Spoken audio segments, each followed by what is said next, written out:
Hey everybody, sorry for the interruption. We had a technical issue with the audio stream, and just Matt, to remind, you might need to start over. Hold on.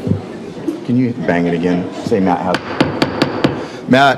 Matt has an announcement to kind of let everyone know what's going on here. So go for it, Matt.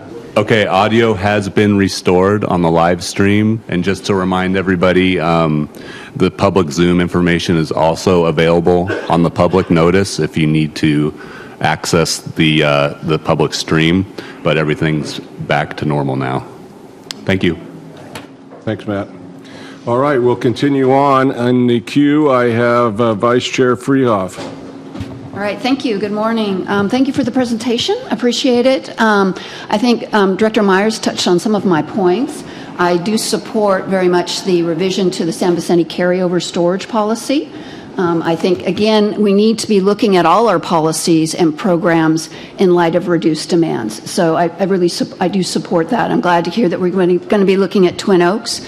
I appreciate that also.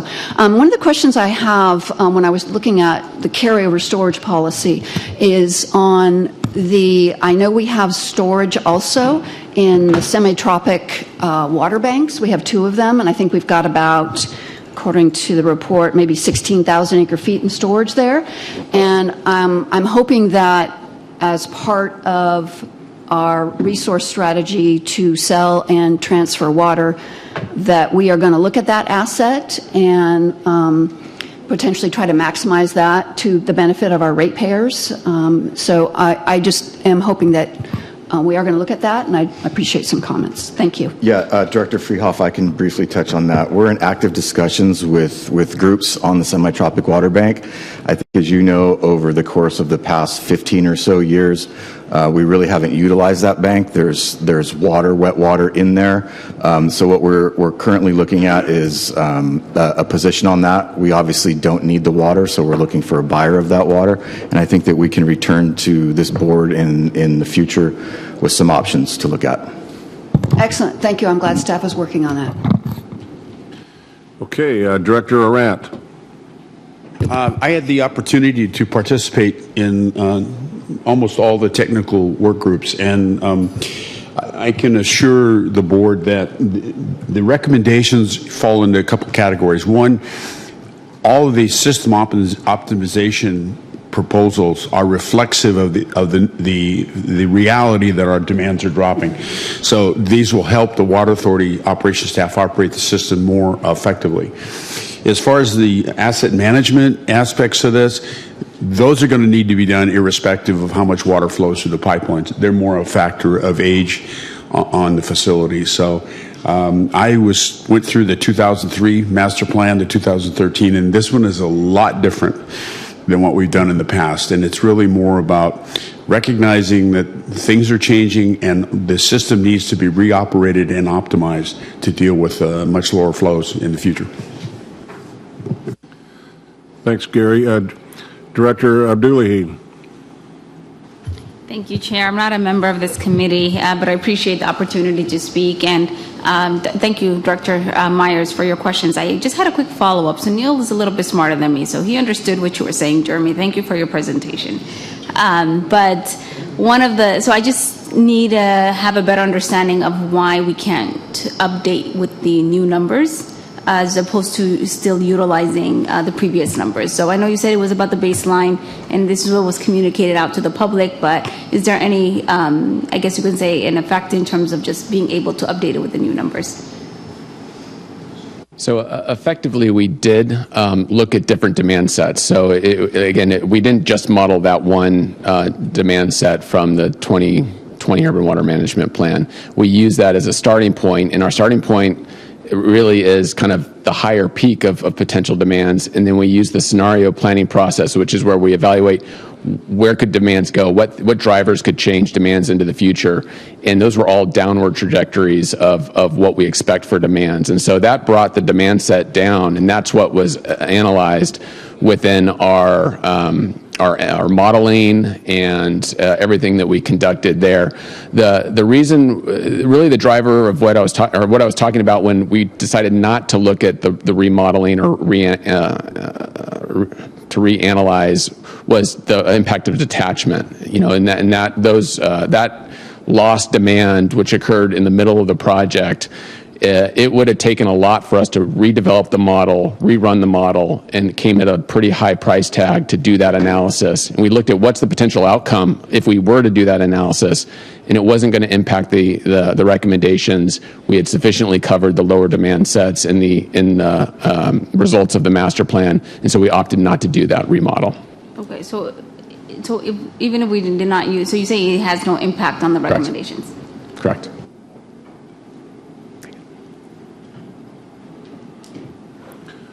Okay. Director Madaver. I just want to make a couple of comments. When it comes to asset management, that's one thing this agency can never skimp on. We run, some of our retail agencies are running, 6-inch pipes, 12-inch pipes. They break, you flood a basement, you flood a building, you pay the expenses, you move on. You break a 8-foot pipe, you kill people. It's pretty simple. You can't do that. The expense will be far greater when you have to pay the liability for not maintaining the system. And people will use this board meeting and other board meetings as their proof to cause basically a litigation that will basically affect every one of our member agencies because we didn't pay the piper when we should have. So anybody for a second that thinks we can skimp on asset management, you got to realize that that's just a non-starter. It's just too dangerous.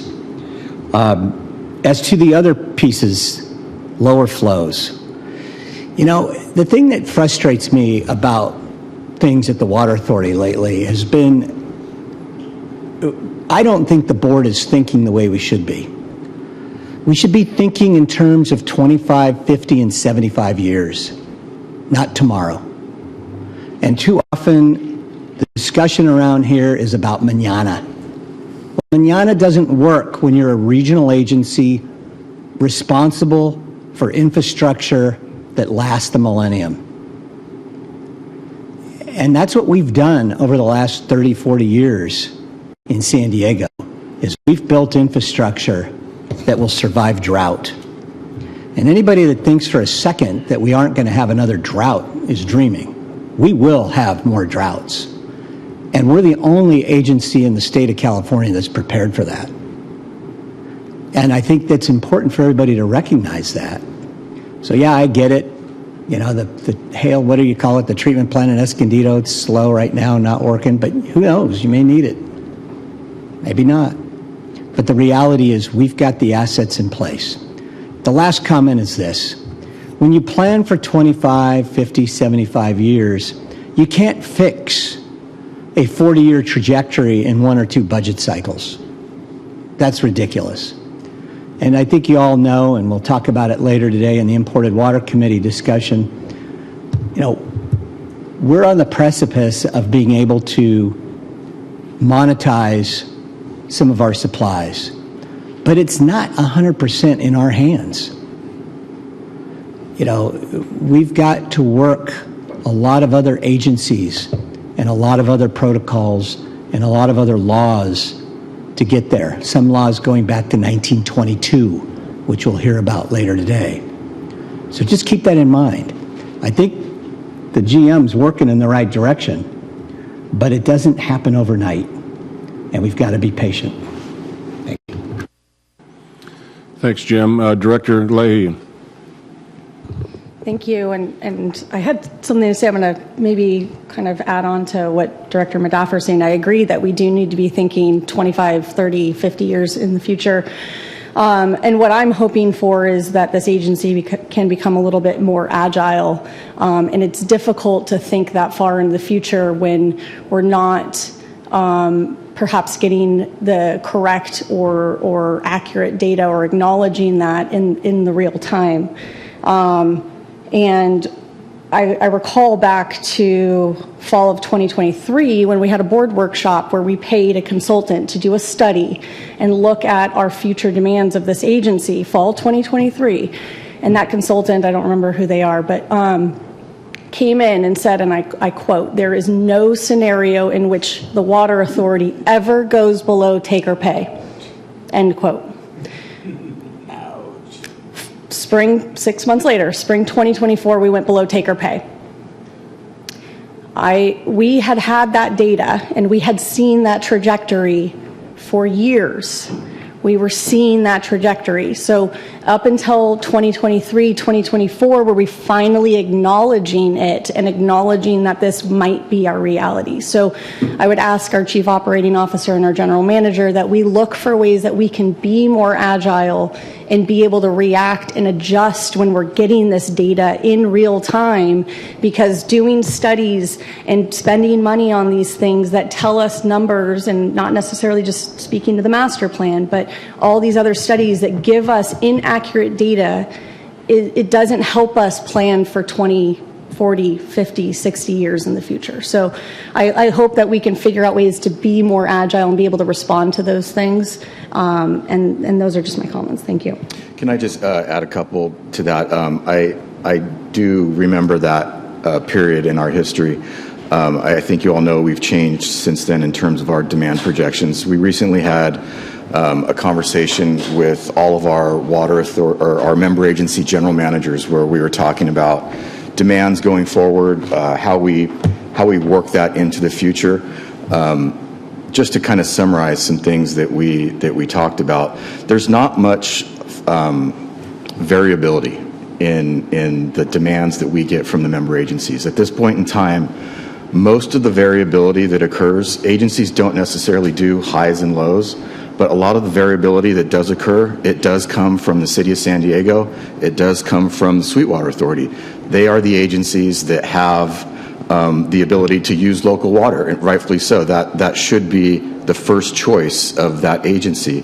And so going forward, we are going to, of course, use all the data that the member agencies provide us, but I just want there to be a base level understanding that there's not going to be a great deal of variability in the demand projection going forward, because there's simply not highs and lows like you would experience with wet weather from arguably the two agencies that have the ability to use local water. So I think that now, the point of what I'm saying here is now we do have a true and accurate baseline that we are sticking to, and I think that that's reflected in the rate ramp and the schedule that you're going to see that Pierce is going to present later today. Thanks. Okay, Director Croucher. Thanks. One thing, kind of back to the master plan and some of the other issues in regards to carrier storage and the seismic stuff. Is this, and I think all the board members received the letter from Director Paul, is these plans working us towards a Maserati or working us towards a Chevy within that process?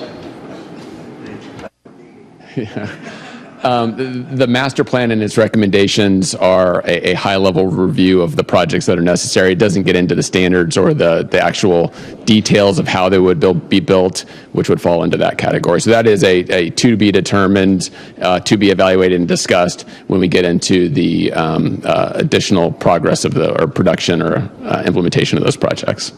Perfect, thank you. And then secondly, just in regards to the true and accurate baseline that we're at right now, I think one of the biggest things, and I've learned this from being on not only on this board but other boards, and then with my time in the fire service, is every time that we plan one way or another and we think we're going to outsmart or out-prepare ourselves for Mother Nature, Mother Nature has the ability to change things beyond our planning for anything. And the thing is, that's where I think remaining flexible and with the variables is so important for this agency, because we can all look back on history and look at the different planning portions of that and where we hit it either right on or 100% off. But for us in the region, we have to be able to react to either one of those scenarios. So I think as long as we're taking that into consideration, there's lots of concerns with this board in regards to cost and where we're at, as it should be. We do need to worry about the cost. We do need to worry about how it affects all aspects of the region, And I think we're doing that. So this is a very diverse board, and I think that's helpful. And it's just a matter of being able to plan appropriately with input from each and every board member. Thank you. Okay. Anybody else have any? Could I just add one thing, Mr. Chair? I just got to say, if you talk about a Mercedes or a Maserati or a Chevy, think of the drought as your flat tire. That don't matter what you're driving. You get a flat, you ain't going nowhere. Director Arndt. I was going to mention, but I forgot. I'm getting old. On the range of Chevys to Maseratis, at one point in time, we were going to build a new Maserati called the Second Crossover Pipeline at a cost of probably upwards of $200 million. But we found an old Chevy in the junkyard, and we found a way to supply our friends from the city of Escondido while we relined the crossover pipeline at a significant savings, maybe $40 or $50 million compared to what was originally anticipated. So, yes, thank you, Director Paul. We found that Chevy, and we're going to put it to work. Thanks. Thanks, Gary. Director Frühauf? Yeah, thank you. I appreciate all the board's comments. And I would make a motion, if that's all right, to approve the staff recommendation on the 4 items. Thank you, Dana. We have a motion. Second. I have a second from Steve. I do have a question, I believe, from Director Roebuck. So, sorry I was late. Anyhow, it was interesting reading that analogy of the Maserati. And the thing I always talk about when I'm talking about water rates and affordability, is when we interview any of our customers, they always say we want water safely, reliably, and of course the lowest possible cost. So, whatever we need to do to meet those ends, that's our objective. Anything beyond that is really extraneous. So, I think it was a good point, Rick, in what you had to say in terms of obviously a lot of conversation that precipitated here. So, anyhow, that's all I have. Thank you. Okay. Gary, your hand's still up. You're okay? Thank you. It seems that we're in times of low water sales. Back in the early 2000s and the teens, we had increasing water sales. No worries. We had cash flows were great. We had good sales. Volumetric pricing was fine. Everything was hunky-dory. And then we have the drought hit, and everything, all of the conservation was implemented, and we've lost sales and reduced water. And suddenly volumetric rates don't make sense anymore. We have an aging system, a system that's fixed. It has debt that's fixed. We can't out-negotiate our debt other than refinancing sometimes. So we have a situation where those items, the pipes, the plants, and everything are hard costs that we have to deal with every day, and they don't rely on volumetric pricing to be paid for. They're a hard cost. So moving forward to more fixed costs to take care of that system is probably the direction we're going to need to go in. And that is what Metropolitan is doing. They're looking more and more ways to find fixed costs to pay for those hard assets that you can't manage. You can manage toilet paper, you can manage hand towels, you can manage your electric bill, but you can't manage the costs of those hard assets. So we live in that world now, and we just have to plan on how we're going to make ourselves solvent and keep those pipes and facilities operational so we don't have catastrophes that bankrupt us. So it's a dilemma, and Jeremy and his staff has prepared a plan, and that's what it is a plan. And we'll take that plan and moving forward, adapt and bob and weave and try to make the plan work and keep the system active and stable and try to manage the way through it. The new business plan that they're producing at Met is talking about what our general manager has been talking about for 2 years, exchanges and sales outside the system. and it's slowly that snail is crossing the finish line, and I think the idea of having exchanges in our area and even outside our area is becoming more and more to the forefront, and that'll allow us to have flexibility with our water supply. And so I think there's good news coming, albeit slowly. Jeremy, thanks to for your presentation and your team. I know you did a lot of hard work, and just keep thinking, you know, once this is passed, you get to start one all over again for another 5 years. All right, I have a motion and a second. If there's no more questions, do a roll call, please. Chair Miller, Aye. Vice Chair Freehoff, Aye. Vice Chair Vespi, Yes.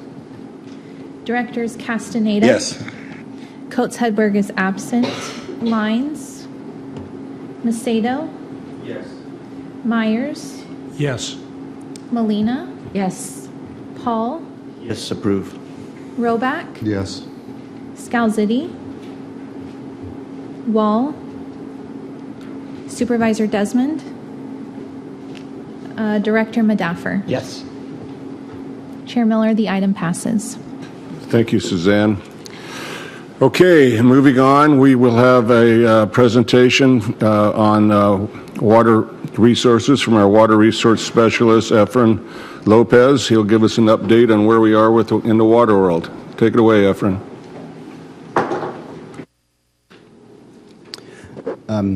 Good morning, Chair Miller, members of the committee and board. I'm Efren Lopez, and today's presentation will provide you with the last water supply conditions update for water year 25. We'll be back in October, the new water year presentations. So the Northern Sierra snowpack is currently at 86% of normal, with the current year highlighted in red. The snowpack has already begun to melt, as is typical this time of year. Warmer and drier conditions in April have accelerated the melting process across much of the western United States, including the Sierra Nevada region. April 1st is generally considered the peak of the snowpack season in California, and this year the Northern Sierra snowpack reached 118% of its historical April 1st average, indicating a robust accumulation as we head into the melting season. Currently, the Northern Sierra 8-station precipitation index has recorded 53.6 inches of precipitation. This represents about 113% of the average precipitation to date. This above average precipitation levels indicate a robust water year for the state, contributing positively to reservoir storage and overall water availability. Following 2 consecutive wet winters, nearly all of California's reservoir storage is above their historical averages. Currently, statewide reservoir storage stands at approximately 117% of average. This is due largely to a very healthy snowpack and a series of late season storms that helped bolster those water supplies across the state. Here we have Lake Oroville, the State Water Project's largest reservoir, is currently at 119% of average, and it has 93% of capacity. Currently, the State Water Project has increased its supply allocation to 35% for deliveries for 2025. This marks a big improvement from the initial 5% allocation announced in December. This reflects the positive impact of the winter storms and the enhanced reservoir storage. Hydrological conditions in the Colorado River Basin: precipitation is at 93% of normal, and the snowpack is at 75% of normal. Lake Mead and Powell are both 33% full. This is an improvement from previous years. Lake Mead's water levels have increased by 16 feet over the past 2 years due to conservation agreements and reduced water usage. And you'll get a more thorough Colorado River presentation during the Imported Water Committee. Looking at local precipitation, water year 25 has been notably dry for San Diego County, with precipitation levels significantly below average. Lindbergh Field has recorded 4.19 inches of precipitation for 46% of its historical average, and Ramona has recorded 7.84 inches and 57% of normal. As of mid-April, the Climate Prediction Center forecasts an increased likelihood of above average temperatures across the state, including Southern California. This outlook extends through June, so that warming will continue. Precipitation outlooks for May indicate equal chances for San Diego County. And in conclusion, as we enter the dry period of 2025, we have favorable water supply condition outlook, bolstered, of course, by the well above average reservoir storage and the healthy snowpack. And that concludes my presentation. Thanks. Thanks, Efren. Any questions for Efren? Just for the edification of our newer members, this new water reading for the Sierra is at 106%, and the full reservoirs that we have up north, as well as the fact that Metropolitan has over 3 million acre-feet of water in storage, it kind of means that we're going to have a lot of water to use. So I think the drought is off our radar. The present allocation from the Delta, the Central Valley, through the Central Valley is 40%, and I wouldn't be surprised to see it go to 50 like it did last year. And 50% allocation roughly means about 900,000 acre-feet of water coming from the State Water Project if all things work right. If we can pump it, we don't have environmental concerns. That is roughly what Met needs to service their area. It's not exactly what they need. They need a little more, but as a Section 5 contractor, they're entitled to 550,000 acre-feet off of the river. So as you can see, we'll have, with the full reservoirs up north, the high precipitation, we should have a water storage issue at Metropolitan. I'm not sure that our manager is going to have to worry about spilling at San Vicente or not, but we will have ample water for this year. If there's Director Robach. So I had a question about the, in terms of the water year so far for San Diego County, how reliant the county, and of course it depends on the agency too, on local storage. So is that, if we're only roughly half of the rainfall we're expecting of normal, is that affected the water supply locally to any degree? You know, it's really going to depend by the member agency. I think as Dan mentioned earlier, with City of San Diego, Sweetwater, a lot of runoff into the reservoirs. So right now the reservoirs have been up. So it being dry is not having an impact yet, although I think the city is drawing down a lot of their reservoirs. Director Arant?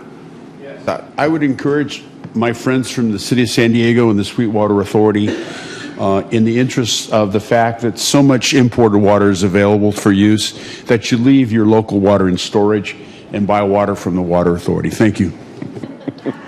We'll take that under advisement. Excellent idea. There we go. All right. Anybody else? Are there any other questions or comments on any other issues in water? We have no information items, and we have no closed session, and I don't think we have any new agenda items, so we are adjourned. We'll have IWC in 5 minutes. Morning, everybody. We're ready to get started with the Imported Water Committee meeting for today. All right, thank you. As we discuss the items on the agenda today, I will be calling on directors who raise hands to speak. Please limit your comments to matters not already discussed and addressed. State all of your points when you have a chance to speak so we can move through our agenda. Marisol, can you please call the roll? Yes. Chair Myers. Present. Vice Chair Madaffer. Here. Director Boyd Hodgson. Here. Castañeda. Here. Croucher. Here.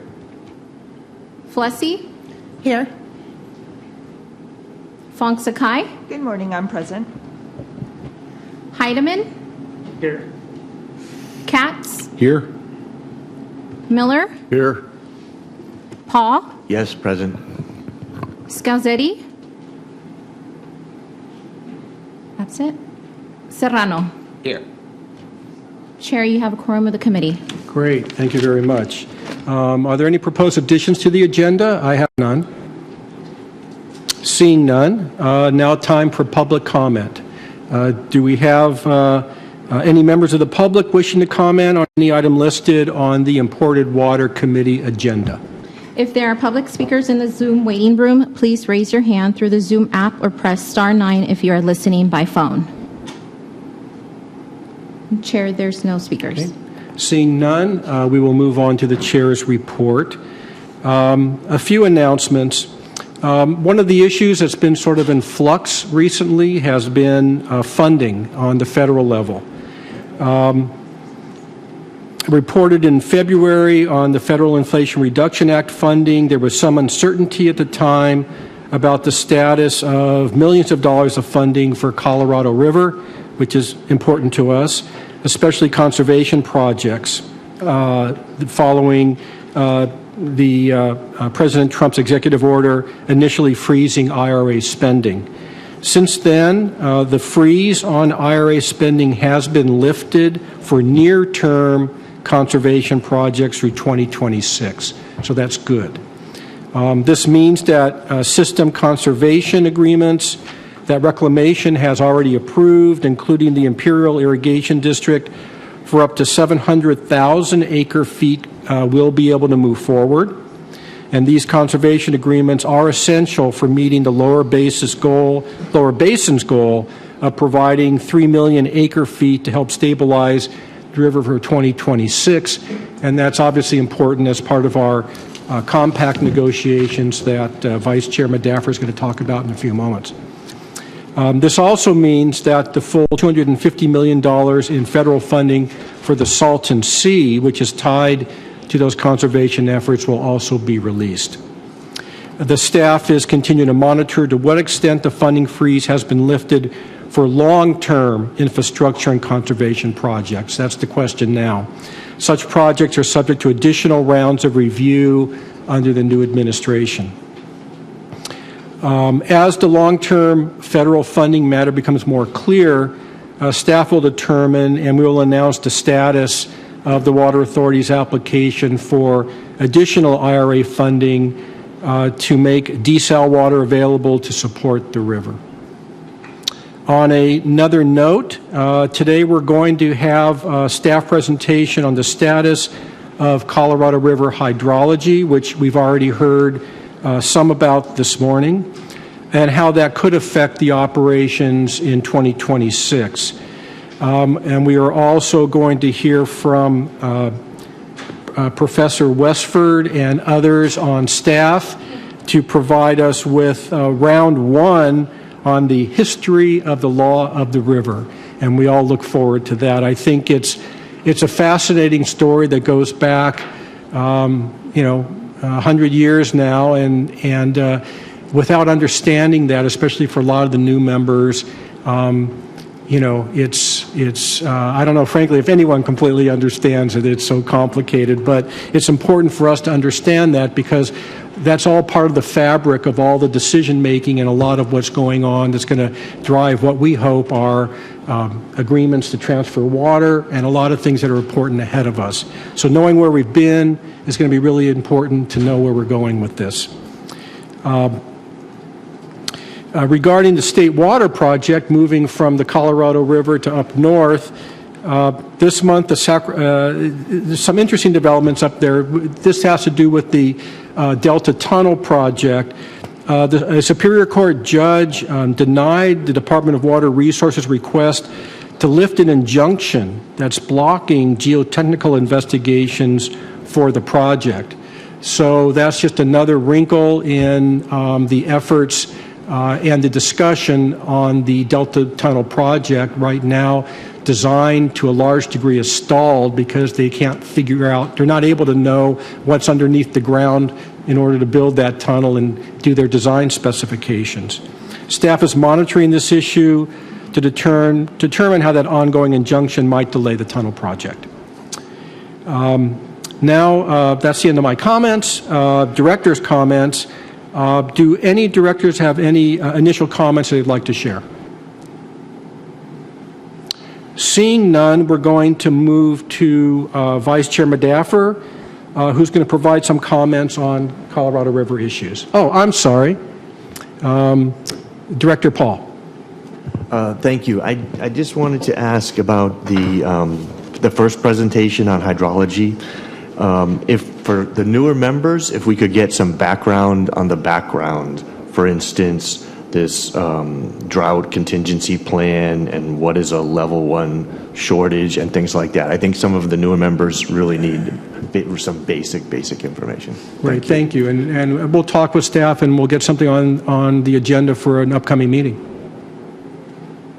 I'm sorry, no, I meant the presentation tonight.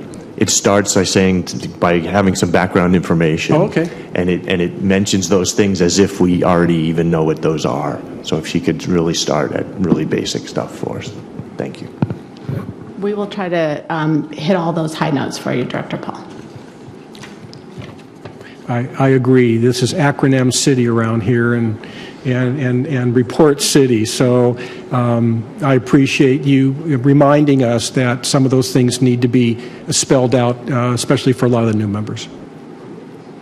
All right, we move on to Director Medaffer. Absolutely. Thank you so much. And just to give a couple of updates on matters as they relate to the Colorado River, I think you all know there's the upper basin and the lower basin, and Mina will get into it with her presentation a little bit later, but you have 4 states in the upper basin, you have 3 states in the lower basin. California, Arizona, Nevada are the 3 in the lower basin. I think we've got our act together in the lower basin pretty much. It's the upper basin just doesn't think we're doing enough to mitigate our use of the Colorado River. They've been all meeting. They have not reached any kind of consensus. And in fact, earlier this month, the Department of Interior, I wouldn't even say invited, they probably commanded the 7 states to come to the Department of Interior in D.C. To really emphasize the federal government's interest in having a 7-state consensus. But it didn't happen. Maybe they need about 10 more meetings. But at least Interior and Reclamation are doing what they can to bring them together, because so far they haven't been able to do it on their own. Another recent development that you've probably read about in the paper was the Trump administration has withheld any water deliveries to Tijuana, unfortunately, because Mexico has not met their 5-year obligation under a 1944 treaty where they're supposed to provide about 1.75 million acre feet of water to the United States through the Rio Grande River in the Texas area. So it's interesting how Port Tijuana is desperate for additional water. Even Otay has the ability of delivering a small amount of water to Tijuana, but right now that system isn't happening because they effectively are upset that they aren't honoring their commitments at the Rio Grande. The deadline is under this 5-year cycle is October, and unfortunately Mexico's only given about 28% of the water that they should have given, which isn't good. But, it's not related to us completely, but this could set a precedent on future negotiations in this whole transborder water back and forth, and really sharing in terms of shortage on the Colorado River. You probably also read recently that the IBWC commissioner was recently terminated by Trump, replaced with an appointee, a gentleman by the name of Chad McIntosh. He was the deputy administrator for the EPA. He's been appointed now to lead the binational agency.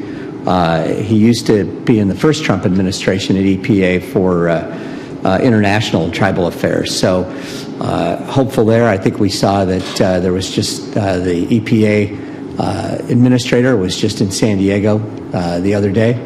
So hopefully we'll start seeing some progress on the border sewage problem. So, Mr. Chair, that's it for my report. Thank you very much. Any questions? All right, we'll move on the consent calendar. There's no items on the consent calendar this month, so we'll move on from that. And so in terms of action items, we have 3 action, discussion, presentation items today on the agenda. We're going to take the agenda slightly out of order, and we'll start with the presentation on the history of the law of the Colorado River. I'm going to turn this over to Mina to introduce the item and introduce her team members, who will then present on that very interesting topic. Thank you, Chair Myers, and thank you, board members, for your time and attention this morning. I'm very excited about this topic. As you know, the Colorado River is not just a water source. The Colorado River is the lifeline for San Diego's water supply. In fact, the Metropolitan Water District of Southern California was created to build and operate the Colorado River Aqueduct in the 1920s. And in the early 1930s, the city of San Diego held water rights with the United States for up to 112,000 acre-feet of water, junior priority water. And the state legislature formed the Water Authority to manage and import those rights in 1944. So through multiple generations, collection of laws, compacts, court decisions, treaties, and agreements, San Diego, we have grown that original 112,000 acre-feet of junior water rights into 277,000 acre-feet of senior priority water rights annually through 2045. These investments and landmark agreements in the Colorado River has helped diversify our water supplies here and increased our local regional control. And it's actually helped stabilize the entire state of California. Today, I'm very excited that we get to provide you with the first part of our series of the Law of the River. And first up to talk today to you is Darren Simon. He's our Quantification Settlement Agreement Outreach Coordinator, and he's from Imperial Valley. He's been with the Water Authority since 2007, and he helps us with our communication strategies and our government relations amongst other activities in the Imperial Valley. He's going to be tag teamed today with Dennis Davis, who you've met a couple months ago, our water resources specialist. And I'm looking forward to the discussion. Thank you. Good morning, Chair Myers, Imported Water Committee, Board. As Mina mentioned, my name is Darren Simon, QSA Outreach Coordinator for the Water Authority. I am pleased to join you today from our Imperial Valley office. It's nice to be here in San Diego today. I'll be beginning today's presentation on the history of the Law of the Colorado River, and as Mina mentioned, then turning it over to my colleague Dennis Davis about halfway through. You can find the corresponding materials on page 13 of your board packet. You can move to the next slide.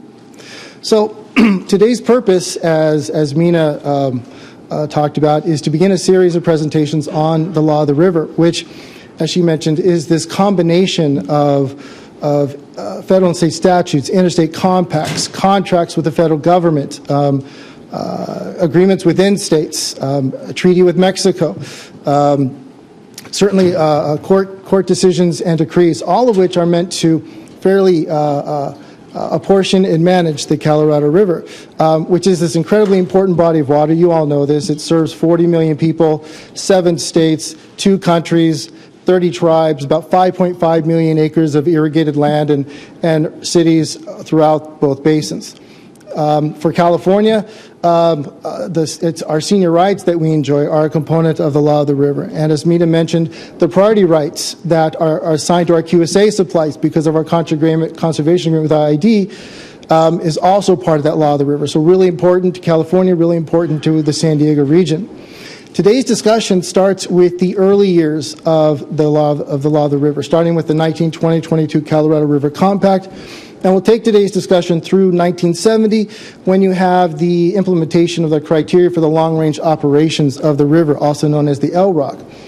Our goal today, and throughout this series of presentations we'll do, is to provide a foundation for the decisions we'll see over the next year and a half for the implementation of the next set of guidelines that will manage the river going forward, the post-2026 guidelines. It's also to show how connected all of these court decisions and agreements and contracts and compacts are in terms of how the river is governed today, in terms of the decisions we're seeing today, like the voluntary conservation that we're doing to help support the river. You heard Efren mention earlier today about how our efforts have helped stabilize Lake Mead. It really has done that. But we also believe that the Law of the River is important to how the river is governed going forward, and how the Law of the River will provide a foundation for the kind of flexibility, like the transfers and exchanges that we believe are important going forward for the river, for the San Diego region, for the entire basin. Also, I should say that the story of the Law of the River is really one of collaboration. I mean, certainly litigation is sprinkled in there. There's no getting away from that fact.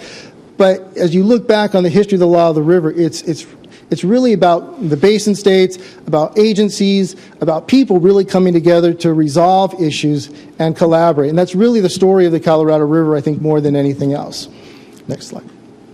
So before we look back, let's look at where we are today. And we just had a question about the 2019 drought contingency plan, and perhaps I can answer some of that. So today we're operating under the 2007 interim guidelines, which establishes shortage operations for the river. On top of that, as an added layer, you have the 2019 drought contingency plan, which adds a layer of shortage reductions to help support the river. And then you have binational agreements with Mexico, which has Mexico taking reductions as well. So right now, with the 2007 interim guidelines, the 2019 drought contingency plan, and the agreement with Mexico, we're currently operating under a Tier 1 shortage on the river. That Tier 1 shortage doesn't affect California or its supplies because of our senior rights and because of what we've done in terms of the QSA already. It does have Arizona, Nevada, and Mexico currently taking reductions, about 600 acre-feet annually of reductions under this Tier 1 reduction. California would not have a reduction under these agreements until we reach kind of a level of what's considered 2B. If Lake Mead got down to around 1040, which we're nowhere near at that point right now. The reason why we're not at that point right now is because, as you might recall, California, together with its lower basin partners, came up with the lower basin plan to conserve up to 3 million acre-feet between 2023 and 2026. And that really has helped stabilize the river. Does the river still have issues? Absolutely. We're still in this era of changing climate, and that's affecting the river. But we are in better shape than we would be without the steps that California and the lower basin have taken. So it has made a difference. At the same time, Reclamation is moving forward with the development of the post-2026 guidelines and developing an environmental impact statement. And toward that end, in November, Reclamation, under the previous administration, released 5 alternatives that it will consider under this draft environmental impact statement that's in development. None of those 5 alternatives are particularly good for the lower basin or California. In fact, 2 of those would not follow the law of the river and how they would disperse reductions. So we and our California partners have voiced concern about that to Reclamation. We haven't gotten much of a response, but then again, we're now working with the new administration, and we'll see how that new administration affects the process. The basins, during this process, the basin states, the upper and lower basin states, have been meeting regularly to try to reach a consensus alternative to present to Reclamation for the next set of guidelines.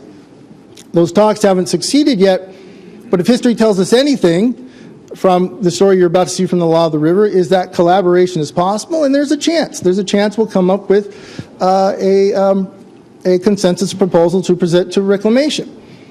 Now, on the slide, it does say, you'll see that it says the draft environmental impact statement is due this year. We now know, we have updated information, that draft environmental impact statement likely won't come until 2026. So we're looking for that draft environmental impact statement 2026, and for a record of decision for the new guidelines by the end of 2026. That's where we are today. So as we look back then, where does the story of the law of the river begin? It begins with the Colorado River Compact of 1920-22. And there were really 2 issues going on at the time that led to that compact. You had an unregulated river and you had an unsafe river. Unregulated from the standpoint that the upper basin was concerned that California was going to monopolize the river because of all the growth that California was experiencing, especially in the agricultural areas. So it could have gone the route of litigation, but instead the basin states found a way to come together and develop this compact to evenly apportion the river. At the same time, you had an unsafe river. As an example, you had the 1905 flood in the Imperial Valley, flooded the valley for 2 years, caused a great deal of damage, and led to the formation of the Salton Sea that we know today. The federal government knew action needed to be taken to make the river safer, to make it more usable. They knew we needed dams and reservoirs and canals. They knew they wanted to have hydropower. So these were steps that were important and led to the Colorado River Compact. Now, the compact didn't address infrastructure. That would come later, but it did set us down that path. So what did the compact do? It evenly apportioned the river, 7.5 million acre feet for the upper basin states, Colorado, Wyoming, Utah, New Mexico, and 7.5 million acre feet for California, Arizona, and Nevada. Arizona, it should be pointed out, did not sign at this time the compact. It had a concern about its tributaries, specifically the Gila River, being counted against its supply, so it wouldn't sign. In fact, it wouldn't sign until 1944. And ultimately, that part about the story being where there's litigation, Dennis will talk about this, but it ultimately took litigation to resolve issues with Arizona. That said, the story of the compact is collaboration, and that's important to the story going forward. That leads us to the Boulder Canyon Project Act of 1928. This was really the cap on the 1920-22 compact. It allowed the compact to be fully realized. What it did was it authorized and funded the infrastructure that had long been desired. It funded Hoover Dam, which led to the creation of Lake Mead, which is important to our lower basin supplies. I should say that Glen Canyon Dam would come much later. That would come in 1956, and Lake Powell would come after that. But this did allow for the building of Hoover Dam. It also, by the way, allowed for the building of the All-American Canal in the Imperial Valley, which allowed California easier access to the Colorado River. The Project Act also apportioned the lower basin supply, giving California 4.4 million acre feet, Arizona 2.8 million acre feet, and Nevada 300,000 acre feet.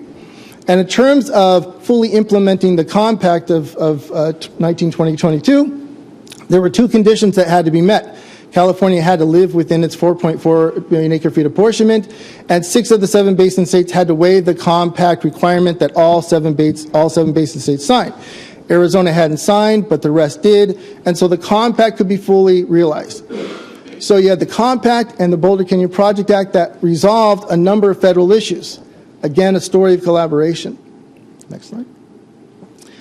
But there were still issues in California. There were tensions between ag and urban interests that had to be addressed. And at that time, it could have gone the route of litigation, but again, the parties came together and formed the 7-party agreement. And what the 7-party agreement did, which is so important to our supplies, our QSA supplies, is it set priority rights for California supply. $3.85 million went to the ag interests, PVID, the Yuma Project, IAD, Coachella Valley Water District, and 550,000 acre feet went to MWD. That's California's 4.4 million acre feet. Now, you'll see that there was additional water made available to California in times of surplus and when there was unused apportionments in Arizona and Nevada. And California did, for a number of years, make use of that additional water. However, when Arizona saw increased demand and demanded its full supply, that's when California had to scale back, and California ultimately came up with what was called the California 4.4 Plan in 1999, which then led to the creation of the QSA, the 2003 QSA, which ultimately quantifies that water. So ever since 2003, we've lived within our 4.4 million acre feet, but again, a story of collaboration. So that's my part of the presentation. I'm going to turn this over to Dennis for the rest of the presentation. Thank you.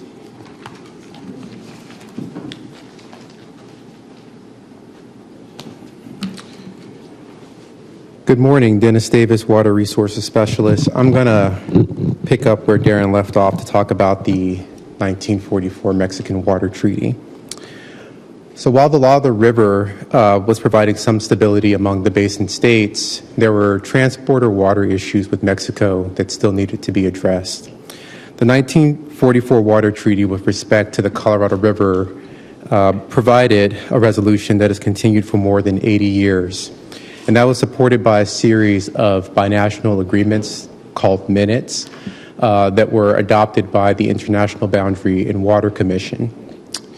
The treaty required the United States to provide Mexico with 1.5 million acre feet each year. It had also approved the construction of Morelos Dam near Yuma, Arizona, as Mexico's Colorado River diversion point. Treaty also called for Mexico to share in reductions during times of shortage. Current binational agreements related to shortages require Mexico to reduce its use of the river by 80,000 acre-feet under the Tier 1 shortage declaration that Darren mentioned earlier for this year. Additionally, Mexico will reduce its use by another 400,000 acre-feet under another binational agreement to support Lake Mead through near-term conservation efforts in Mexico. Next slide. In the upper basin, the Law of the River also established a framework for apportioning supplies and allowed major water projects to proceed. In 1948, the Upper Colorado River Basin Compact was adopted, and it apportioned supplies to the upper basin states based on percentages rather than set volumes. And the percentage system was used because it was unknown how much water would be in the system, the river, after compliance with the 1922 compact flow obligations. The percentage breakdown includes Colorado with 51.75%, Utah with 23%, Wyoming with 14%, and New Mexico with 11.25%. The Upper Basin Compact also established the Upper Colorado River Commission, which was formed to ensure compliance with the 1922 compact flow obligations. Then in 1956, Congress passed the Colorado River Storage Project Act, which authorized the construction of major water projects needed by the upper basin to manage their share of the river. Included in that act was Glen Canyon Dam, as Darren mentioned earlier, which impounds Lake Powell, and together with Lake Mead is critical to delivery of river supplies to California. Next slide. So at this point, the Law of the River was effectively managing, or components of the Law of the River was effectively managing supplies on the river. Arizona had even signed the 1922 compact, an action that was taken in 1944, but there remained unsettled issues between Arizona and California, including the issue of the Gila River. Arizona continued to hold that the Gila River water should not count as part of its 2.8 million acre foot apportionment, and California disagreed with that. This was a critical issue because Arizona was seeking congressional approval and funding for its Central Arizona Project, or CAP for short, which would require all of Arizona's Colorado River apportionment. California argued that it had developed a historical use of some of Arizona's apportionment, which would have precluded Arizona from developing the project. This prevented Congress at the time from advancing legislation for the cap. So Arizona took the issue to the U.S. Supreme Court, and the court sided with Arizona. And this would have critical implications. It was ultimately a driving force in the development of the 2003 Quantification Settlement Agreement, or QSA, as California could no longer rely on using Arizona's unused apportionment. However, there were other implications that came in 1968 when Congress passed the Colorado River Basin Project Act and funded the CAP.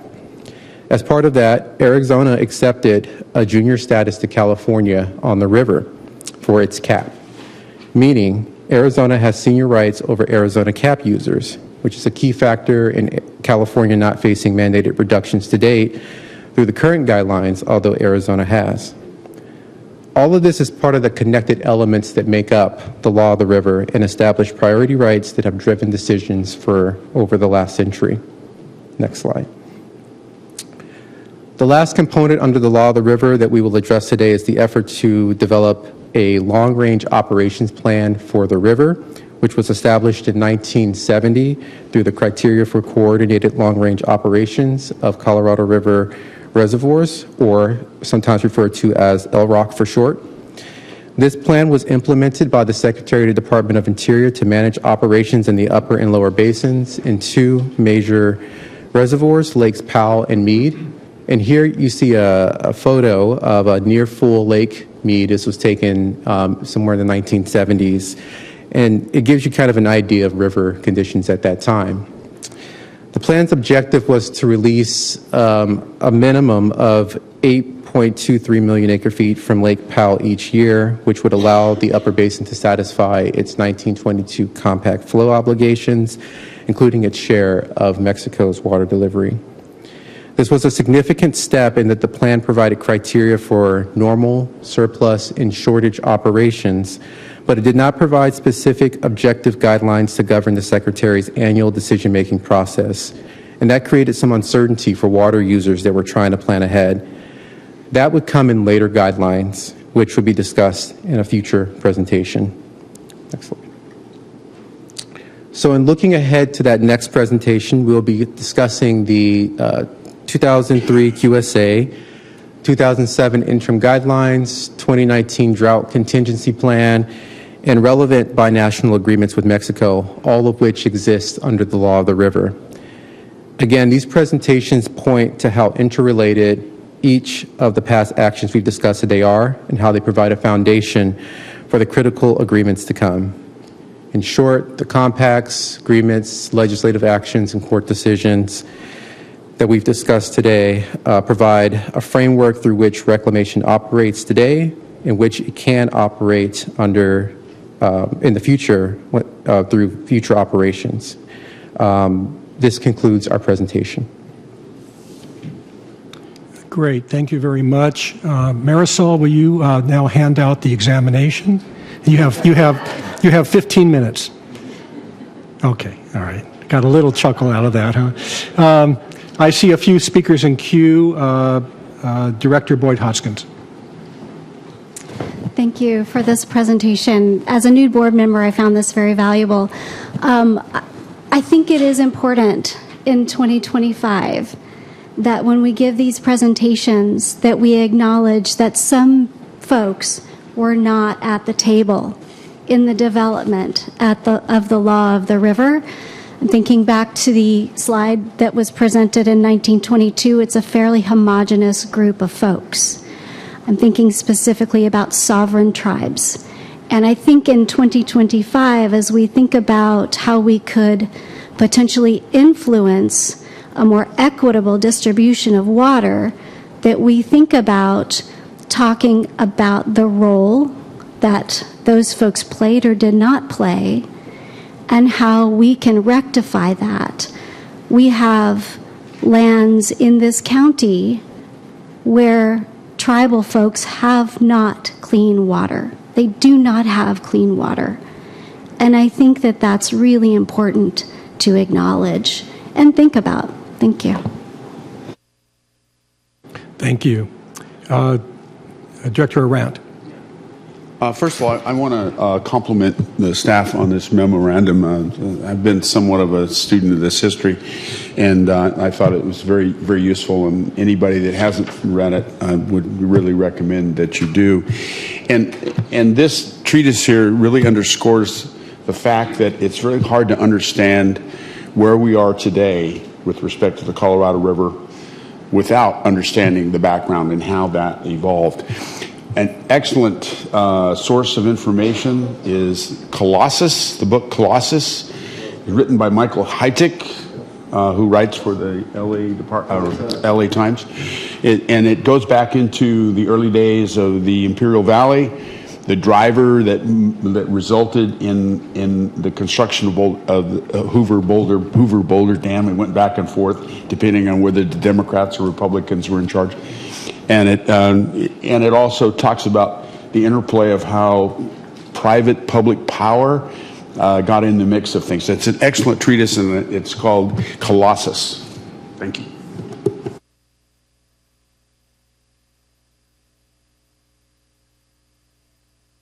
So I thought when you had Director Boyd Hoskin, when you mentioned 2025, I was thinking about what's going on at the federal level now, which is, the norms have been thrown out on all kinds of different treaties and whatnot. And I'll have to elaborate on that. We've lost, as I understand, a lot of key people to work with the authority, the U.S. Department of the Bureau of Reclamation. So that was touched on ever so briefly. Are you concerned about?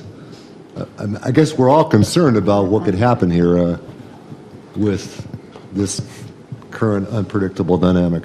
There is a lot of uncertainty, and in the last administration, there's been a lot of work trying to get the 7 basin states to get to a consensus plan for post-2026.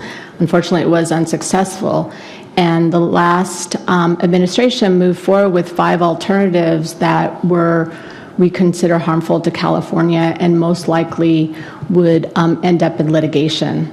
Recently, in the last month, the new administration has stepped up, pulled the 7 states back together, as Director Medaffer said earlier in his remarks. And so it's hopeful that they will really push hard and show a new leadership that's very interested in making sure that the 7 basin states come up with a consensus and avoid litigation. So we're hopeful. It's a lot of work in a short amount of time.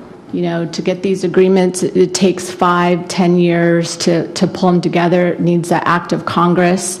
Arizona believes that any agreement that the state of Arizona comes to goes to their state legislature, so that's one deadline that we have to get through as well.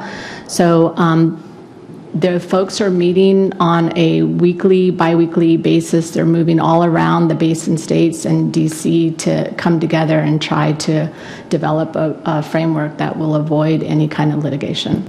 Do you see a potential mandate from the federal government if they're not able to do that? Well, so one of the conversations is, does Bureau of Reclamation or the Secretary as the water master actually have authority over the upper basin? So some of the laws that both Darren and Dennis have talked to have come under scrutiny by the upper basin, a different interpretation than we have been managing over the last 100 years. So one of them is, what is the delivery obligation from the upper basin to the lower basin? Is it really 8.23? Does the upper basin have responsibility to deliver their share to Mexico? So those are some of the questions that in the 2007 guidelines, we all kind of had a basic framework of understanding that is relatively new in this newer discussion. Vice Chair Medaffer. Yeah, just to add on to that, I mean, the thing that's critical for the Water Authority being at the Colorado River Board, and frankly, the Colorado River Board's role, is to preserve and protect that 4.4 number. And that's really been our big issue, is if that gets impacted, because right now the upper basin feels we are overdrafting and we're using too much water. And Mina's absolutely right. The Bureau has pretty much zero control over the upper basin. Only the lower basin is where they have control. Why? Because of Lake Mead and Lake Powell. And those were funded by the Bureau through Congress. And so we're kind of at the mercy of the Bureau. At the same time, the upper knows that they can do whatever they want. And if they don't send water down, we're in trouble. Yet we have the rights to that 4.4. The tribal comment, I agree completely. In fact, for the first time ever, the governor appointed the tribal chair from the Quechan tribe to the Colorado River Board.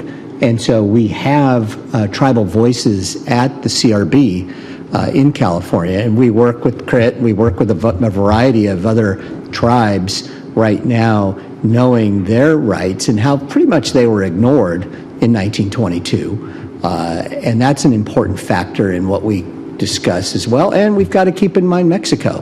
And we have no control, nor does the Bureau, when it comes to Mexico. That's a State Department thing. And that's a whole nother issue. So what the presentation was outstanding. It was, with all due respect, extremely simplified compared to what's really out there. If you were to see it in a three-dimensional chessboard, there's layer upon layer and rules and all these things, and they affect every other little thing that you do. We can't call it water transfers.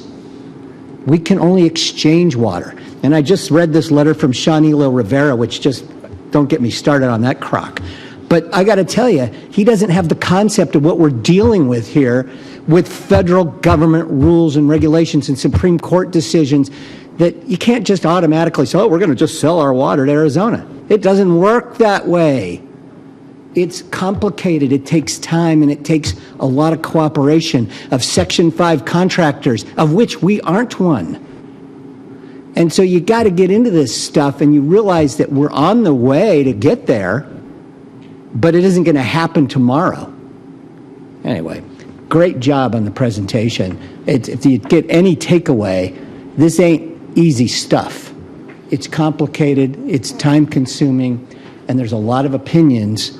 And the worst that's going to happen, folks, is it blows up and you get a Supreme Court decision 10 years from now that changes everything. And it could ultimately mean, then you look back and go, thank God we had the QSA. Thank God we had the resiliency we built, because when California gets cut back by 1 million acre-feet of water, you're going to be damn glad you got a desal plant and the other things that we've built over the last 30 years. Thank you. Thank you. We have Director Arant, and then we'll finish up with General Manager Denham. Yeah, just a quick comment. There is tension between the upper and lower basin, that's for sure, but also within the lower basin, there's a little bit of tension. You wonder why Nevada only had 300,000 acre feet. Well, their representative back in the 20s thought that's the most water they'd ever need. Well, he was wrong. The issue with Arizona, and it doesn't really, it alludes to it in this staff report, but Arizona has a junior position on the Colorado River because it needed California's support to get the federal government to pay for the CAP, where we paid for the Colorado River Aqueduct, we paid for the State Water Project, the federal government paid for the Central Arizona Project. And in exchange for that federal support for that project, they took a junior position, and that's why they're taking a deeper cut than California. So keep that in mind, because sometimes the people from Arizona kind of gloss over that, but that's an important factor, and it'll carry forward, as Jim alludes to the fact that we get down the road and there's more shortages on the river. That's going to become more and more important, and we need to keep that in the forefront, that yes, Arizona, you got $2.8 billion of federal funds to build your project, while California built all of its own projects. Thanks. So not much to add to all that. I hope this was helpful to everyone. There is going to be a second part. I would just say that, the future of this region really is tied to the Colorado River, whether you're talking about importation of those supplies or the use of those supplies for reuse projects, that I think is the future of San Diego. I want to go back to some comments that Director Robeck said about the staffing. My experience in this space for roughly 20 years has always been that despite the party in charge, staffing has always been there to work through consensus-based decision-making and trying to find the middle ground between, really difficult situations and really complex problems. Some of the relationships that the Water Authority has had over the years, candidly, were just lost. And that's really, to be candid, that's to our detriment in some form. Some of the things that we've been working on with water transfers, with the desal plant, as Mina mentioned, key staff members in place who have historically seen the Water Authority in a different way have come around. And they've come around, candidly, again, because of the relationship that's changing with Metropolitan, within Southern California, and within the basin. So, Director Robeck, I just wanted to point that out. I feel that that's kind of the crux of perhaps what you were asking in all of this. It's not a doomsday scenario by any stretch. The relationships with other parts in the federal administration are still strong, but reclamation is a key player, and the Water Authority has always been very close with reclamation, regardless of the outcomes of us not being able to do exactly what we have wanted to do on the river for the past 20 or so years. So thank you for the report, staff, and we'll look forward to the second part. All right. I see Vice Chair Madaffer. Are you still in queue? Okay. All right. Yeah, and I guess I'll just finish this off as the optimist. I think the theme of the presentation was collaboration, and that, over these many years with a lot of fights going on, at the end of the day, the basin states, upper and lower, were able to get together and come up with agreements that have worked pretty well up till now. And let's keep that optimism that ultimately that will prevail over the really the nuclear option of our federal government or the courts making the decisions for us. So let's hope that we still progress and we're successful in that direction. All right. Well, we're pivoting now from the Colorado River to State Water Project water and that part of our imported water resource. So we're going to get an MWD issue and activities update and delegates report. The first up, I believe, is Director Katz. Excuse me. Sorry, Chair Myers. Alexi was going to give a quick Colorado River hydrology report. I'm sorry, Alexi. I didn't mean to ignore sorry. you. Somehow that got lost in here. Go ahead, Alexi, please. Thank you.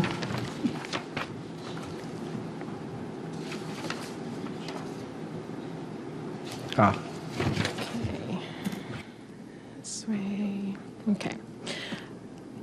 Okay, thank you, Mina. Good morning, Chair Myers, members of the committee and board. Every April, following the Bureau of Reclamation's release of its April 24-month study, we do update the board on the status of the Colorado River operations, hydrology, and other basin state issues. And the corresponding memo for this can be found on the first page of your supplemental materials.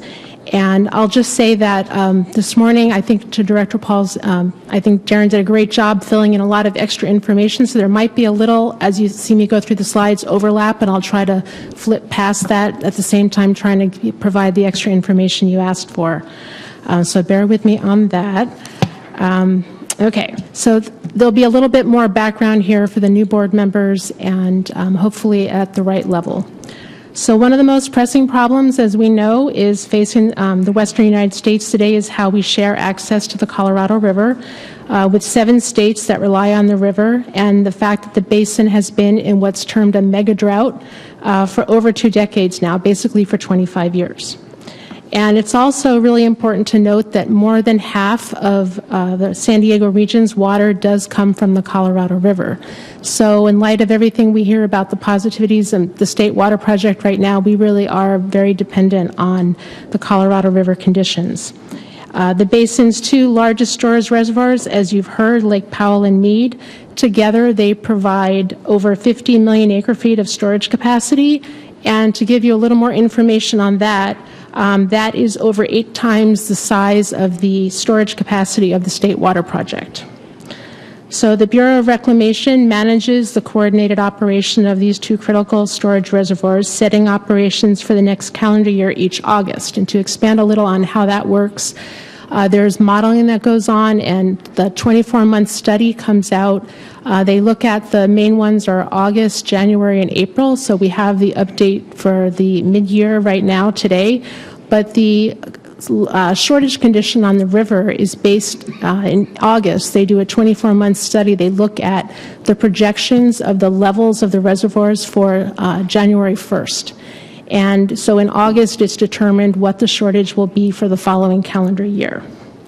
So back in 2007, when the river was facing an 8th year of drought, the Secretary of the Interior adopted a framework, and that's what we refer to as the guidelines, the 2007 interim guidelines, to respond to drought and coordinate Lake Mead and Lake Powell operations in a way that balances the system between the 2 reservoirs.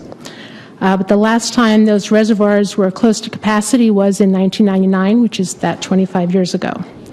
So the changing climate has caused much uncertainty on the river, and the system has operated under unprecedented shortage conditions since 2022.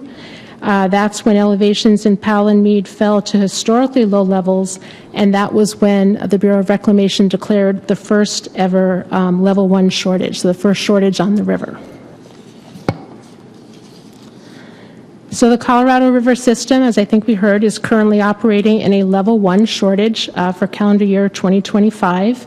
And California, with its senior rights, does not face reductions at either a level 1 or a level 2 shortage.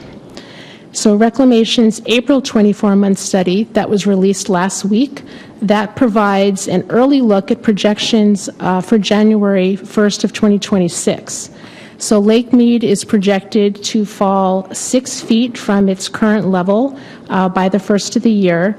And that would put us, if that was to happen, if the projection is correct, that would keep us in a level 1 shortage condition for calendar year 2026. Now, that 24-month study looks out over a 2-year period, but looking out 2 years, that's pretty much going into the future, so we don't know how accurate that's going to be.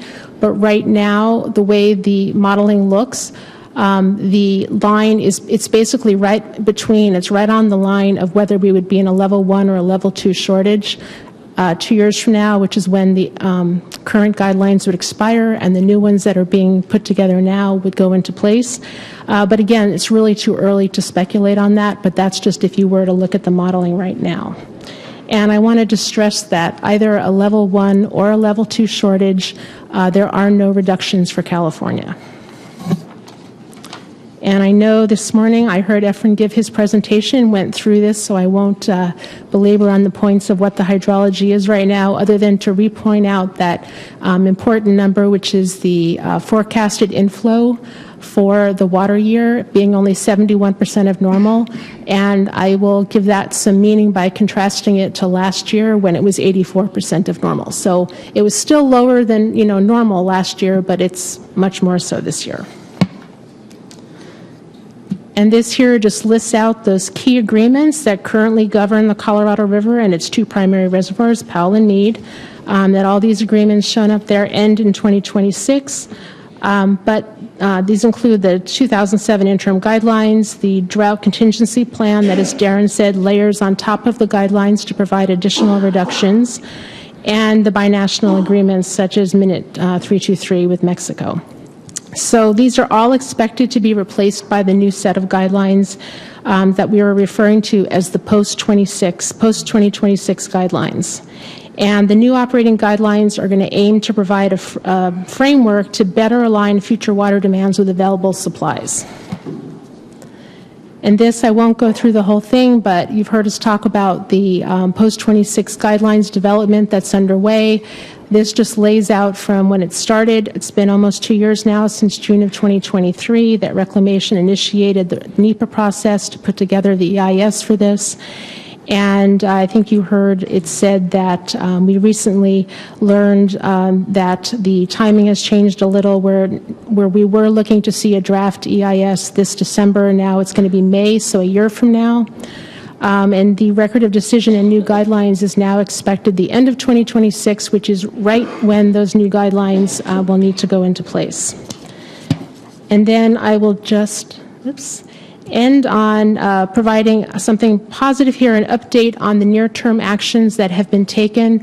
The near-term actions refers to the actions. There was a supplemental EIS that put these in place to amend the guidelines. The idea was that we were reaching very critical low levels a couple years ago, and to keep the government from stepping in and mandating, there was voluntary conservation measures agreed to. The lower basin states, Arizona, Nevada, and California, put forward the lower basin plan, and that was put in place as the federal action. And this is allowing us to basically be able to work with the existing guidelines amended to include the lower basin plan to get us through until the new guidelines take over. So 3 million acre feet was provided by the voluntary conservation, and this comes to about 30, this will equal about 30, adding 37 feet of elevation to Lake Mead. And again, this is largely funded, these near-term actions, conservation, by the Inflation Reduction Act.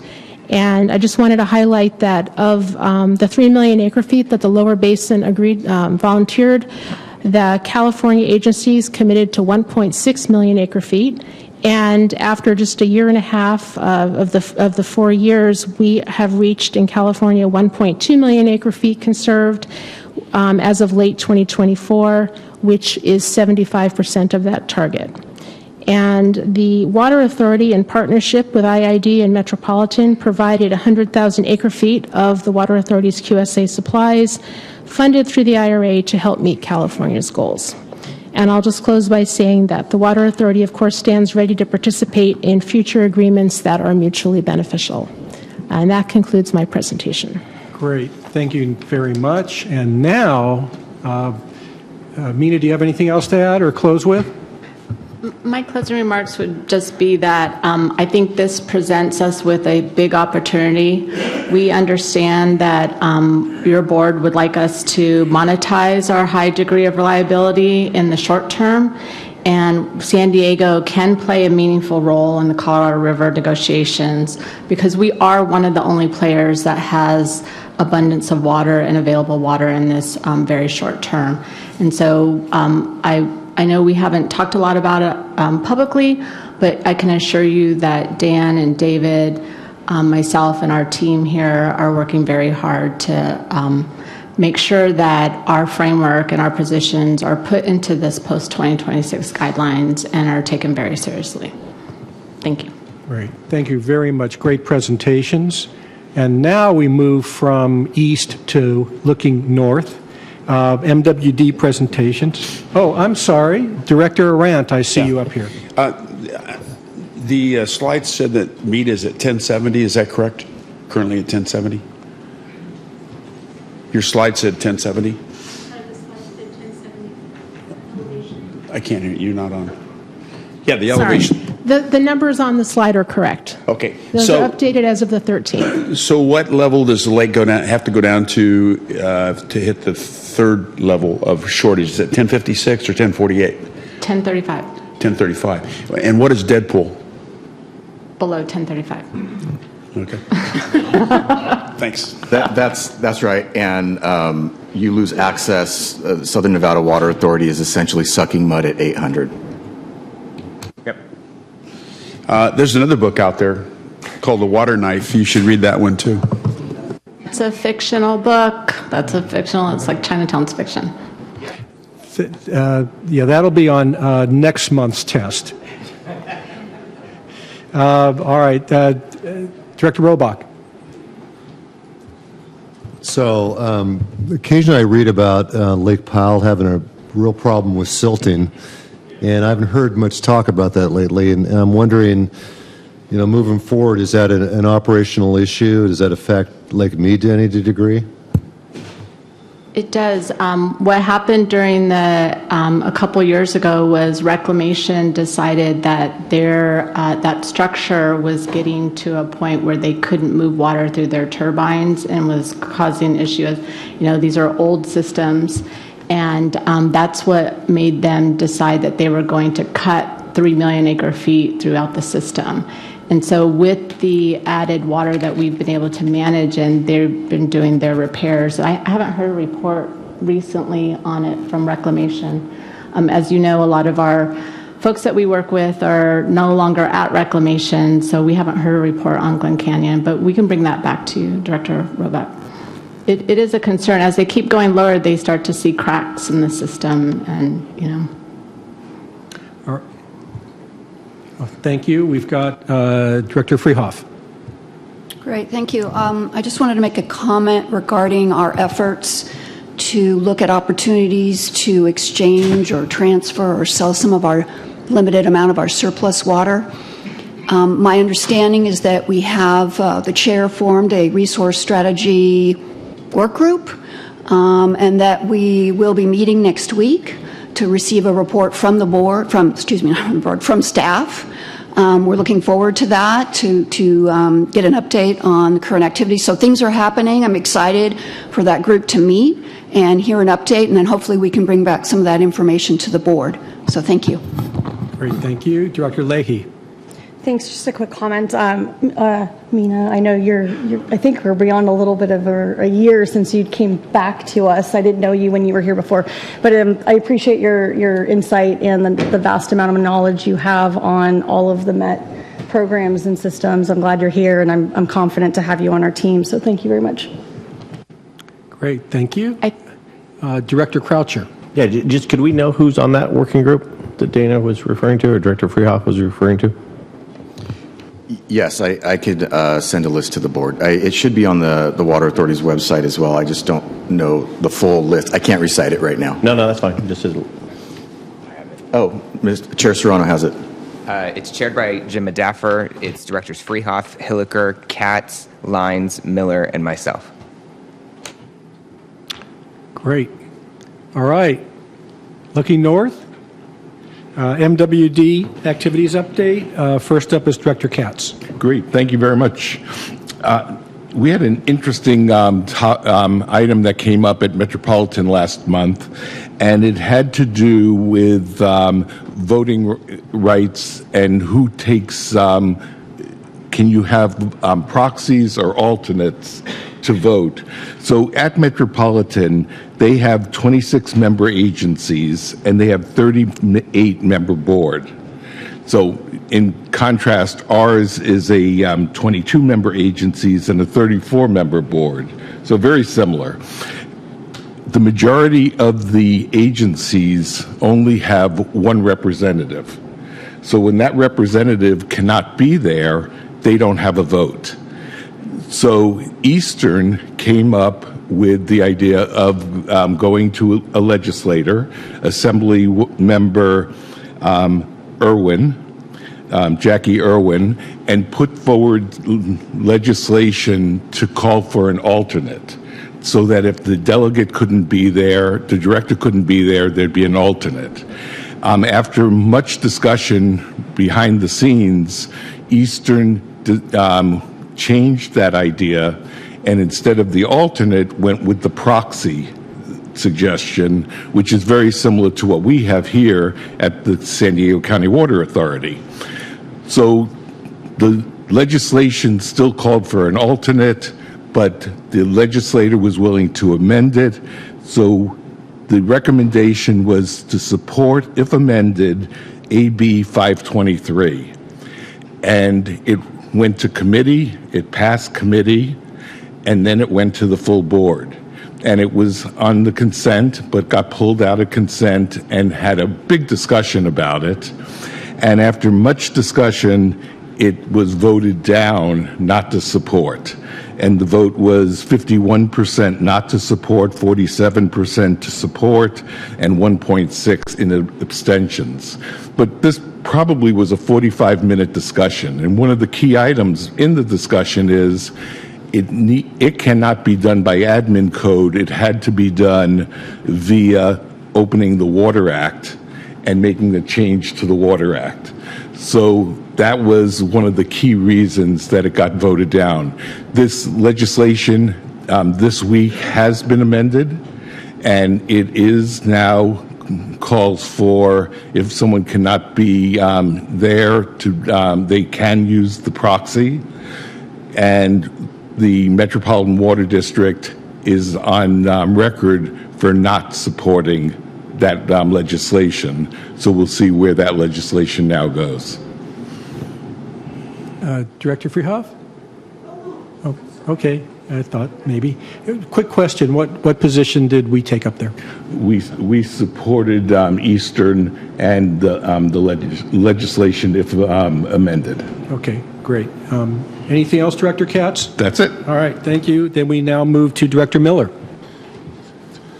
Thank you, Chair. We authorized the termination of some MET conjunctive use program agreements with various member agencies that had groundwater facilities. These programs intended to store water in groundwater basins during wet years to obviously be extracted later during the dry years. And MET staff said by terminating them early that we would save approximately $2 million.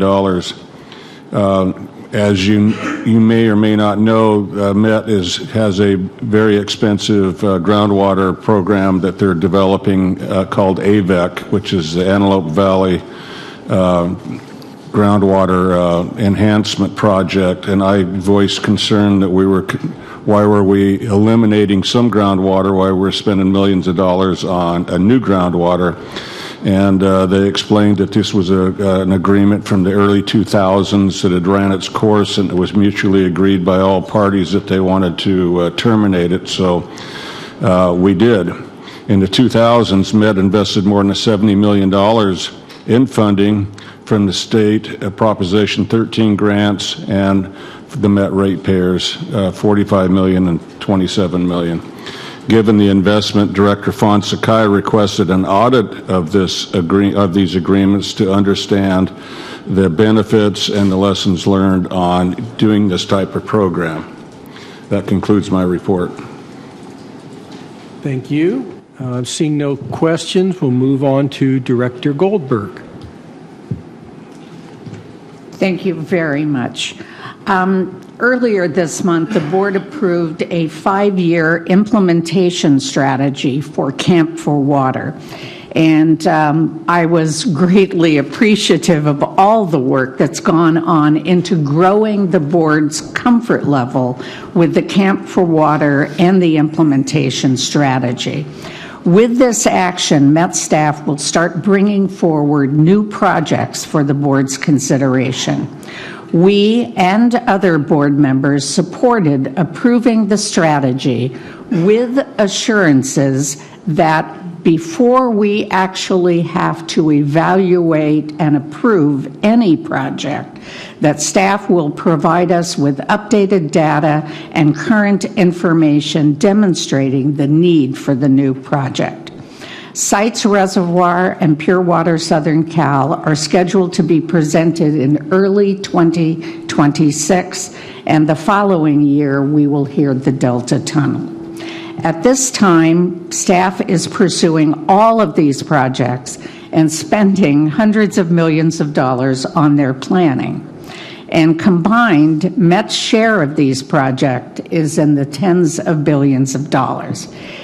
If it gives you any comfort level at all, Met's chair has on several occasions over the past couple of months posed the following question: is there anyone in this room who believes we can afford all of these projects? And so far, I haven't seen any hands raised. Thank you. Thank you very much for the presentation. Let me just add that with respect to the camp process, I want to thank Director Goldberg and the entire Met team. That was a long slog. But all of that work was really to get us to a process. The next step is really the more important step, which is the implementation and these projects that are coming forward. And I think you're going to see coming forward on our agenda more discussion about those individual projects so that this board can have a better understanding of those projects and give this board an opportunity, if they choose to do so, to decide if we wish to take a position with respect to those projects. So you'll be seeing more on that going forward. And now we have Director Freehoff. Great, thank you. Chair Myers, Director Myers, how do I address you now? However you want, just, you know. His chairness. Okay, that's a good one. I'll take that. His Gary. chairness. Yes. Sorry, I'm new, so I'm trying to figure out how to address people. So I'm glad to hear that we're going to have reports on the Camp for Water and how it's a framework for Metropolitan in their decision making. It might be helpful to consider actually having staff from Metropolitan come and kind of present the Camp for Water so we can understand their perspective too. That's something to think about, so thank you. Great, that's already been discussed and we're considering when and who. Great.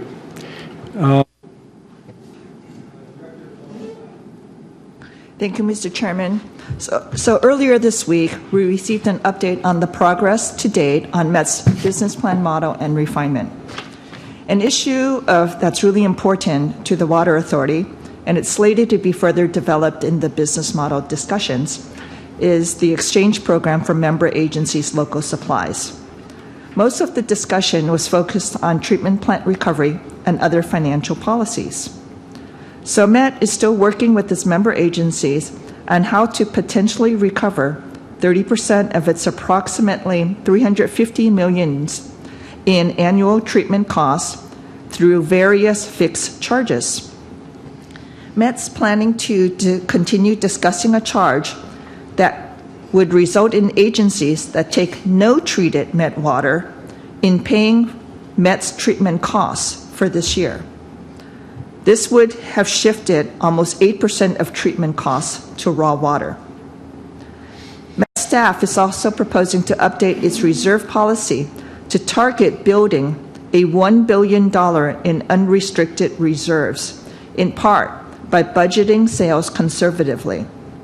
And depending on how conservatively Met sets its budgeted sales, This policy alone could raise rates about 4%. Met staff has not yet provided analysis of how these charges could impact Met's long-term financial picture or its future rate increases. Its most recent rate forecast has a double-digit rate increase of 23% over 2027 and 2028. And looking ahead to the upcoming budget discussion, Met staff is signaling that it's going to be requesting more staffing increases in CIP funding to maintain its existing system. Our delegation and other board members, we continue to urge Met to look at reducing costs, right-sizing, and other efficiencies, not just increasing rates. Related, in the Camp for Water implementation strategy, Met will be developing an affordability policy over this year and through July of 2027, and our delegation will be engaged in that effort. So this concludes the delegates' reports. Thank you. Any questions? All right. There are no information items this month. We are now going to move into closed session. We will now adjourn into closed session pursuant to Government Code Section 54956.9D1. If there are any members of the public or staff on the Zoom Live, please leave now. All right. Well, it's supposed to be good morning, but good afternoon, everyone. Started. Welcome to the Administrative and Finance Committee meeting for April 24th, 2025. We are going to be assigning 2 directors so that we can have quorum and move forward with this committee meeting. And so our former chair, Director Katz, and Director Macedo. You both are going to be on the ANF committee, so join the party. All right. All right, so as we discuss the items of the agenda today, I'll be calling on directors who push their speaker button. Please limit your comments to matters not already addressed and state all your points when you have a chance to speak so we can move through our agenda. And Nicole, can you please call the roll? Chair Abdullahi. Present. Vice Chair Arant. Here. Vice Chair Yamani. Here. Directors Acosta. Boyd Hodgson. Here. Croucher. Hilliker. Leahy. Here. Norman. Present. Quaylen is absent. Serrano. Here. Vespi. Whitburn.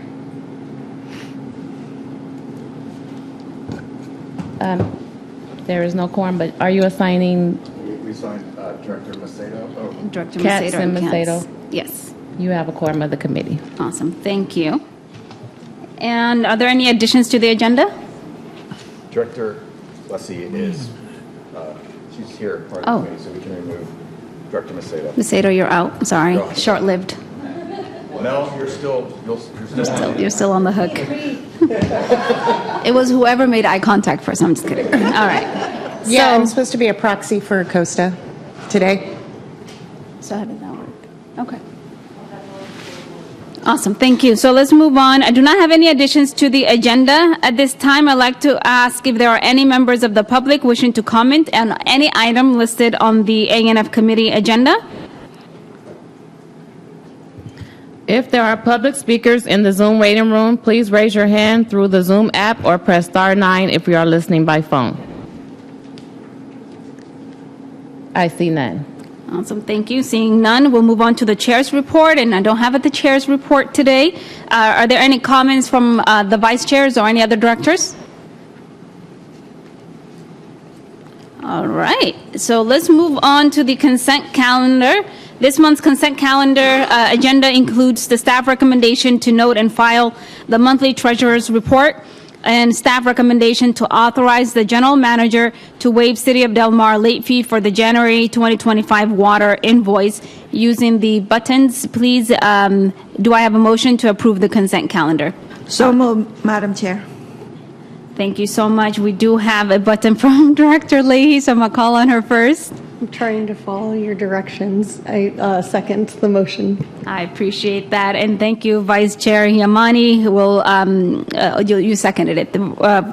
Moved by Director Yamani and seconded by Director Leahy. All those in favor say aye. Anyone opposed? All right. The item passes. Nicole?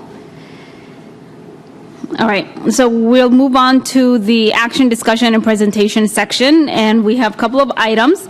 But first up is a staff recommendation that the board, adopt a reimbursement resolution for the capital improvement program, and I will turn it over to Leanna, our budget and treasury manager, for the presentation. Good afternoon. So this short presentation on adopting a reimbursement resolution for the CIP.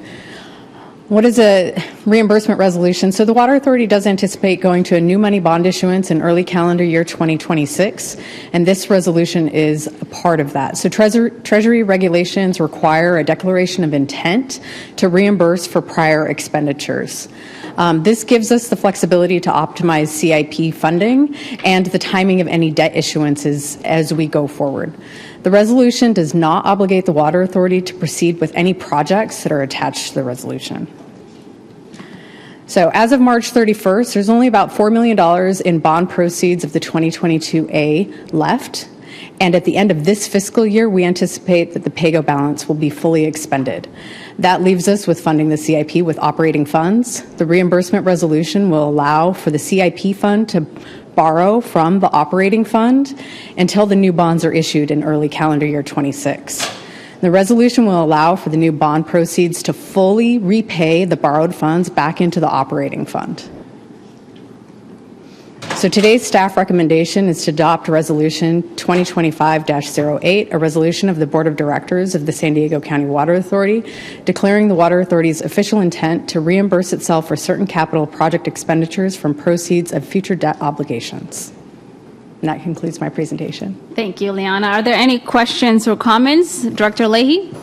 Move staff recommendation. All right. Director Arant? All right, I'm going to go with Director Arant because he raised his hand. All right. Thank you. So I appreciate it. So we have a motion moved by Director Leahy and a second by Director Arant. All those in favor say aye. Aye. Anyone opposed? All right, easy breezy. Next, we are going to hand it over to Pierce, who is our financial planning manager, to discuss the next item, which is the liquidity facility supporting the Water Authority tax-exempt commercial paper program and considerations for short-term debt policy. Pierce, take it away. Thank you, Chair Abdalahi. Good afternoon, everyone. This is kind of a combined presentation. We wanted to do this in one item rather than two. We have kind of one pressing matter, which is the liquidity facility. That extension, we are looking for the board to approve that action of extending that. In terms of the policy considerations, we have three different alternatives, one being kind of status quo, maintain that. There is no urgency to that, as we can change policy at any time, but given the conversations we've had over the last several months, we wanted to bring some options to the board for consideration. Talking about short-term debt, quick overview for some of the new board members. This is something that may not be common for most retail agencies. Larger agencies may take place of have a short-term debt program rather than just focusing on the long-term debt. Our short-term strategy really focuses as using it as a cash management tool, as well as an opportunity to have some of our debt portfolio in the short-term variable portion of the debt market. The benefit of that is it's a lot cheaper, generally relative to historical long-term rates, and it also provides staff and the board a lot of flexibility in terms of how that program is structured. We can defer payments, delay payments, make payments. There really is no lock-in with the commercial paper program. It provides a lot of flexibility, whereas if you lock out or fix out some debt, you've got call provisions, you've got fixed notes, and so there's less flexibility there, and you have to pay that principal. So from a budget mitigation standpoint, there's less flexibility there. Commercial paper, you might hear CP or TECP, tax exempt commercial paper. This is really the function the facility that we're talking about today.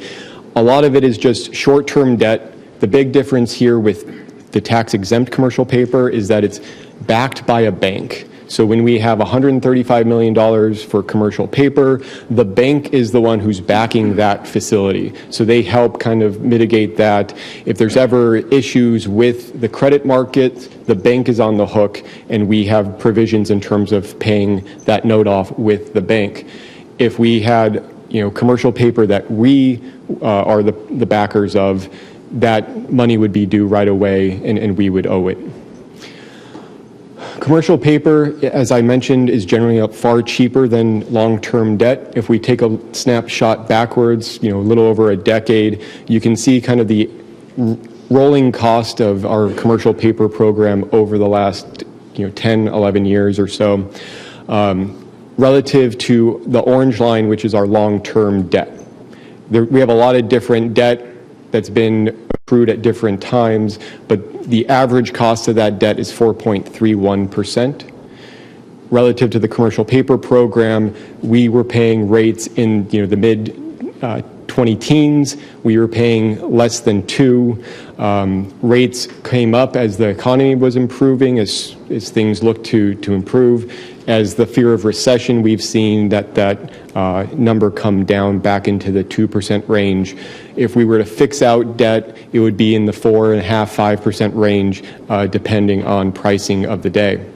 But this differential between the long-term and the commercial paper has saved ratepayers hundreds of millions of dollars over the life of our commercial paper program. And so it is really a benefiting tool for us in our tool chest. Just because it's been a benefit doesn't mean we don't pay it down. We've tried to match our commercial paper program to our CIP program. Back when we were doing large new capital projects, we've had a much larger program where we sit $245 million today. Back in 2010, we had a much larger program at $460 million. And so as opportunities, as we could be strategic, as we could find additional ways to combine it with other debt we were refunding, we have drawn down that commercial paper program to reflect that we're really more in a R&R mode now rather than a new facility mode. As I mentioned, large utilities, our peer agencies tend to have programs, and so this is common practice, a best practice, if you will, for those agencies. We have a $345 million program, only $245 million of which is outstanding. The City of San Diego, SFPUC, East Bay MUD, large agencies tend to have a commercial paper program, and you can see the size is relatively comparable. So that's just a quick backdrop of our commercial paper program and why we use it. In front of you today is an agreement with Bank of America to extend our Series 9 commercial paper. We have 2 series outstanding, a Series 9 and a Series 11 that the board authorized last year. The Series 9 is due to expire in about 6 weeks, so this is why I said it's a pressing matter. We want to extend that for another 3 years, and that's what this agreement would do. By extending it another 3 years, we're not locked in. We don't have to pay that rate for the next 3 years. We can unwind the program as we do, if that's the direction of the board. I know there's a lot of discussions in terms of options of revenue stability and revenue certainty and paying down debt. Those policies do not get impacted by this extension of this agreement. So with that, staff's recommendation is to adopt the resolution authorizing the extension. The next item would be the short-term policy, which, again, we have 3 alternatives, but we're not seeking, this is not as pressing as the accepting of the extension of this staff recommendation.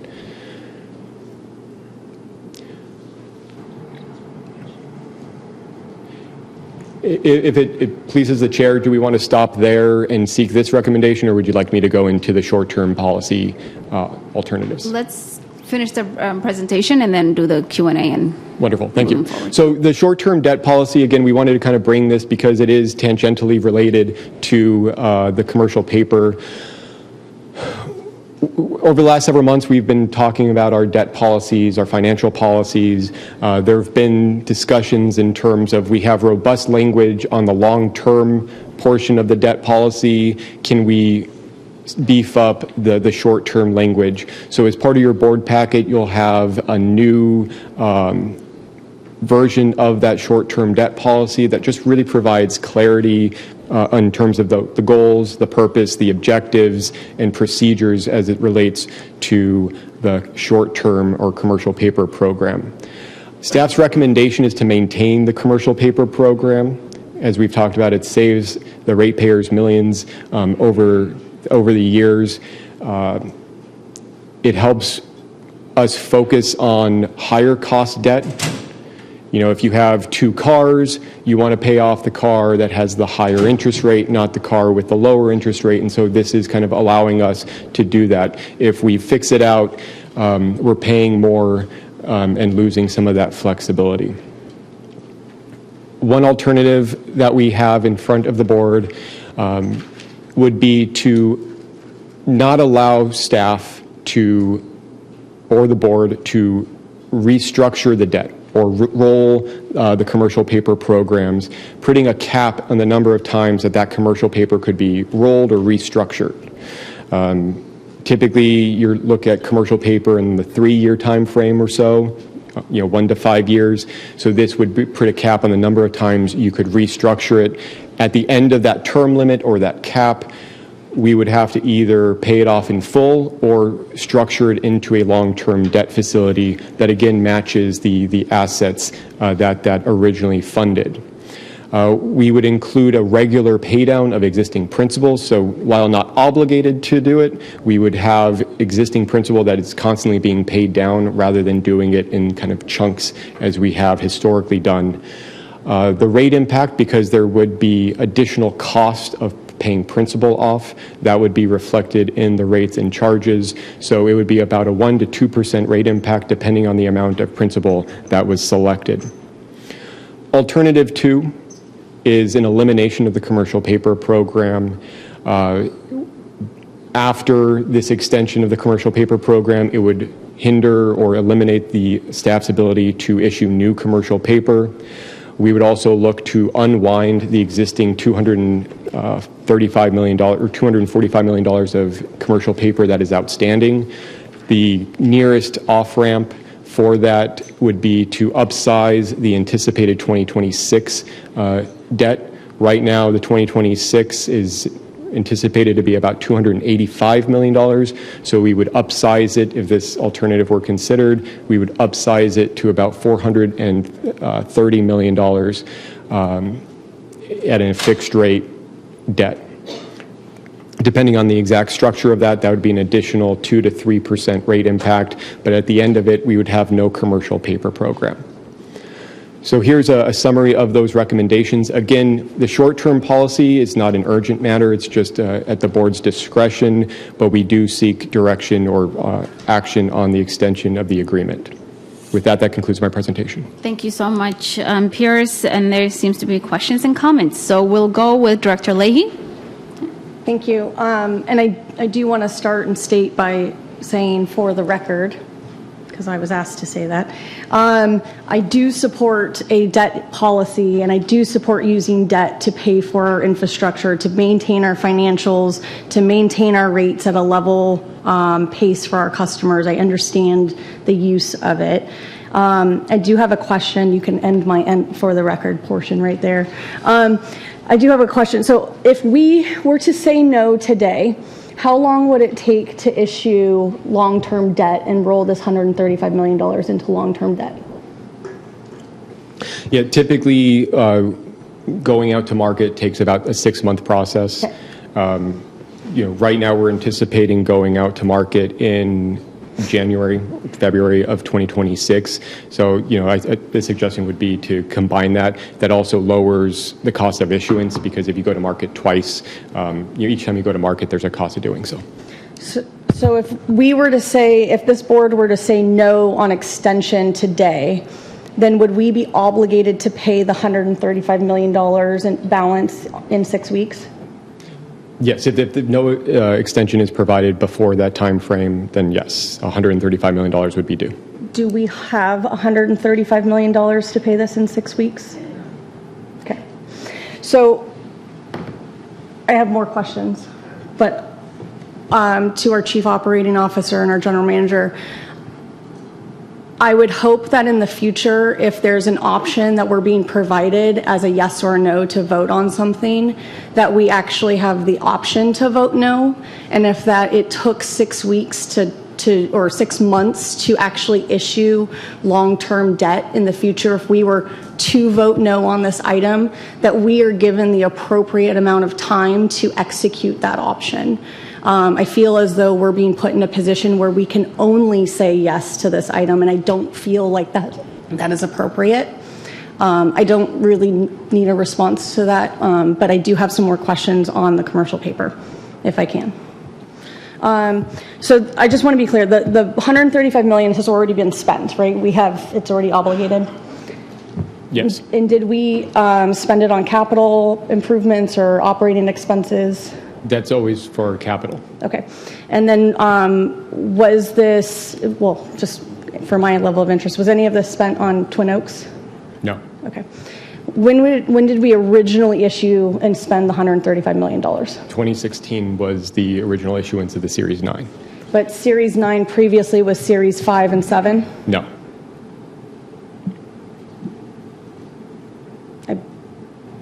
Okay. Not to my understanding. Okay. We can come. So it's almost been 10 years. Does staff have a plan on when we intend to pay off the $135 million? Yes, the long-range financing plan outlined that we anticipate to amortize the commercial paper program. You can see in the long-range plan that there was an amortization schedule of the short-term debt, so the entire $245 million. Rates, financing, expenditures, COVID, all of those factors, keeping rates as low as possible, delayed the thought of paying additional principal. So there is a time to be strategic about that.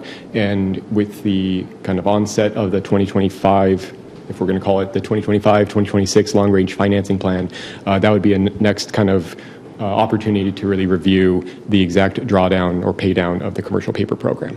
But it's always something we're assessing. So, and what do we, when we project our debt and we anticipate the useful life of infrastructure, what do we typically assume the useful life of infrastructure is? Again, as stated in the long-range plan, typically the commercial paper is 30 years in terms of the amortization schedule to match the life of the assets. Okay. So if we intend to pay, if it was issued in 2026 or 2016, we intend to pay it in full, the 135 by doing math, 2046? Yeah, so yeah, we would structure the debt so if it got upsized, we would say, a big chunk of that relative to that 245 would be upfront in that associated time frame. Okay. And so I think that's what was, in my opinion, missing from the short-term debt policy. I mentioned these comments last month, so I would like for our short-term debt policy, I understand how it's used. I would like our short-term debt policy to reflect that funding is paid off within the 30 years or the useful life of whatever that asset is, and I think that that's missing. My concern is, and just using the numbers that are on the screen, I understand that if, let's say the 135 is at 1%, in 30 years, we pay $67 million in interest, and at 30 years, if we've not paid that 135, we still have that 135 to pay, and we've paid no principal. If we financed that over 30 years in long-term debt and paid 4%, we're paying $90 million, we've paid off the principal, and we don't have to pay that one-time obligation. So my concern is that we're going to extend this commercial paper and then roll it into a 30-year term long-term debt, and now we're paying on this same financing tranche for 40, 50, whatever years. So that's what I'm wanting to see in this. And then my other concern, and I keep saying to the board, I wish there were more of us in here today, but this is my understanding, the debt that is most vulnerable to our rating and is allowing us to be as least flexible in how we execute our rate decisions. When we look at our budget, when we look at the rates that we have to approve, that keeps the commercial paper program is what is very susceptible to the change in our rating, correct? It's an element. I don't know if it's the primary factor. I can't recall the slide we shared that showed the $38 million impact of a downgrade. Okay. But I know that in terms of order of magnitude, the commercial paper was not the majority of it. Okay. So again, I don't think I'm ready to approve the policy at this time. In the future, I'd like to see every other time we've seen a change in a policy, we've seen a full redlined version of how this is implemented. We've had the opportunity to discuss it. I'm not comfortable today to include that. And I'm personally not comfortable only being given 6 weeks and not having the option to say no on this item. But those are my comments for today. Thank you. Thank you, Director Leahy. Director Vespy? Thanks, Chair. In the board letter, in the executive summary, there's a reference to $109 million savings as a result of this Series 9 of commercial paper. Can you explain how that $109 million of savings was calculated? 44. Yeah, so basically it's the opportunity cost of where we would have had the dollars. So if we had fixed out over the life of our commercial paper program, again, you kind of see that we had $460 million. We've had this program since '95. It's saved over, nearly that amount based on the rate differential between had we fixed out that debt at that time rather than continuing to roll or restructure the commercial paper program. And so it's really the rate differential versus corresponding rates at that time. So is that just cash going out the door in each one of those given years? Had we been paying principal and interest, cash out the door would have been whatever that amount was, but cash out the door was only the interest payment. And is that what's calculating the 109? No. So this would not have meant, so the 109 or the $100 million in savings is not the deferral of principal. It's simply the differential in interest payment. Just the difference in interest payment? Correct. Got it. But I guess kind of adding on to Director Leahy's questions, when the commercial paper is converted into a 30-year bond, at that point, doesn't that eat away at the savings that were realized over the years that it was a short-term instrument? We'd have to do some analysis, but based on the differential, there is a savings. I mean, as the prior chart showed, interest rates were less than 1%. And so the financial advisor did the analysis that showed we saved over $100 million. However, if we do fix it up, we are going to make sure that it's based on the useful life. So if the outstanding projects are 20 years, we would actually issue a 20-year bond, or we can issue a 10-year bond. We're not obligated to issue 30 years. So we will match the useful life as required by our bond counsel. Okay. Thank you. All right, thank you, Director Vespy. So we have, for this item, so we have two recommendations under staff. And what we'll do, since there's still kind of, one is urgent and one is not so urgent. So can I get a motion, if the folks can utilize their speaker buttons, to a motion to vote on the first item and delay the second item? A motion first? We need a motion. Okay. A motion. We need a motion from the floor. Through the chair. Move to Director adopt Yamani? resolution to extend. Move to adopt as recommended by staff. Thank you, Direct Vice Chair Yamani and Vice Chair Arendt. All right, so let's vote on the first item, adopting this resolution. All those in favor say aye. Aye. Any opposed? Aye, or nay, whatever. Nay. I oppose. All right, and Nicole captured that. Thank you so much. And that item passes. The second one we can delay for another time. All right, so for the second item, we'll delay to another board meeting for us to be able to go in depth with the conversation and discussions. Thank you so much, Pierce. All right, so that was just the appetizer, y'all. The next item that we have is going to a presentation by Leanna, who will present the general manager's draft recommended budget for fiscal years 2026 and 2027. So hold on to your seats. It's very exciting stuff. So thank you for having me back.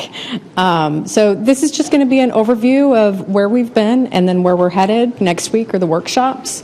And so we wanted to get this in front of you again, give you a reminder of everything. So in January, we did our initial presentation to the board to solicit feedback and input from the board on the 26 and 27 budget development.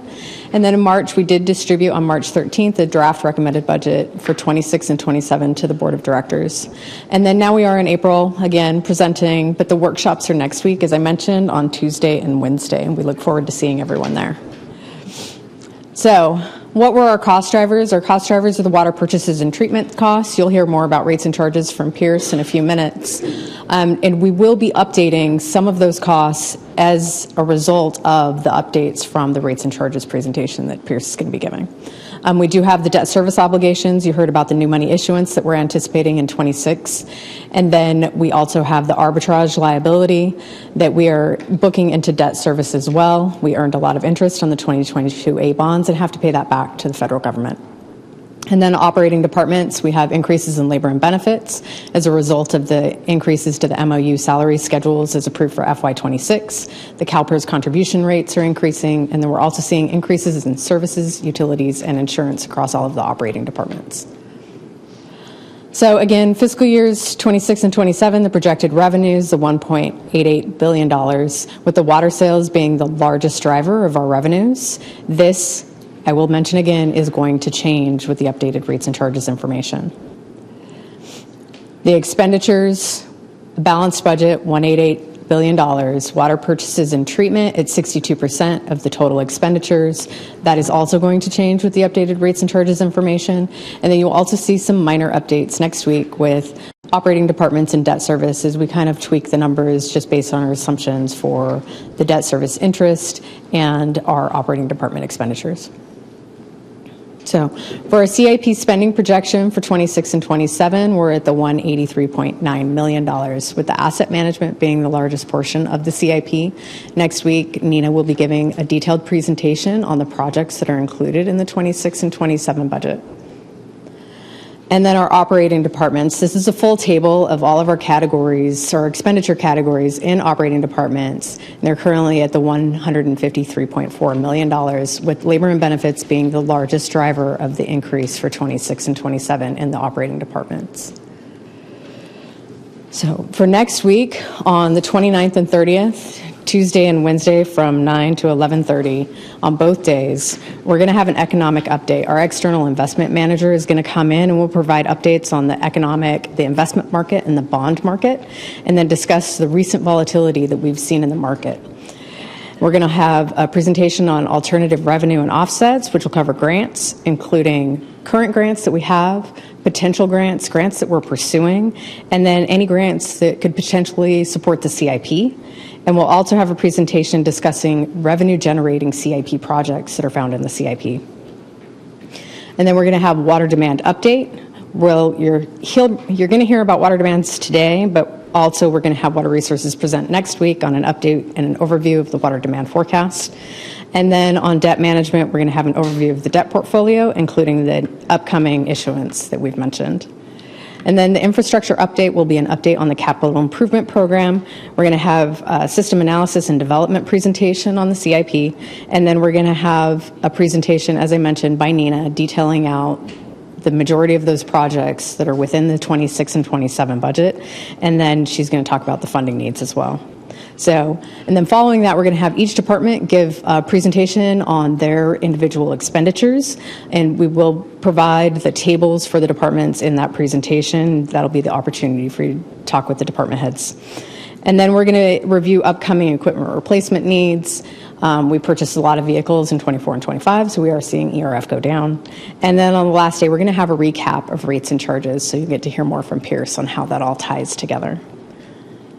And so Here's the schedule. You've seen this before, but 29th and 30th, as I've mentioned, the workshops, look forward to seeing you there.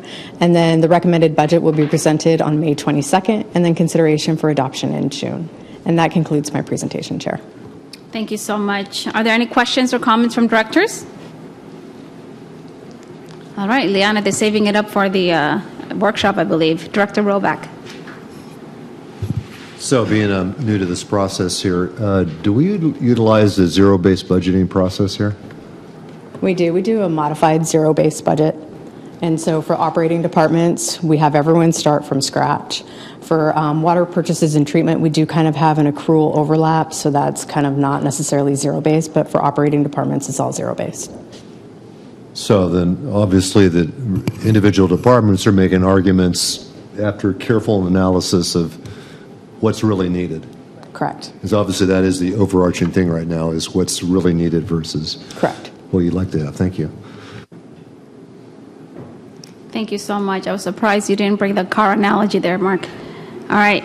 So the last item that we have, Pierce, we're going to bring you back up again for cross-examination. I'm kidding. To present the calendar year 2026 rates and charges, high and low guidance. Good afternoon. Long time no see. So today's presentation, as we try to do in April, is try to give a little bit of a narrower guidance of where we anticipate kind of the following discussion to go as we refine, sharpen pencils, whatever analogy you want to use in terms of getting to that end goal of a May budget and a May recommended rates and charges. There's a lot to balance here. We've heard all of the conversations many times in terms of the financial objectives, the infrastructure objectives, cost of service, affordability. There's short-term goals, long-term goals, intermediate goals, and so there's a lot to take place in terms of trying to manage rates. How do we adjust rates for calendar 26? What comes ahead? And so the roadmap that we have is really just providing kind of as much information and as we can as we feel comfortable in terms of providing a range, a pathway forward that's not just focusing solely on the year in front of us, but another year or two after that. So in terms of the rate development process, this is something we all deal with as retail agencies, so your home agencies will see this. But really just highlighted that first box, the revenue requirement analysis. That's really where we are. That's where the conversation's taking place over the next several weeks as we go through the budget workshops. How much do we need to recover? What are our costs? What are the inputs? How do we generate, what's the revenue objective for that expenditure? What are our policies? What are we looking for? That's the conversation that we're having. In terms of the next three boxes, the functional allocation, our cost of service is relatively stable. We don't have new services coming online. We don't have new treatment plants coming online. We don't have new supplies coming online. We have a very focused and kind of maintained steady as you go functional allocation.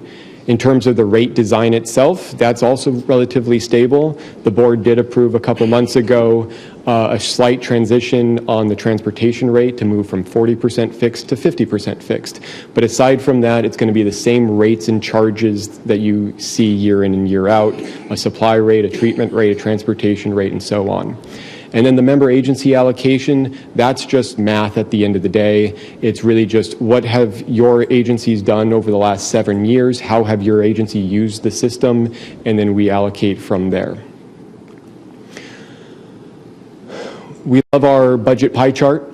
And so, looking here, we've seen it before, but when we talk about the next slide in terms of the rate drivers, again, it's water purchases and treatment. That's our biggest cost. So it makes sense when we talk about drivers that our biggest driver is going to be those input costs relative to supply and treatment.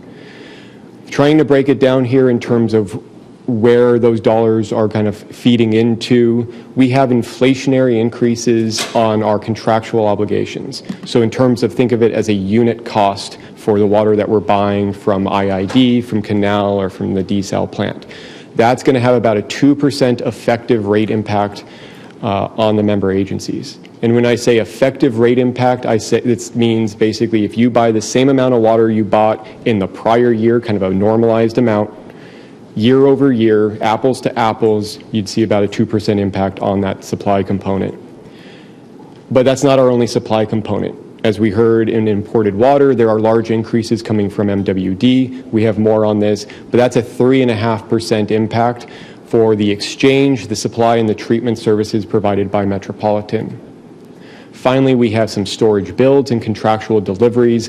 This is kind of that balancing act of where are we in terms of our contractual obligations, how we're operating the desal plant, those types of things, those costs will be there. We'll see movement on this line in particular if we change some of the demand assumptions going forward. Are we well above our contractual obligations, or do we fall well below our contractual obligations? And you would see that reflected here.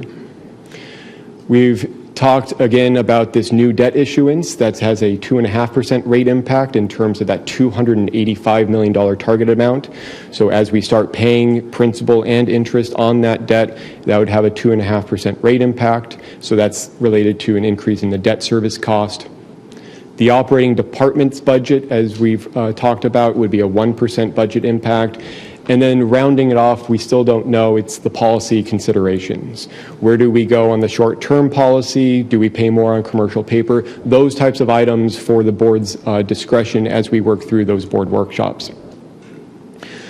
That's from the cost side of things. The biggest driver, not a cost, is our sales forecast. How much water are we going to sell? And you'll hear more about this next week at the budget workshop. Savani will give a real in-depth review of this process. But we no longer use a water authority-driven forecast. What we do is Water Resources sends out a survey, and they have the member agencies respond. Our last survey was completed in February 2025, and that survey includes total water demand. So what is your agency anticipating in terms of total sales? How much water are you providing locally? And then finally, what's the difference? How much are you buying from the water authority? And so that is what's included in this survey. It's done periodically so we can track how this goes. But the water authority doesn't just take that at face value. They work with the member agencies, they evaluate and just make sure that there's a common sense approach. And when you reach out to 22 member agencies, you might have 22 different beliefs on what the next year or two or three will look like in terms of demands, hydrology, weather, and you name it. Not going to spend too much time on this slide because Savani will nicely build it up and explain it away because there's a lot to take here. But this is what the survey results look like. That you have a top line that's total demand, you have the orange line that is local forecast, and then the water authority is the difference. And so you can see that the water authority's lines there and where it is relative to contractual obligations. That's the line I care about. So we're going to zoom in here on a little bit. And what we'll notice is that the survey from the member agencies has been quite volatile. When we took a survey last year, and this is what was used as the basis for the calendar 25 rates and charges, there was an assumption or forecast of 320,000 acre feet of sales. This year, calendar 26 would be 314. And you can see a slow progression downwards into that 280,000, 85,000 acre foot level. When we resurveyed in November, this was kind of following the 2 wet years and a cool summer, you saw demands drop. You saw 305 rather than 320, you saw 300 rather than 314, and you saw the tail end of that forecast drop into the 270,000 acre foot range. Here we are in February with the newest and greatest information that we have, and you can see that the 25 demand forecast, now that we're a month into it at the time of the survey, bounced up to 312,000 acre feet. The biggest change is calendar 26. The original forecast was 314,000 acre feet, dropped to 300, and now member agencies are forecasting 327,000 acre feet. You can see that the orange bars or the pink bars declines there into the 290,000 acre foot and then the mid 270s. And again, relative to contractual obligations, you see that line. This is a priority of this board. This is a priority of the general managers and the executive team to look at, once we get through 2026, should that demand level hold, what to do with numbers that are below the contractual obligation level. If we put the water into storage, it doesn't go away, it goes into storage. There's a 170,000 acre foot build, so 175,000 acre feet in that time frame. Metropolitan, we talked about the large increases stemming from Metropolitan.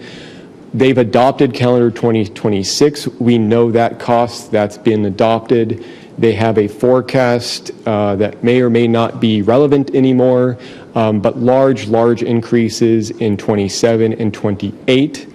Luckily for us, we don't buy much Met supply, and so that 48% increase that is forecasted for calendar 27 would not really be felt much by the Water Authority, because in 2027, we'd only be forecasting about 2,500 acre feet of supply from Metropolitan.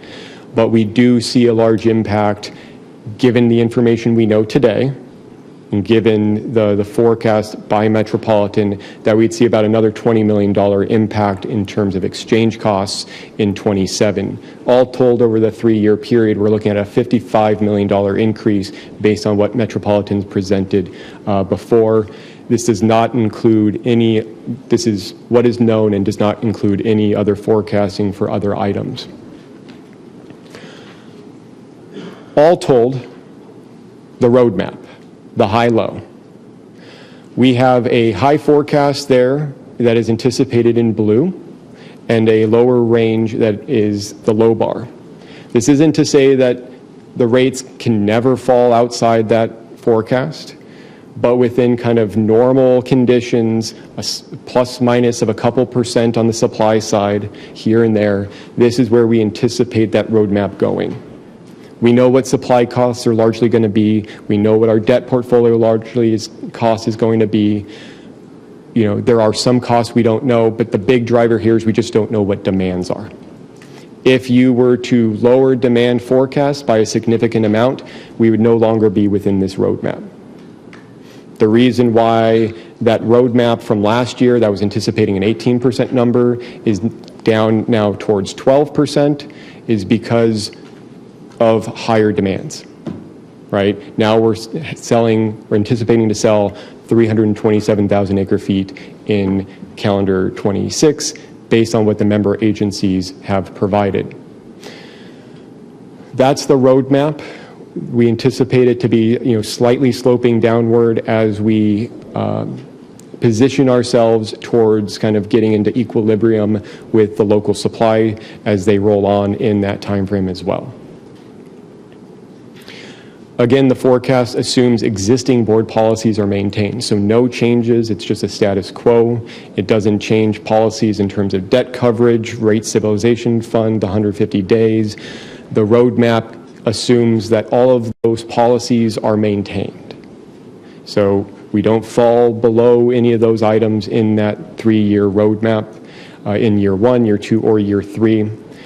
If there are any changes to those policies, again, staff is happy to analyze them and evaluate them and bring forward to a discussion, either probably not in time necessarily for the workshop in April, but as we get closer, and then there's going to be a larger bite of the apple in terms of the policies as we develop the 2025-26 long-range financing plan.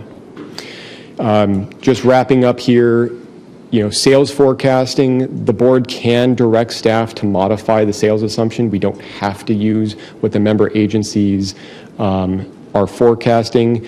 If the forecasting is for 327,000 acre feet and we weren't quite comfortable using that number, as Metropolitan has done, you can set a lower number based on kind of a higher confidence of achieving that sales number.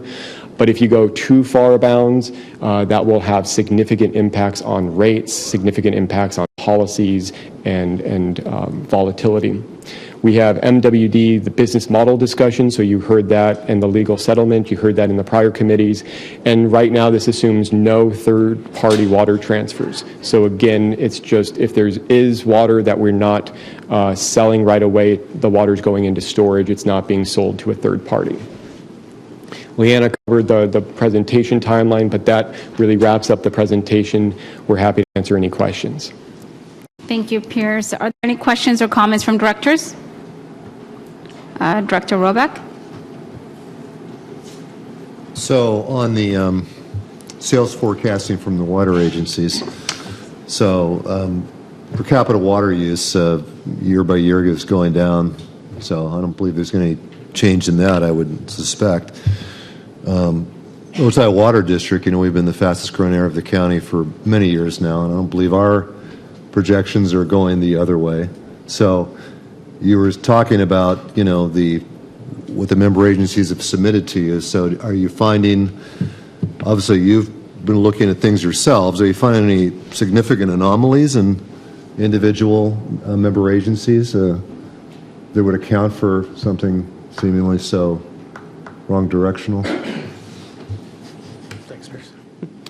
No, I think what the results are showing is the impact of local supply projects coming online. So every acre foot of new supply locally offsets an acre foot of water from the water authority. So that's a big one, as well as the reservoir. We talked about the storage people build up, or agencies build up. Every acre foot of storage offsets typically an acre foot of water that we would sell. So if you look at the chart that was up, I think the one before this, that top line is pretty flat. So what you're just seeing is different supply sources, whether it's local from the member agency or it's the water authority. So as you mentioned too, GPCD is remaining relatively low, so there's no change in that. Yeah, I was looking at slide 74, the one that has the 3 bars. Yeah, on these it's exactly the same. So each member agency submitted new numbers to us, and they may assume we're going to take more out of storage than we did the year before. So that's why demands go up on us or down on us depending on what they're doing individually. And, well, you can think about too the wet years we've had that really swung demands on the water authority down when we got a lot of runoff into local reservoirs. So agencies are either using that up now, which means they'll buy more from us, which could be the result of that 327,000 acre feet for next year. That's probably one of the drivers of that. So you have confidence in, I guess, as much as the member agencies give? Yeah. Confidence. They give it to us, and then if there's something that looks unusual or unexpected, then we'll contact them to just follow up and say, is this, just to understand what the change was from.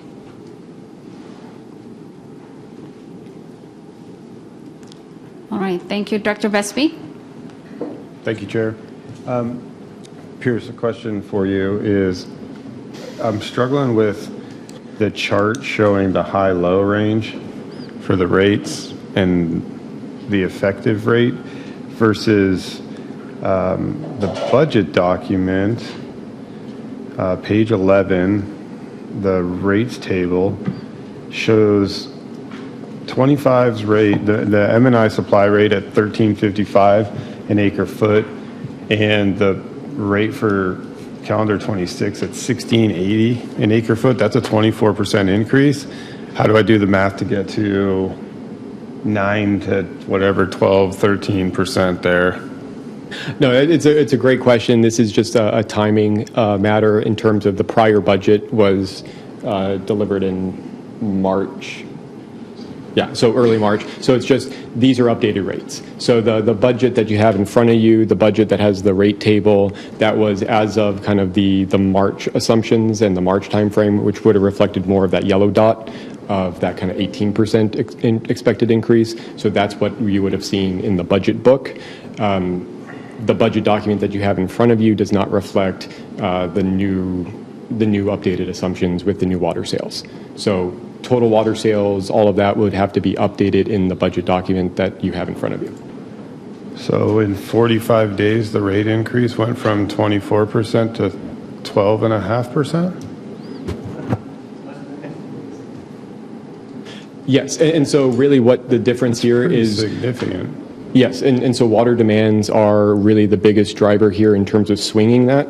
So the biggest difference here is when when you're forecasting 327,000 acre feet of sales versus 314,000 acre feet of sales, where, in that essence, you are buying water that is being stored.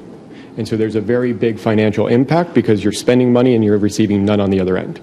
We're right at that kind of precipice. And so you do see these wild swings in the rates. And so that's really where the demand levels at north of contractual obligations is a really critical point for the Water Authority. That's why we saw a big adjustment last year, is because that's when we were first seeing those reductions into the sub 320s.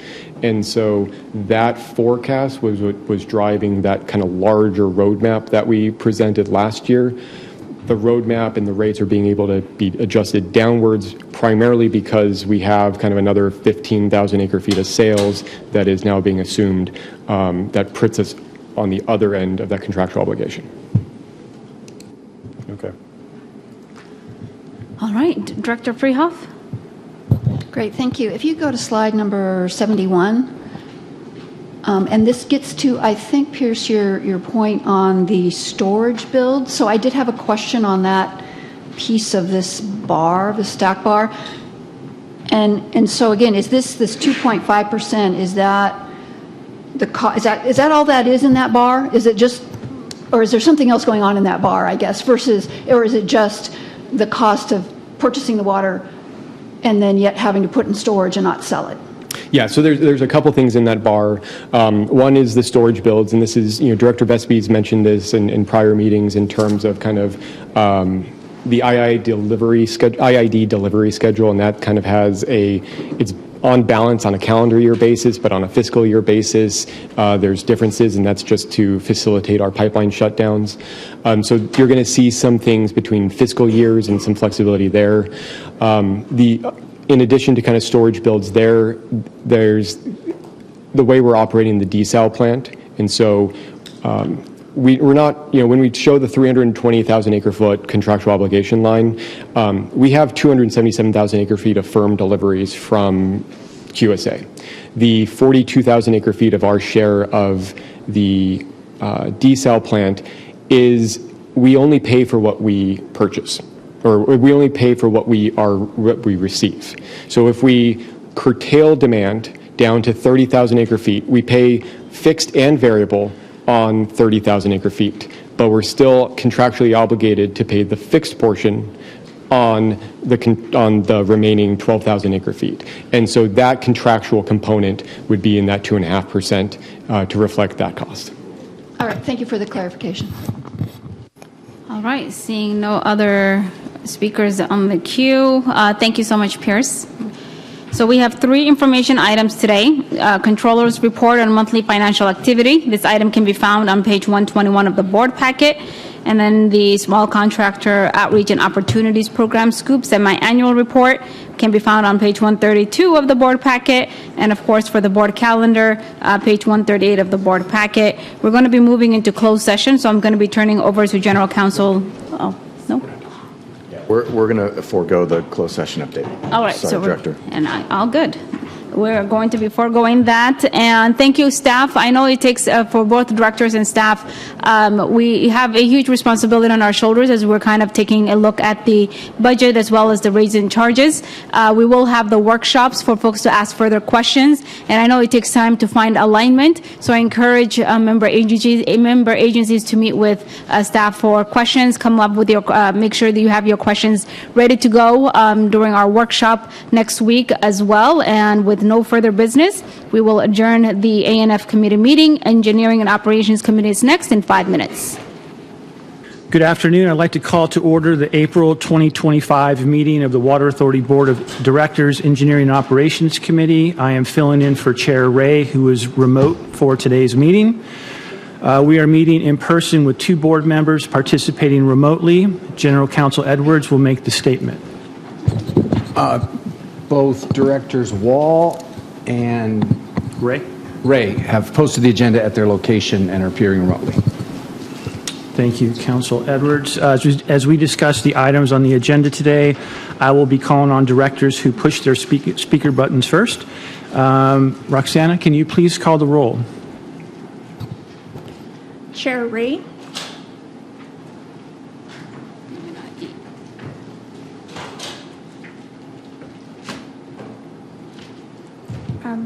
Chair Ray is remote.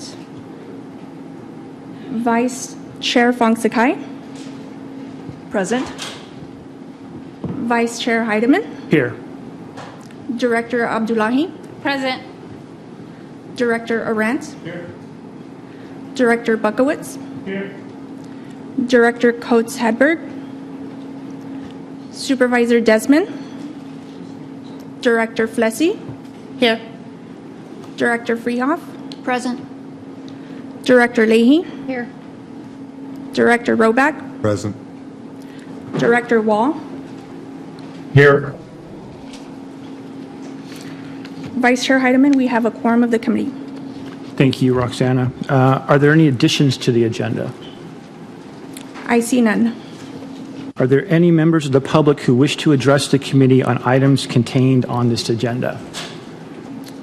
One written public comment on the PLA was received via email.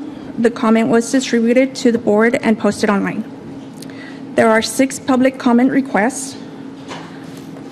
Mr. Leiva Gonzalez.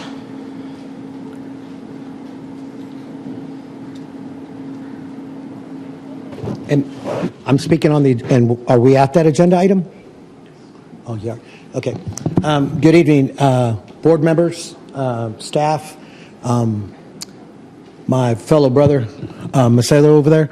My name is Matthew Leiva Gonzalez. I am the business representative for the San Diego Building and Construction Trades Council. We're the umbrella organization for all 22 industrial construction craft unions.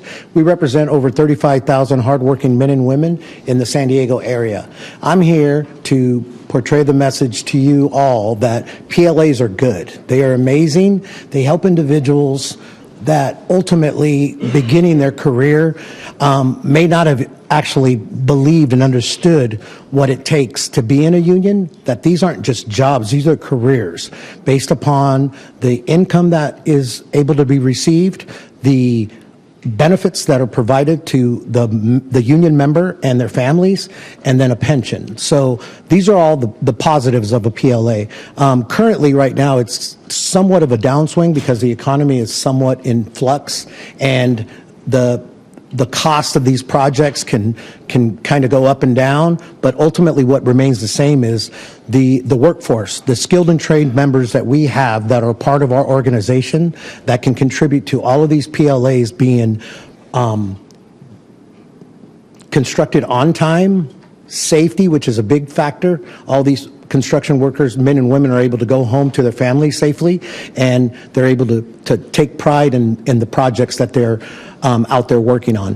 One of the big factors of a PLA is a local hire element. So the local hire, basically, they select particular area codes determined based upon where the construction site is at, and they fill these projects with individuals that live within the area, which contributes to these individuals reinvesting back in the community, supporting local, not having to commute, so they're able to spend more times with their families, be more involved with their kids with extracurricular activities. In addition, they're able to cosmetically change their neighborhoods, and that ultimately empowers them. That's all I have. Thank you very much for your time. Mr. Estrada, you will have 3 minutes to make your comments. Thank you so much. My name is Anselmo Jake Estrada, on staff with the San Diego Building and Construction Trades Council. We represent 35,000 workers across the region, trade unionist, and I'm here to speak in favor of the project labor agreement and this item today. There have been concerns expressed about the number of bids received for 2 of the 3 projects covered projects that moved through the PLA in 2024. I want to note that when these projects went out to bid, construction industry-wide in San Diego was incredibly busy, and contractors had 2 things going for them. 1, they got to name their price, and 2, They had so much work, everyone was having trouble getting bids. This was something the city of San Diego can attest to, given that during that same period, before they had even implemented the project labor agreement, city staff was scrambling to find bids and workers to cover, contractors to cover their projects. This has nothing to do with the PLA and everything to do with external factors that were impacting all public agencies and private developers. Now, when blame is certain, evidence is unnecessary. Voices that consistently lean on their ideological oppositions to PLAs do not care that the administrative costs were significantly lower than projected, as shown in your staff item. They do not care about the good jobs that this agreement has created, the opportunities it has delivered for working people in this county, and the protections offered to union members and non-union members alike. They do not care, but you do. This agreement is a testament to this agency's commitment to good governments, and it should be celebrated. Thank you. Mr. Cepeda, you will have 3 minutes to make your comments. Good afternoon, directors and staff. My name is David Cepeda, and I'm a union painter by trade and a proud member of Local 1399. I also represent over 1,000 painters, drywall finishers, glazers, and floor layers. I stand before you today to say that I'm in full support of this project labor agreement with the San Diego County Water Authority. This agreement puts residents of San Diego County, like my brothers and sisters with Local 1399, to work on local projects. This also keeps local tax dollars here in San Diego.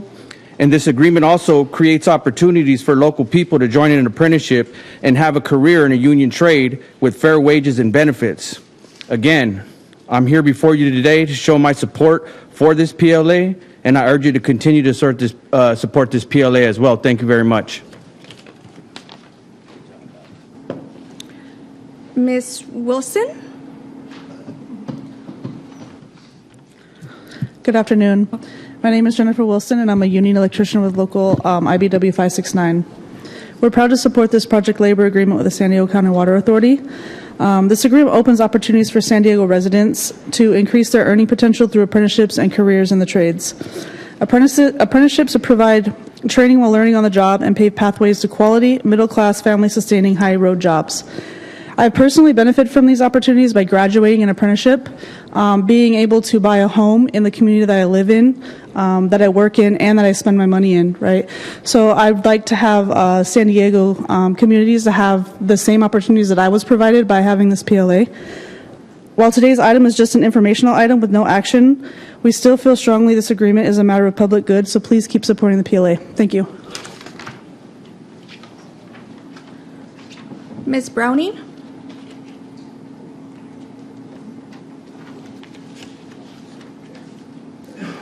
Mr. Barden, you will have 3 minutes to make your comments. Good afternoon to the community and staff and the San Diego County Water Board Authority. I'm Luca DeSanctis Barton, OPIU 537 union member, and I'm speaking on behalf of your San Diego and Imperial Counties Labor Council. We represent over 100 local unions and 200,000 working families. At a time when so many working families are struggling just to get by, it's vital that our public institutions use every tool available to create good local jobs with dignity. That's exactly what project labor agreements do. They ensure our precious tax dollars go toward putting San Diegans to work on projects that benefit our entire community. The facts are clear. PLAs guarantee family-sustaining wages and benefits that allow workers to afford to live in the communities they build and make great. They create career pathways through union apprenticeships that produce the most highly skilled tradespeople, workers who take pride in building an infrastructure that lasts. Our local union tradespeople are trained in every aspect of their trade, though they may specialize in one aspect. Having this holistic understanding of their job produces higher quality, better work, and better outcomes for all of us for each taxpayer dollar spent. According to the Economic Policy Institute, every dollar invested in local union labor circulates 2.5 times more in our local economy. That's huge compared to non-union projects. Keeping dollars local and paying for living compensation means opening up more local funding by the individual workers, credit unions, and other financial institutions, which leads to creating more opportunities for small businesses to open and hire, more local innovation, more taxpayer dollars to provide our communities with the quality products and services they deserve, more stability for working families, and less outsourcing to corporate contractors who take profits out of our region. We commend the San Diego County Water Authority for recognizing that high road labor standards aren't just good for workers, they're good for taxpayers and our entire regional economy. When you invest in union labor, whether here at the San Diego County Water Authority or elsewhere, you invest in the many benefits of worker democracy and a stronger, more stable, brighter future for San Diego. Investing in union labor is the best way to protect our local economy and communities from whatever Washington decides to do. As you look ahead, we urge you to expand the successful model. Every public works project and all public work should come with the same commitment to local hiring, fair wages and compensation, and quality workmanship that this PLA delivers. Our communities are strongest when everyone shares in the prosperity we build together. Thank you for standing with San Diego's union workers, families, taxpayers, and all of our communities through this project labor agreement. Thank you. Mr. Ellis, you will have 3 minutes to make your comments. Perfect. I hope you guys are having a pleasant day. Hello, board members. My name is Sean Ellis. I'm an organizer with the United Association Local Union 230, the plumbers and pipe fitters, and I also work for District Council 16 of the United Association, representing 45,000 plumbers, steam fitters, pipe welders that will be working on these projects. So let me go right to the point, okay? San Diego is the first most expensive inflated place to live in America. It's out there in articles. Right now, our economy is kind of in, that teeter-totter, right? Okay. Today, I'm just happy to make a comment because I came from Imperial Valley, where we officially have a PLA on an ethanol refinery. Private money being invested in Imperial Valley. That is a very bad place to find good quality living wages. So I'll be real simple with you. If an ethanol company that's using their private investment capital, right, with no tax money, with no municipal money, with no federal money, sees a value in a PLA and the community, then you guys should probably see the value in that. Right now, our members are struggling to make ends meet with what's going on with the economy, right? I can go up here and tell you about the investments it's going to make. This is an opportunity for union members and non-union members to go into our apprenticeship programs, to have these opportunities to become part of a union. PLAs will show you, right? It comes in on time, it comes in on budget, and just as many private companies get to work on PLAs and have an opportunity to bid on PLAs. So it's not just for us union members and us union contractors and our business partners, but it's what's good for the community. It allows people to buy homes in their communities, to reinvest in their communities, and it should be how business is done, right? If we're paying taxes and we want that to re-stimulate the economy, we want to see PLAs. So I'm going to stand here and I'm going to support my brothers and sisters with PLAs, and I highly urge you guys, as this is an information item, right? No action. Please keep supporting these items. Pure Water was built on a PLA, ladies and gentlemen. Pure Water was built on a PLA. Refineries are built on PLAs. Every large project that you see in this region are built on some type of labor agreement. So, like I said, my name is Sean Ellis. I support the proud members of Local 230, the plumbers and pipe fitters who will be doing work on these projects. So we highly urge you guys to support this PLA and keep supporting the working men and women and folks here in San Diego County. So thank you very much for your time. God bless you guys. You guys have a great day, okay? If there are public speakers in the Zoom waiting room, please raise your hand through the Zoom app or press star 9 if you are listening by phone. Mr. Barrios, you will have 3 minutes to make your comments. You could begin now. Good afternoon, board members. My name is Kelvin Barrios. I work for the Laborers Union, Local 89. We represent about 5,000 construction workers here in San Diego County. And I'm calling in today to express our gratitude and thank you to the San Diego County Water Authority for supporting a PLA, for supporting local jobs. That you've heard from my brothers, sisters, that a PLA is truly the only method that you can guarantee local workers to be able to work on these local projects. You've also heard that there's groups out there that are going to try and twist facts or data points to achieve their own political agenda when it comes down to their oppositions for project labor agreements. But it has been tested through time that project labor agreements do provide local jobs, do provide an investment into your local economy, do provide pathways to better careers and our apprenticeship programs. Again, City of San Diego, has a PLA now. The school districts have PLAs. A lot of public agencies in our region have already been using these type of agreements to ensure their projects are done in a timely manner. And again, we are here to express our gratitude and thank you and the support for the San Diego County Water Authority for PLAs. There are no more public speakers. Thank you, Roxanne, and thank you for the comments. We're going to move on to the chair's report. On Monday, April 14th, 2025, our region experienced a 5.2 magnitude earthquake on the Elsinore Fault Zone. Numerous aftershocks followed. The Water Authority activated its Emergency Operations Center at the lowest level, situational watch. We engaged our member agencies through the Water Agency Emergency Collaborative. All of our key assets have been inspected, and I'm happy to report that the Water Authority did not sustain any damage. At this point, do I have any comments from the directors or vice chairs? Can I just make a quick comment? Yes. I'm not a member of the committee, but I just wanted to thank Olivenhain Water District because I had a call from Kim Thorner that day. Some people know I'm involved with the Wainola Water District, which has no connection to the Water Authority, asking if we needed any help as a result of that earthquake, which fortunately none of our pipes or tanks had any damage. Thank you for those comments, Director Medaffer. Kim also contacted Poway and I believe Ramona as well. So, Neil, if you could please extend our gratitude to Ms. Thorner. I have a comment. Director Buckowitz.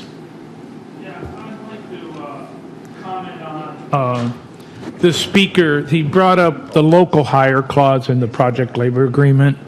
And I just want to tell the board, when we struggle with raising rates on our ratepayers in San Diego County, who do you think's paying for these projects? The ratepayers in San Diego County are paying for these projects.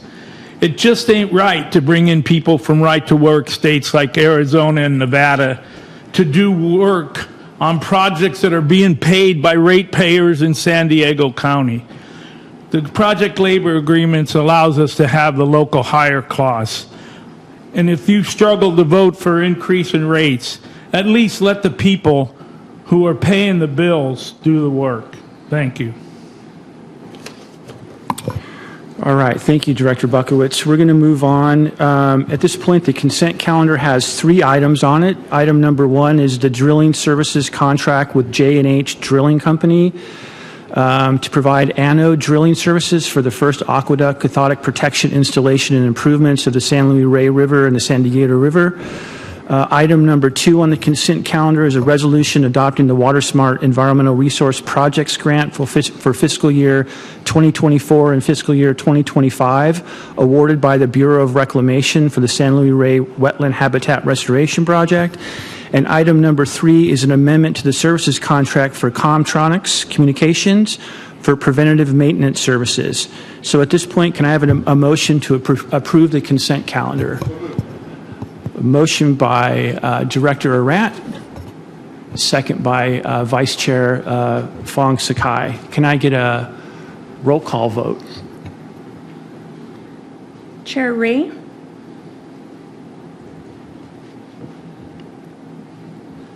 Vice Chair Fong Sakai?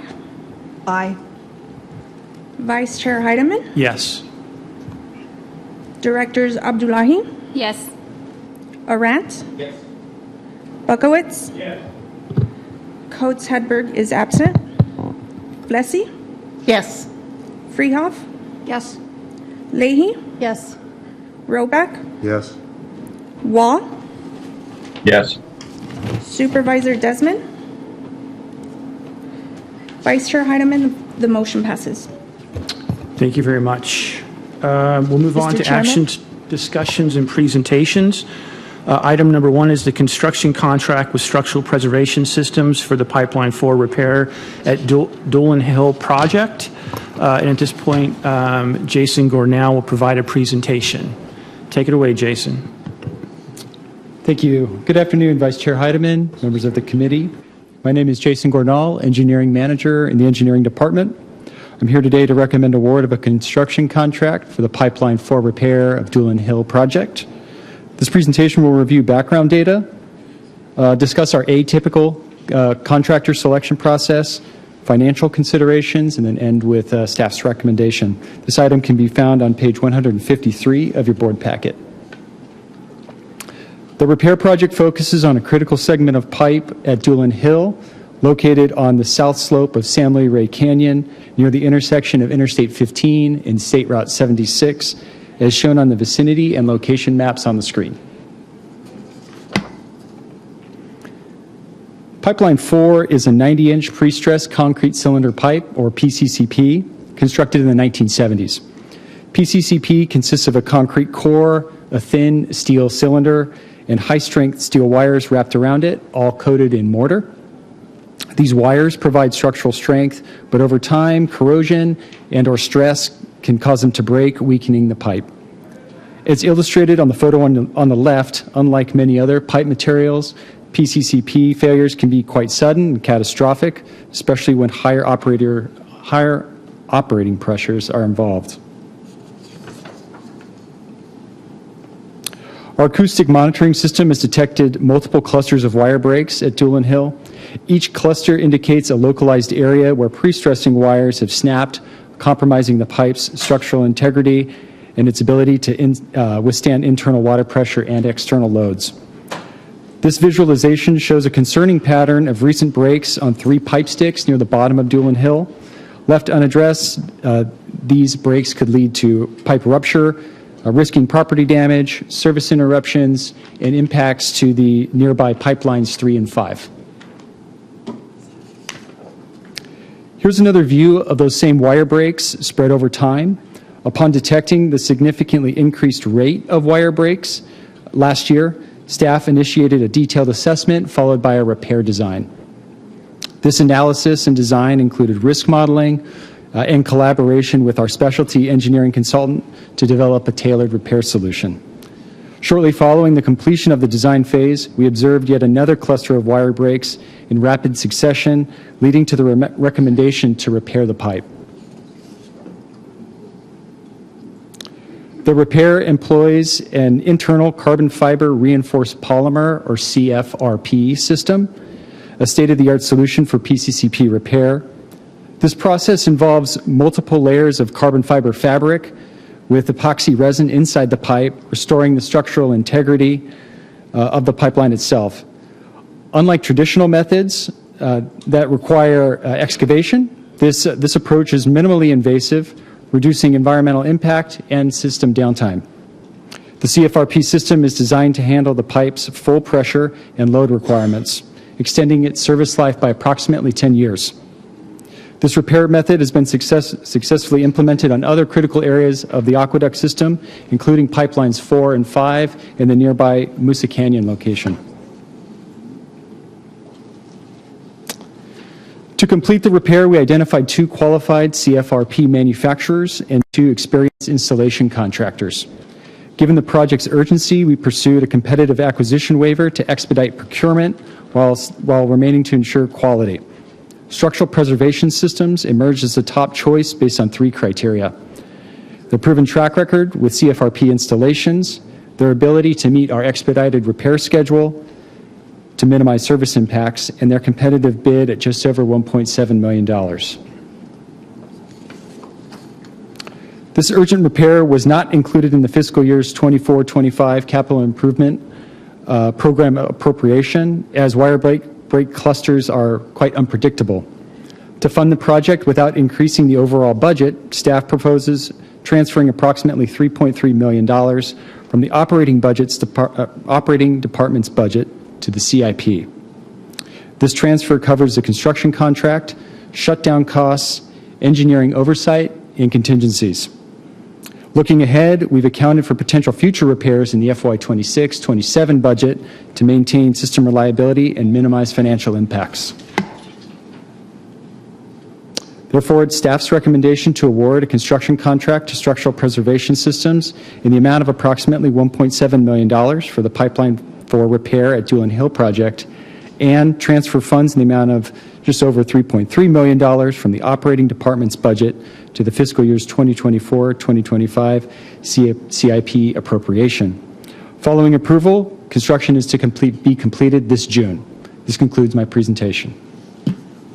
Thanks, Jason. Good job. We have a few comments. Director Leahy. Thank you. I'm in support of the contract. I did have a couple questions on the transfer. Where is the $3.3 million coming from in the operating budget? I know we're about 11% underspent in operating right now overall, so I was just wondering what buckets that's coming out of. We're actually in the process of evaluating which departments we're going to pull the savings, that money from, and we can come back more at the workshops if you want to identify or tell you where we identified those funds. Okay. I would be multiple departments though. Okay. I would just want to make sure that if we are pulling the funds from other operating budgets, we're not impacting the level of service we're providing the member agencies. No. And then would still ask the general manager that if we aren't impacting the level of service to member agencies and we have excess funds in our operating budget, that we take that in consideration for our next 2-year budget so that we better refine that budget. We're spending what we have or what we need, and then any excess is maintained in reserves as opposed to extra in the operating budget. That's the approach we're taking, Director Leahy. All right, Director Arant. Thank you. I just want to point out that this shutdown was going to impact Valley Center's the west side of our service area, and due to some extra effort and work that the Water Authority operations staff put in, that will be avoided for us. So we're much appreciative of that. 21-day shutdown in June. I wasn't going to be there. I was going to be on vacation. But that being said, I'd like to move staff recommendation. Thank you, Director Arant. Before we get to the second, Director Paul. Thank you for the opportunity to speak, and thank you for the presentation, Jason. So this pipeline is about 50 years old, and you said the repair will give it another 10. What's the expected life of the rest of the pipeline on the two sides of the repair? The expected life of PCCP is quite difficult to pinpoint. As we've learned over time since installing this type of pipe, its original lifespan advertised at 50 to 100 years is not what we've been able to achieve. So your question is quite difficult to answer for the pipe sticks on either side of these 3 sticks in question. It is a bit of an unknown. Now, because we are shutting down this pipeline and addressing these 3 pipe sticks, because of inaccuracies with the locational accuracy of where these pipe breaks are happening, we are going to repair the 2 pipe sticks, one on either side of this localized area, to ensure that we don't, miss the repair by one pipe stick. But the rest of Pipeline 4, it is on our watch list. We have several other areas that we are monitoring for the same type of repair. And so is its replacement on the calendar? There is, yes, there is a planning study that will be included in the general manager's 26-27 budget. You'll see it as the conversion of pipelines 3 and 4. One of the challenges with Pipeline 4 that we currently have is our inability to shut it down for extended periods of time. So we're unable to do steel relining at the moment, which is what is generating the need to switch pipelines 3 and 4 so that we can do the steel relining on 4. Thank you very much. Thanks, Director Paul. Director Wall. Yes, sure. Thank you. Thanks for the presentation. I guess this is just I'm a little confused here. You need $1.7 million, and we're going to take that from the operating budget, but we're moving $3.3 million. Is that just for excess funds we might need because this project might go overboard, or why are we moving more money than needed? So there is a bit of reserves, approximately $50,000 in the reserves category. The discrepancy between the 1.7 million and 3.3 million is accounted for with all of the other costs associated with shutting down the pipeline. So shutting down the pipeline itself is almost $1 million worth of labor. In addition to construction management, we also have specialty inspection and testing for the repair itself. So the total amount of the repair needed is $3.3 million. 1.7 of that is the construction contract. Okay, just suggestion next time maybe break that out because I was just really confused there and it just didn't make sense. So appreciate that. Of course. Thanks, Director Wall. Director Robach. So today I just got a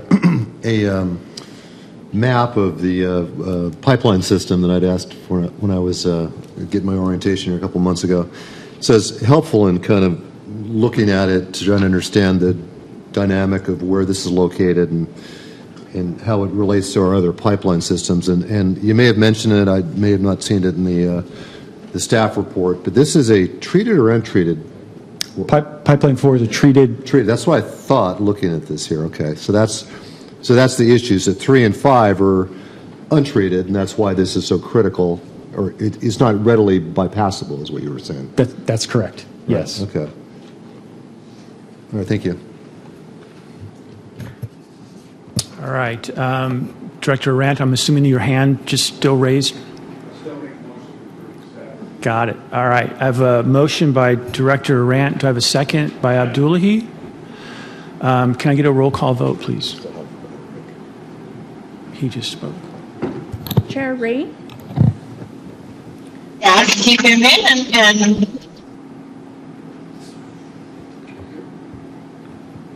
What'd she say? Chair Ray? I said yes. Okay. Thanks, Amy. Vice Chair Fong Sakai? Aye. Vice Chair Heidemann? Yes. Directors Abdullahi? Yes. Arant? Yes. Buckowitz? Yes. Coates Hedberg is absent. Flessy? Yes. Freehoff? Yes. Leahy? Yes. Roback? Yes. Waugh? Yes. Supervisor Desmond is absent. Vice Chair Heidemann, the motion passes.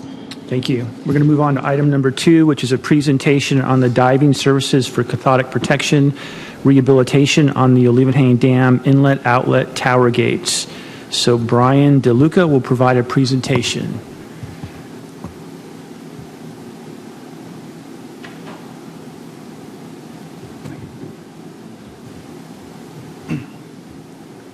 It's all you, Brian.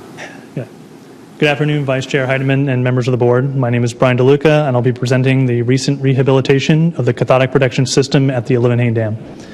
I'm joined by Justin Chambers, who coordinated the fieldwork for this project. This item can be found on page 156 of your board packet. As you know, the Water Authority owns and operates the Olivenhain Dam and Reservoir. The recent project concerns the inlet-outlet tower highlighted here.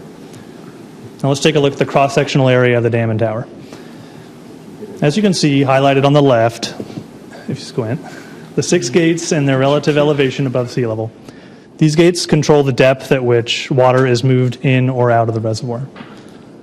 Now, gate 6 is over 200 feet below the water surface, and we'll talk about the significance of that later. The gates are metallic and require protection from corrosion. This is done using coatings and anodes that are bolted to the gates. The anodes are 12-pound blocks of magnesium that sacrifice themselves to the corrosion cycle that is present underwater, thus protecting the gates.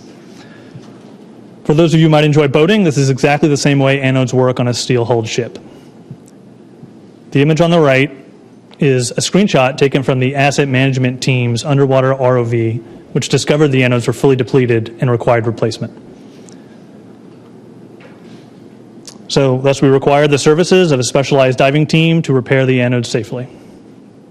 And the board approved that contract in November of last year. The clip on the left shows the diver being lowered into the tower. And I mentioned earlier the water level.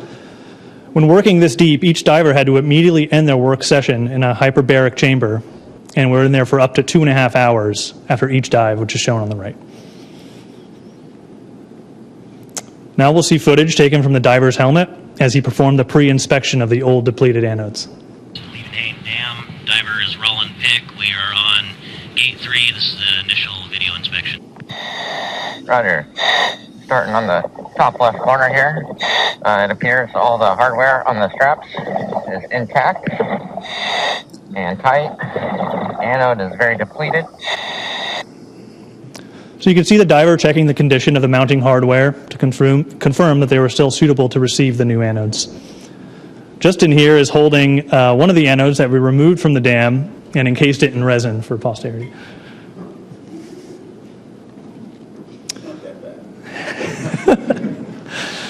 So the next piece of footage is also from the diver's helmet as they get to work installing the new anode.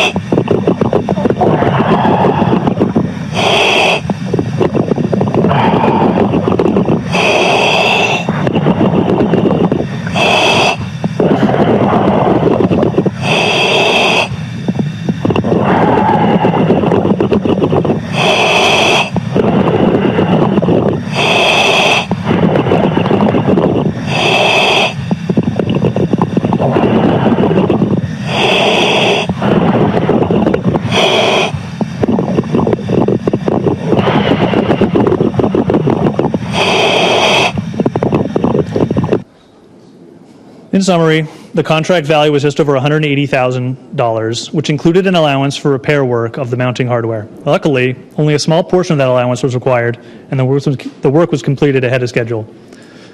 Voltage potential measurements were taken to confirm the system is functioning, and the gates were tested for proper operation. And we look forward to many more years of service from this cathodic protection system. And Vice Chair Heidemann, that concludes the presentation. Thank you. All right, Brian, that's good stuff. Thank you very much. Appreciate that. All right, we're going to move on. We have 2 informational items. The first one is the advertisement of bids for the San Luis Rey Wetland Habitat Restoration Project. And the second one is item number 2, which is the project labor agreement annual update. And I just wanted to take a moment just to provide some comments. I know we had some speakers here earlier. Hopefully they're still here. You know, and these comments are not an indictment on union versus non-union issues or local versus regional labor. This is more of just, we've been asked to turn over every single stone during this budget process, and we are responsible for roughly 2.5 million ratepayers, people who live in this region. And in my home agency, the City of Powell, we have 50,000 residents, approximately 14,000 connections.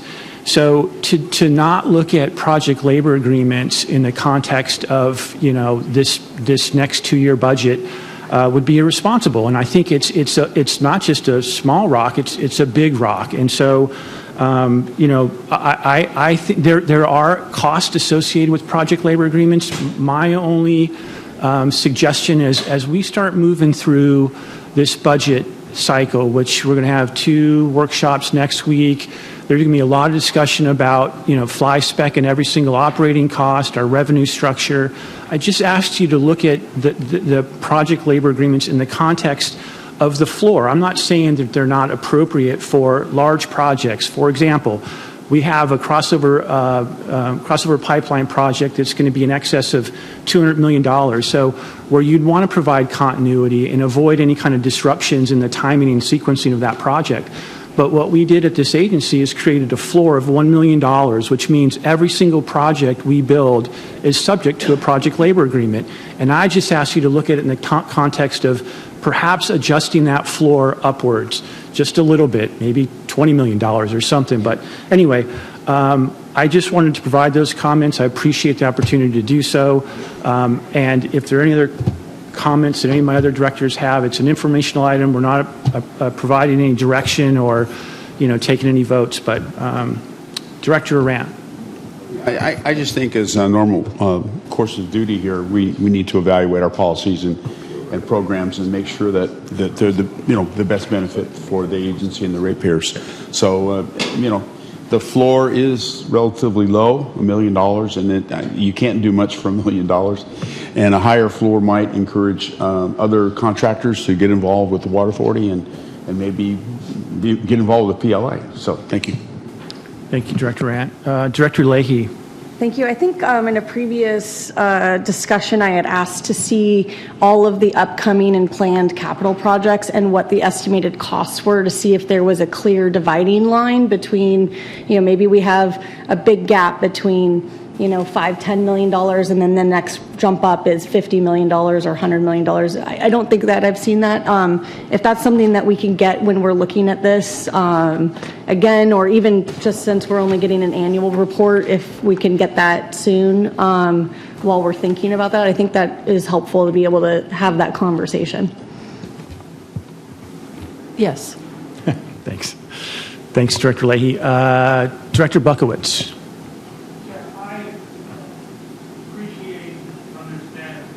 Chairman's concern, but I want to reiterate my comments earlier on local hire. It doesn't matter what a project costs, the project's being paid by our ratepayers that live and work in San Diego County. Therefore, the local hire is a critical piece to the project labor agreement that I intend on to continue supporting. Thank you. Thank you, Director Buckowitz. Director Desmond.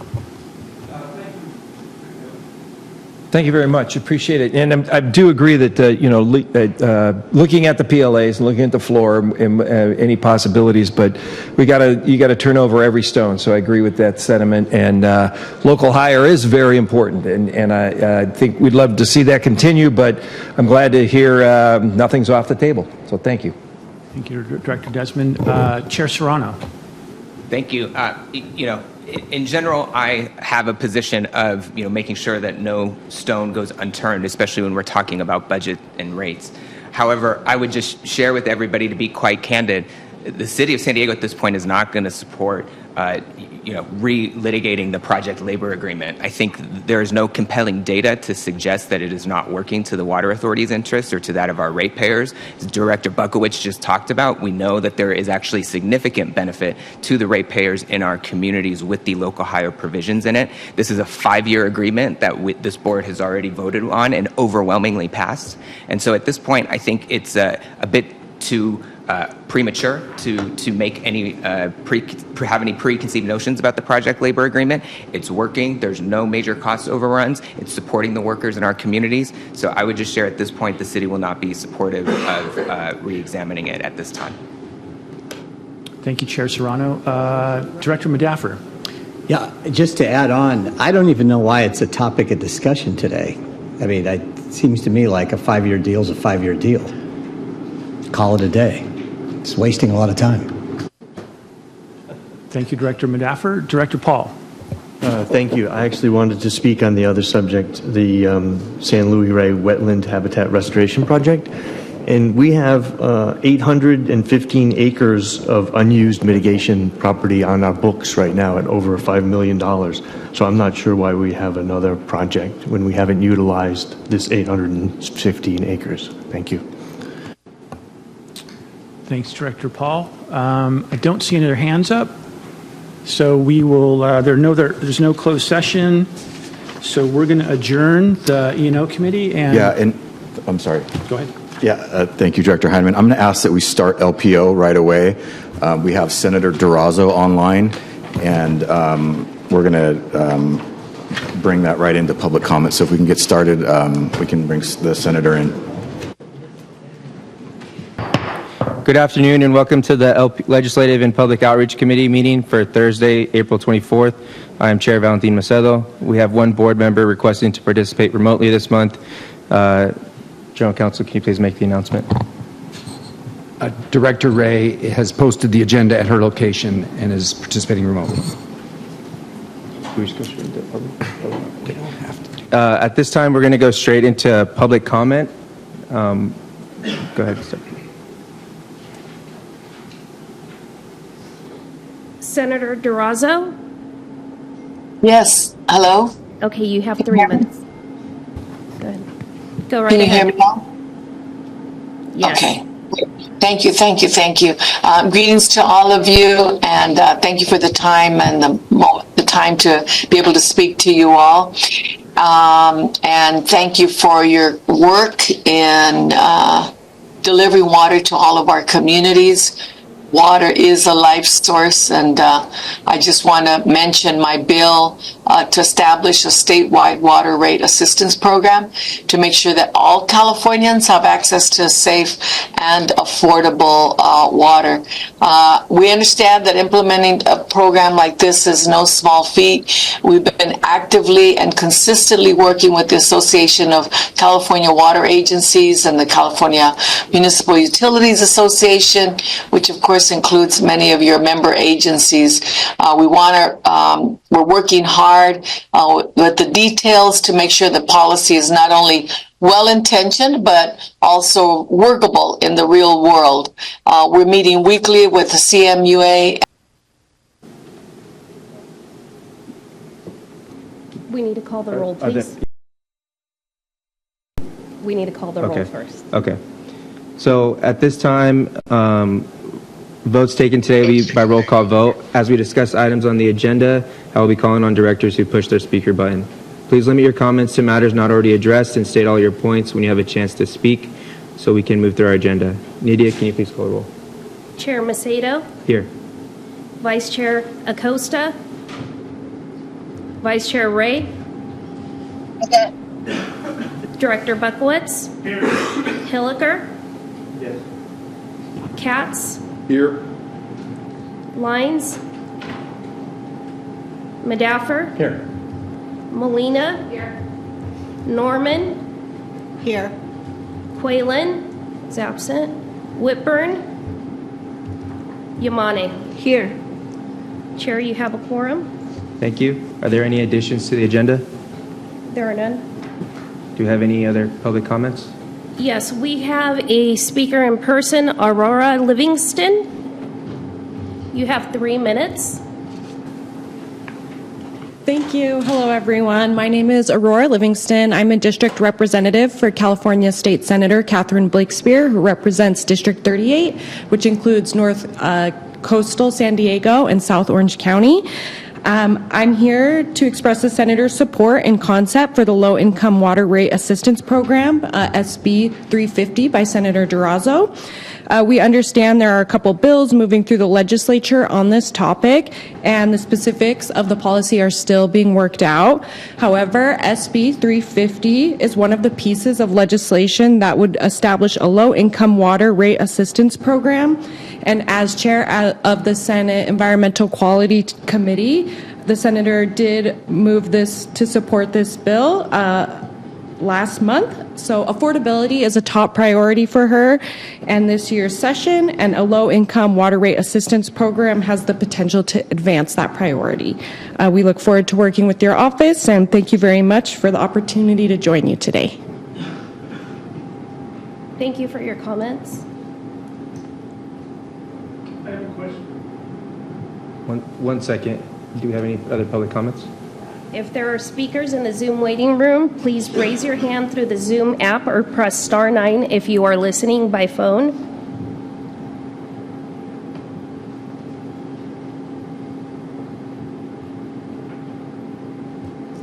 Seeing none. Okay. Director Buckowitz, you have a question? In reading the material on this proposal, they said they haven't identified the funding source. Director Buckowitz? Yes. We can ask those questions when we get to the item. We're on close. Thank you. Sorry. You're okay. With that, we'll move into the chair's report. I'm pleased to report that more than 90 civic, business, and public agency leaders, including a few members of this board, attended 2 Citizens Water Academy events this month. The Academy is a key way we explain the work of this agency and connect with the community. I want to thank all the staff from Public Affairs and across the Water Authority for the extra effort to host these events. And I want to thank all the participants who took the time out of their schedules to learn more about water. We look forward to resuming the Academy in the fall. I also encourage you to take a look at the rest of the quarterly activities for public affairs in your board packet for more information on the many efforts and initiatives undertaken during the past 3 months. With that, we're going to take the government relations report first, so I'll hand it over to Megan. Thank you, and thank you for letting us go a little out of order today. We're going to start with our government relations report, and I'm going to hand it straight over, just due to time, to our federal lobbyist, and then when Devin's finished speaking, then we'll hand it over to our state side. So we'll hand it to Devin now. Hi, everyone. Thank you for the opportunity to provide an update today. I think the most relevant update is we had a really positive trip to Washington, D.C. a couple weeks ago. Thank you to the staff and board members who all came out for the visit. We met with a number of bipartisan members, both within the San Diego delegation, and really starting to prioritize those policymakers outside of the delegation that have oversight and legislative responsibility for water policy in other parts of the state and other parts of the country. With the San Diego delegation, we prioritized discussions, one about the community project, upcoming community project opportunities, formerly known as earmarks, focusing on affordability, reliability, and emergency preparedness. On the outside of that, we also focused on the necessary flexibility in the post-2026 guidelines. One of the more important meetings we had was with the Bureau of Reclamation. It was coming at a very interesting time while the Basin State representatives were in Washington, D.C., and in fact in the building meeting with Reclamation and Interior leadership.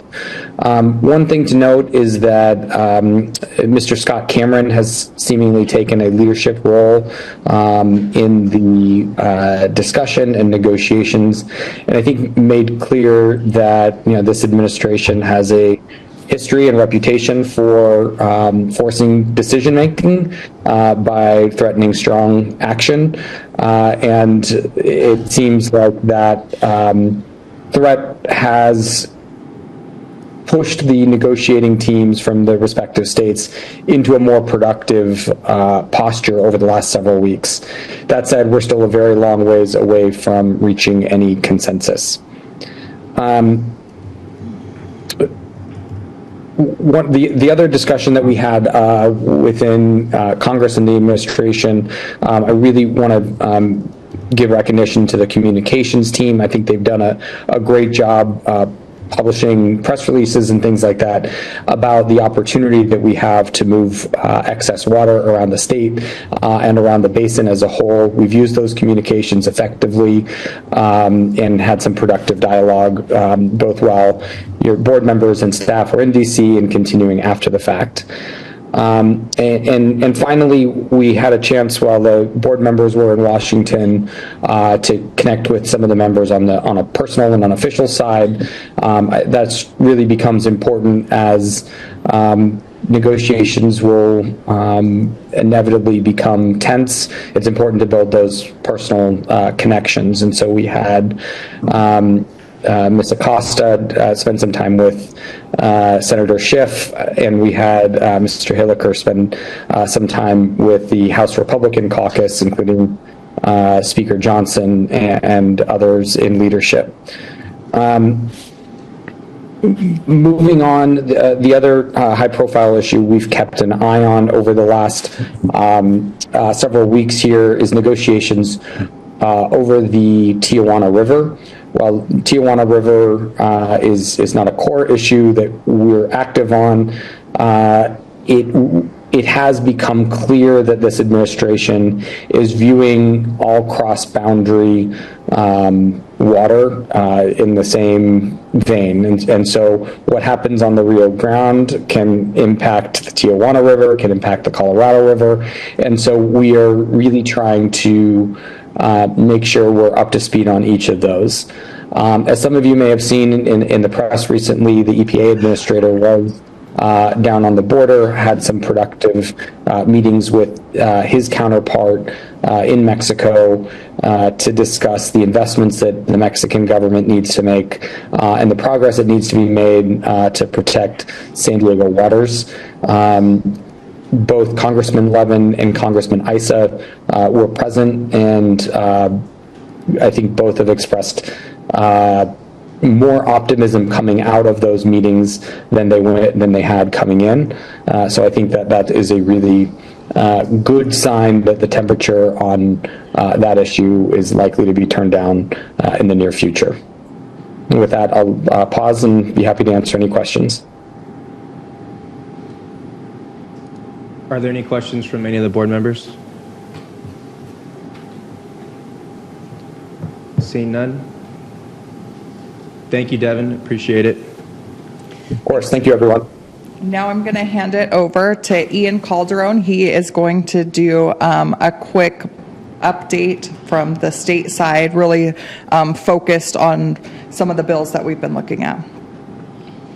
Thank you, Megan, and thank you all for having me today. I really briefly wanted to touch on SB 350. I was able to see Senator Durazo's comments, and I certainly think it's great that she's reaching out to us and wanting to have that dialogue with us. Strategically, and as with most members, I think it's important to understand that I never really stopped believing that I'm a member.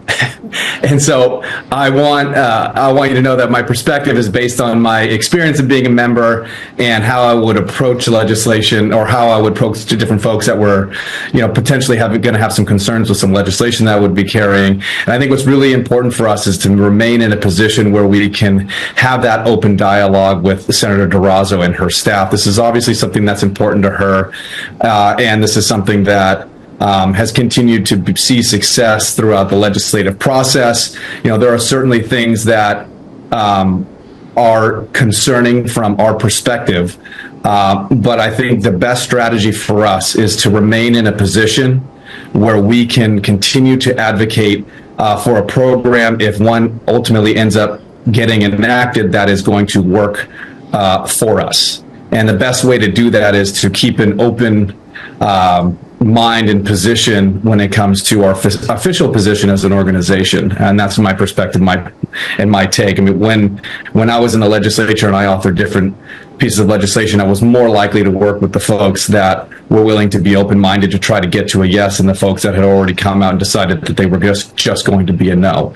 Ultimately, sometimes we can't get there, and it is what it is, and we're going to fight hard for what our position is and to try to get and protect our interests. But I served with Senator Durazo. I have a long-time relationship with her, and I do believe that she wants to try to get there with as many folks as she possibly can, because, again, this is important to her. But I would just say that if we could continue to be in that position of wanting to work together and understanding that, she's made some amendments lately. There is no current funding mechanism in the bill. The cost is likely to be high, and so there's some consideration from the administration as to what the governor would do. And when you're looking at the next two potential budget cycles being $20+ billion deficits, that's, large costs are going to be impactful in his decision making, what bills he does sign and what bills he doesn't sign, and the message that it could send from our perspective on, outwardly being opposed right away before we could kind of see some of this more play out on a program like this. I mean, I think it's just important for us to be cognizant of that. But I do believe that it's going to be very important for us to get this piece of legislation in a place where, if it were to pass and get signed by the governor prior to a funding source, before knowing what that funding source is going to be important for us. If they identify a funding source later on in the process, it's going to be advantageous for us to already have something that's potentially workable for us in the event that does get signed into law. Oh, and I did want to say we are looking forward to you all coming up, or whoever can make it, coming up to Sacramento in May. And if there's any other specific pieces that you guys want to see, or folks you want to talk to, conversations you want to have while you're there, please let us know, and we will be happy to make that happen. Thank you, Ian. At this time, I'll ask the board members if there's any questions. I see Director Madaffer has his hand up. Well, I just wanted to know, and I appreciate, Ian, your comments. Is this a 2-year bill? It's possible. What I would say about that is the great thing about a first year session is that it's easy to make bills that are important that have a lot of work. It's easy for them to become 2-year bills because you can do that much more easily in the first year of a 2-year session. But when things get heated and moving towards the end of session, it could happen really fast. And so I think it's going to be important for us to do the work early on to try to get this bill as workable as possible for us in the event that it does get to the governor and he could potentially sign it. Got it. But it sounds as though we've got time to negotiate the solution, but we need to be on it right away, from what you're saying. Yeah, we don't want to close ourselves off. We want to continue to stay open to those negotiations and try to get there. Well, I think the key thing you just said, it's dependent on the state budget, and it's going to be upside down for at least the next couple of years. And if and then I saw a few other little things in here that it's got wastewater in it, and then apparently there's administrative costs are pretty low, and the local agencies need to see that increased. Is that something that's part of our plan to get that bumped up? Yeah, that's all part of the discussion that we're going to be having with the senator's office as we move forward. Well, it was good to have that senator on here. I agree with you. I think we need to be taking a position in support, with amendments. And I guess I'll quote Mark Muir, who used to be our board chair. If we're not at the table, we'll be on the menu. And therefore, we probably should stay actively involved in this discussion. Thank you. Thank you. Thank you, Director Madaffer. Director Molina?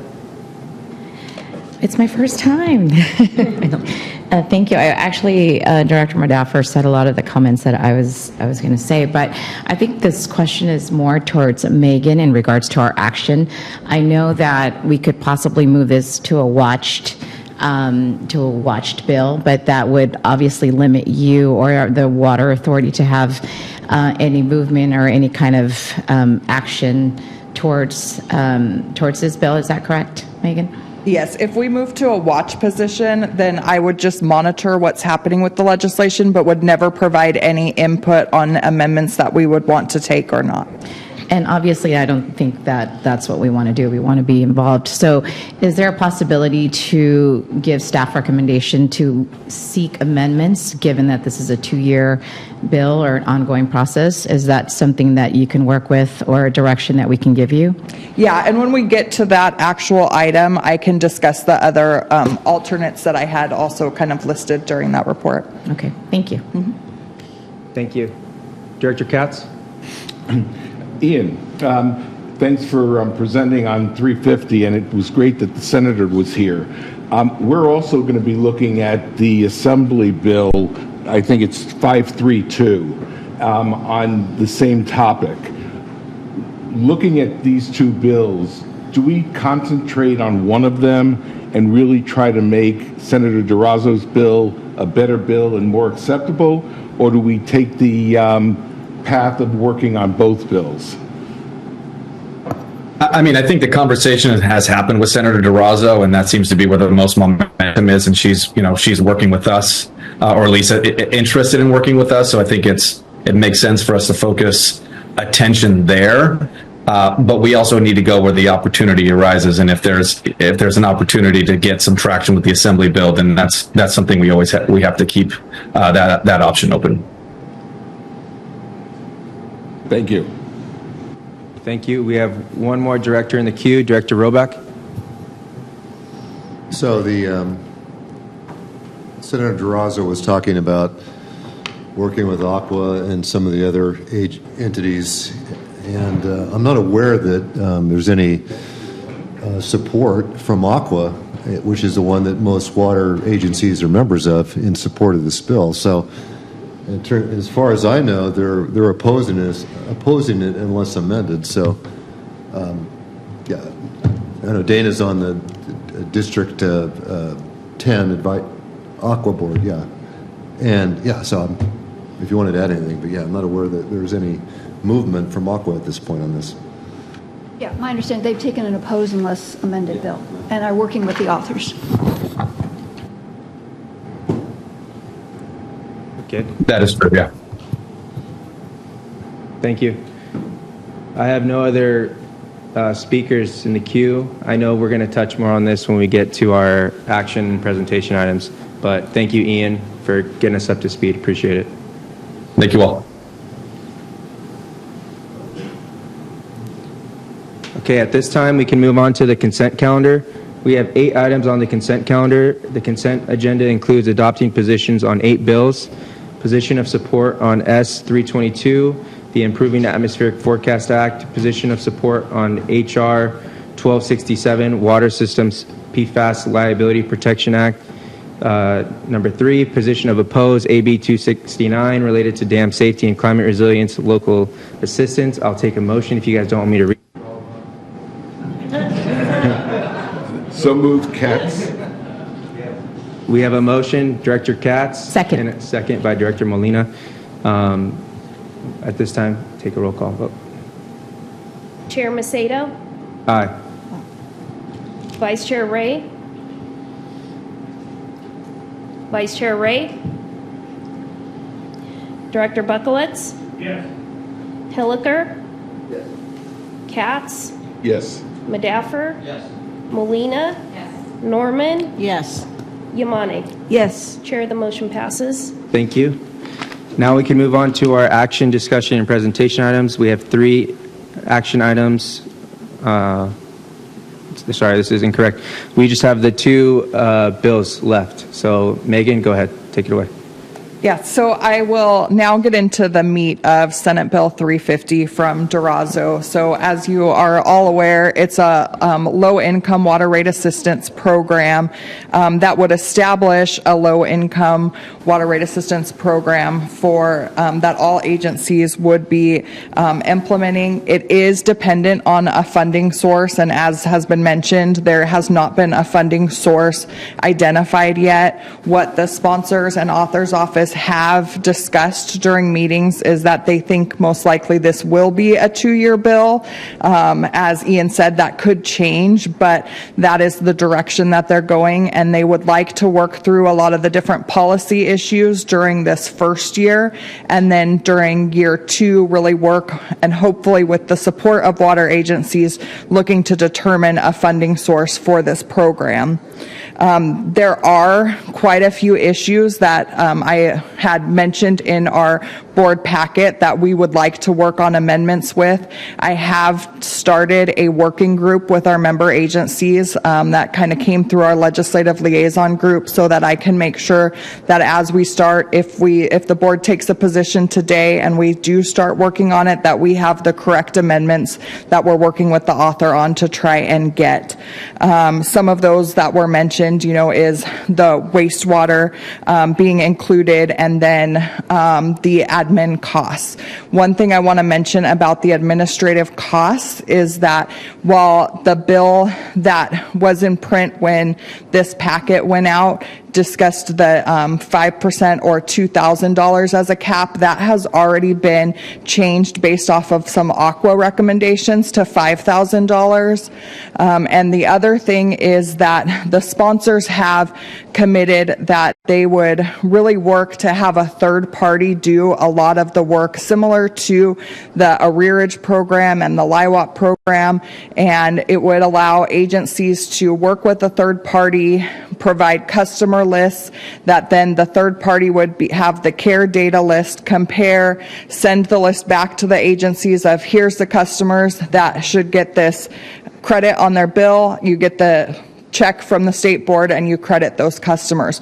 So they're really trying to make it as workable as possible for water agencies and make sure that that administrative cost is low enough that it's going to be covered by this bill. The sponsors have said that they do not have any intentions of this costing water agencies more, because that really defeats the purpose of having a low-income program, because then your overall rates go up and that, fund basically doesn't do anything. So that's not their intent. Their intent is to have this be a fully funded, state-funded program.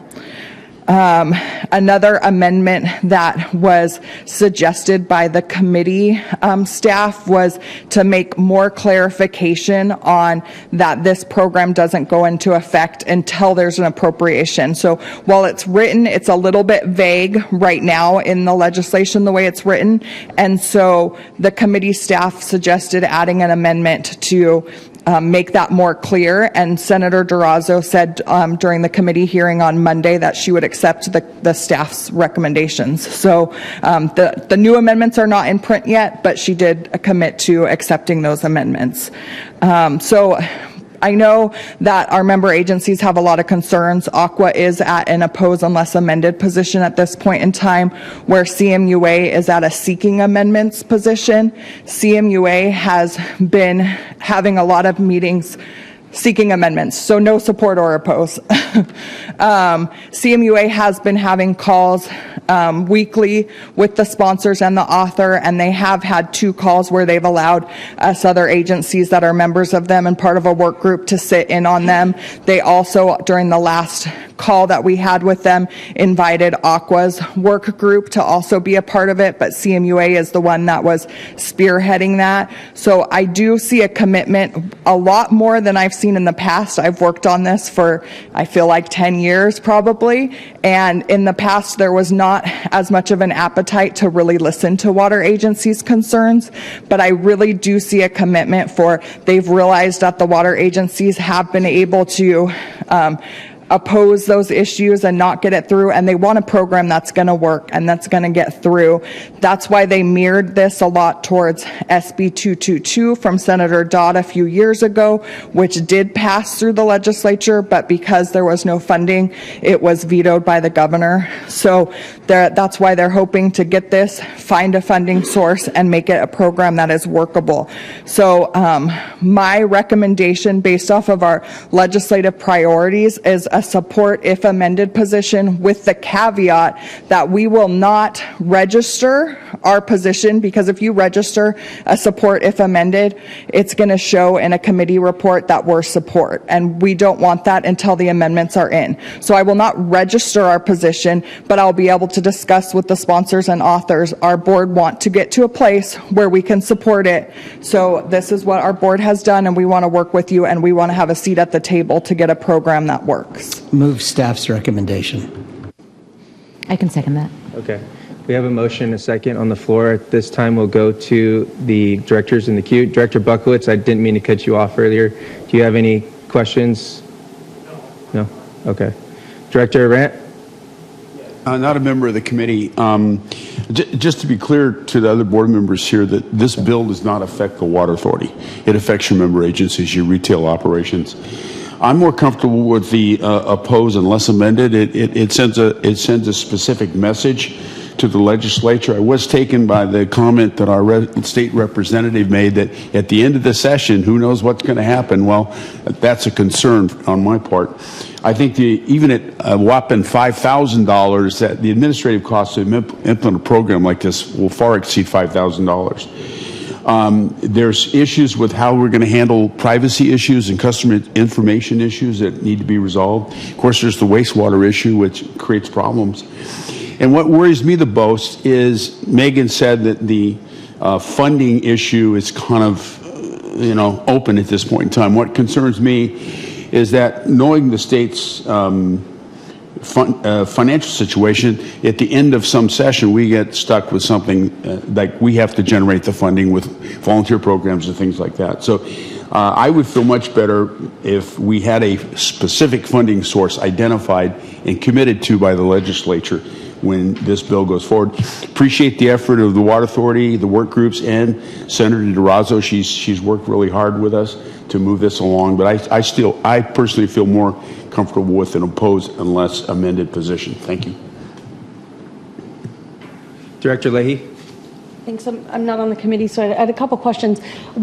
I understand your caveat that, and maybe we need to make sure that that's part of the motion, that caveat is included, but would it not be more of a signal to the author about our seriousness of the amendments if we took the oppose unless amended position? And my understanding is many of our member agencies, who is my neighbor here, Director Arendt mentioned, are going to be the impact, people feeling the impact, have taken a similar opposed unless amended position. So I'm curious why the Water Authority's support if amended as opposed to opposed unless. Yes, and I'll just say from my years working in government relations and working on bills, an author's office doesn't want opposition. So they're going to work with you if you have an opposed unless amended. But if they think that they can sway you to get to a support position, they're going to work with you a lot closer than they're going to work with somebody that is just going to drop opposition and not be supportive of a program. I also think as the wholesaler, that's not, we don't have the direct impact, but our rates obviously and affordability is a huge concern. And we have heard from you members that, this is something at some point we would like. We need a low income program. We need to help these customers. And so I think it's important for us to have that seat at the table and try to get to a place where we can support a program that's going to work and that's going to help your customers in the end.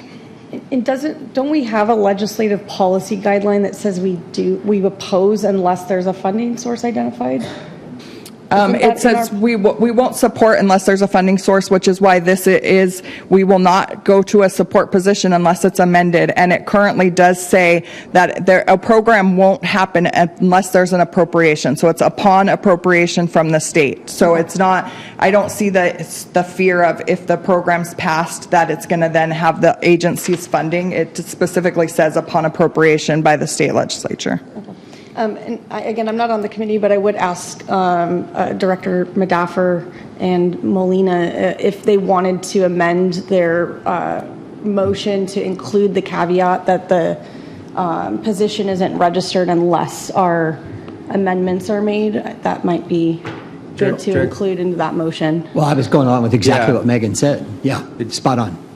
Yeah, same. Yeah, I was just going to say that was part of staff recommendation, but Well, we'll it's make just it not clear written in in the the staff motion. report, so I wanted to make sure it was clear. But it got recorded, and that was that was the motion. That's potentially true, but has not been occurring But in now the past. you've clarified it. Thanks. It's all good. Thank you, Director Leahy. Director Buckowitz. Ask my question. In recent history, can you identify any other bill that was moved without the funding source being known? So the bill that I mentioned before that I believe was 3 years ago was SB 222 from Senator Dodd, and it did make it all the way through the legislature, passed, but there was no funding source, and so then the governor vetoed the bill. So it didn't pass, it didn't get signed into law, but it did pass through the legislature. Thank you. Mm-hmm. Yeah, but you have a program with no funding, so they're going to find funds for your program. Okay. Director Arendt, do you still have your hand up? Oh, no, I'm Okay. done. Thanks. Director Fong Sakai. Thank you. I'm not on the committee, but I do appreciate the opportunity to speak. In general, I do support the concept, but I think there's way too many details that still need to be worked out. I'm wondering whether there might be any advantage, instead of saying that we support or we oppose, with or without amendments, is there an opportunity to say that we would like to watch? So as I mentioned before, if we take a watch position, we won't do any advocacy on the bill. We'll just strictly watch what is happening and can report that to our member agencies. On some of our member agency legislative calls, some of our agencies are very small and don't have government relations staff, and so they did appreciate us being at the table.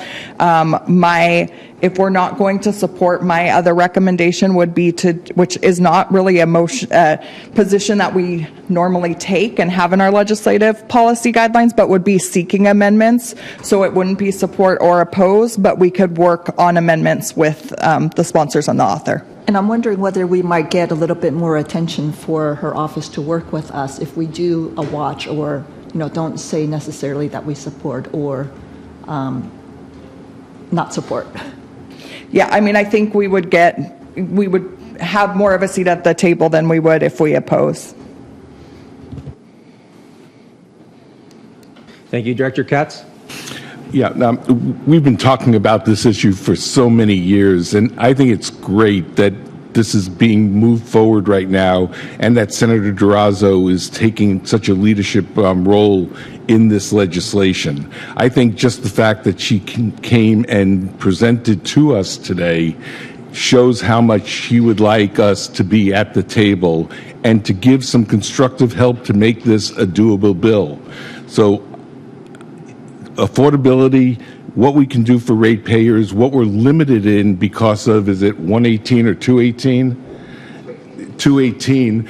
We need a bill like this, and I think the strategy that Megan, you have, and that Ian Calderon, the majority leader, who said, take this type of move so that you can be at the table. I was much more apt to work with organizations that supported, if amended, than those that opposed or said just watch.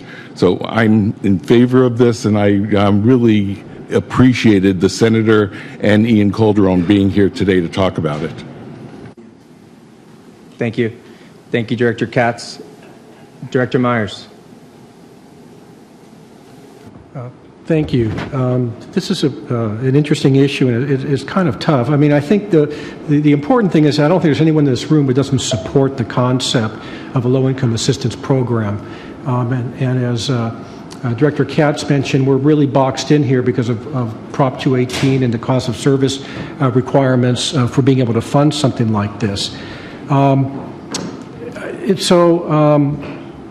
I think that it's the lack of the funding that really is the rub here, and it is my understanding that it is board policy not to support unfunded programs. So that concerns me. And then you helped to clarify it some, but at least as the measure sits right now, there is ambiguity until we see the amendment that's going to say this bill will, and all the requirements of it to the local agencies is not going to apply if it's not funded. That's not in there yet. We don't know what it says or how it's going to be said. Is that correct? So currently there's one section that says upon appropriation from the state legislature, the program will go into effect. But the way that it's written, the committee staff felt it needed to be even more clear. So there is another amendment coming to clarify even further that statement that it won't go into effect until. So yes, we're still waiting on one amendment. It is listed in there now, but according to committee staff, they didn't feel it was strong enough. Right, and I just think that's really important. And although I understand that, we're trying to nuance this by saying, well, that needs to be in there. We don't know what it's going to say or how it's going to be said. So at least my view is that oppose unless amend still makes sense. And the fact that Aqua as an agency is in that same position is also persuasive to me that should be where we are right now, not necessarily where we're going to end up. But based upon its current status, I think there's some wishful thinking going on. I think a position of oppose is consistent with our policies as well. Thank you.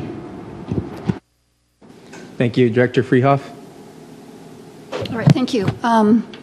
Director Myers, you basically made my comment. And I just want to reiterate, too, our policies say that it shall be the Water Authority's policy to oppose water legislation or an initiative that fails to meet the following, and one of them does not have a funding source. So, because I know affordability is a huge issue for our ratepayers, and especially our low-income ratepayers, and I want to be able to support a bill that I know is going to work. And the only way this bill is going to work if there's a funding source. And so I can't reiterate that strong enough. And I'm glad to hear that the author is looking at making some modifications in regards to the appropriation. Because as I read the bill right now, it sounds like, once the bill is chaptered, you have so many months for the state to set up the program.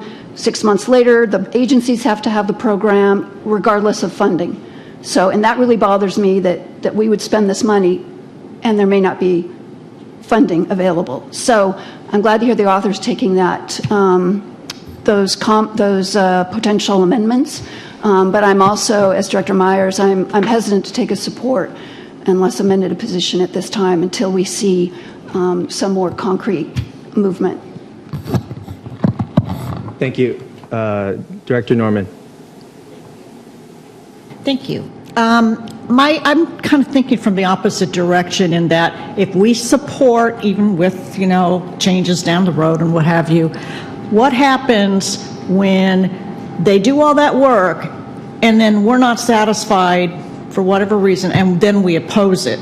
Again, this is more of a lack of experience in the whole realm of this legislation. If we flip-flop from supporting it and then because of these various issues down the road, 2 years from now, whenever this happens, we say, nope.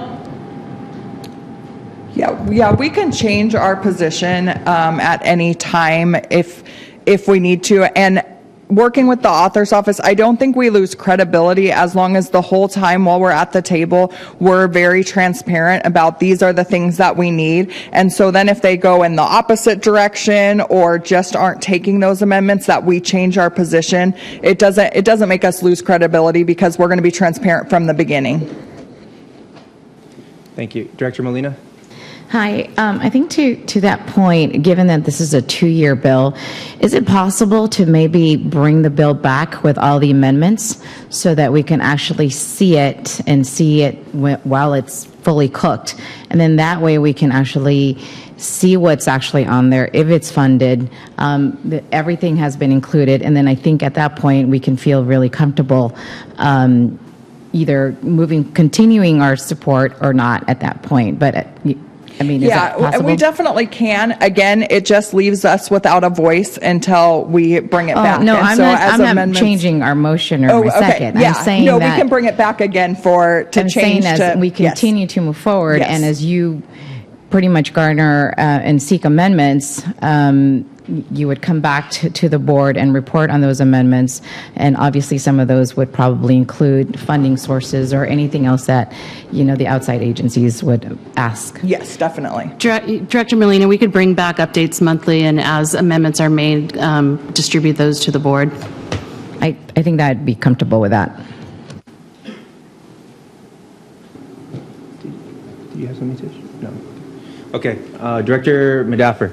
Yeah, I was just going to say, regarding board policy, where it said oppose in the past, that's kind of a prior administration, kind of a prior way that the couple of GMs ago used to do things, kind of got us into some litigation with MWD and a few other things.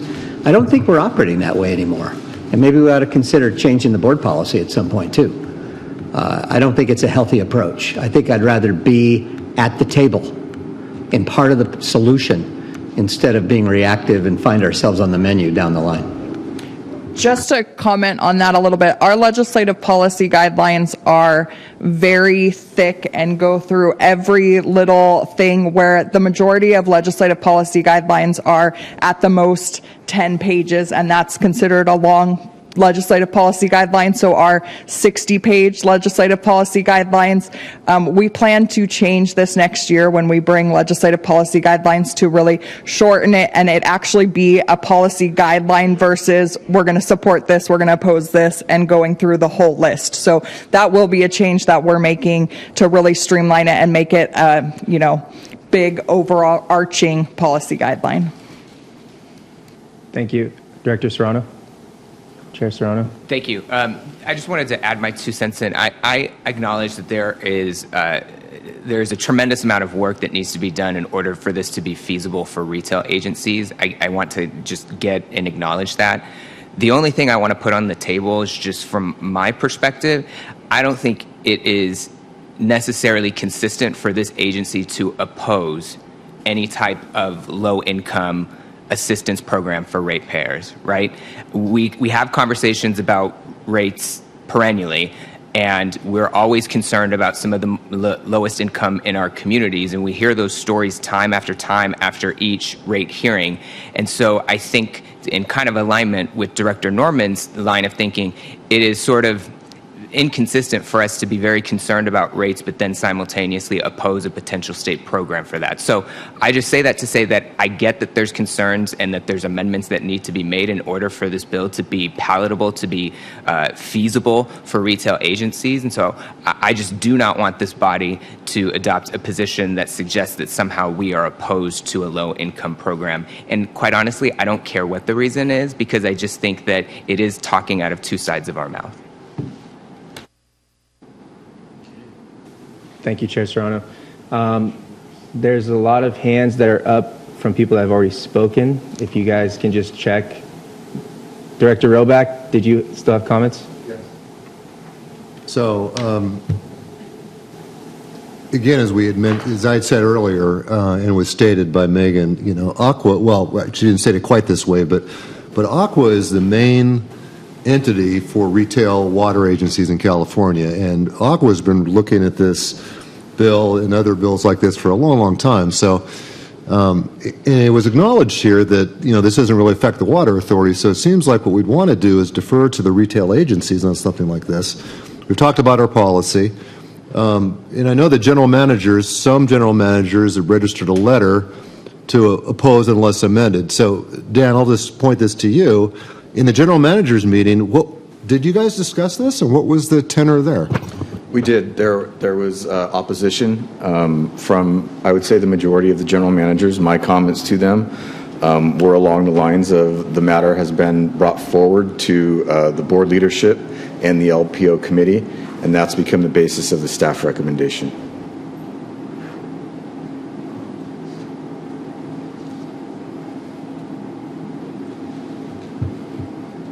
Director Fong Sakai? Sorry, forgot to turn off my light. Thank you. Okay, so that concludes the speakers in the queue. I'll just say it seems like the letter that came from some of the GMs from the member agencies who are listed as opposed unless amended, all of the amendments are the same as the Water Authority.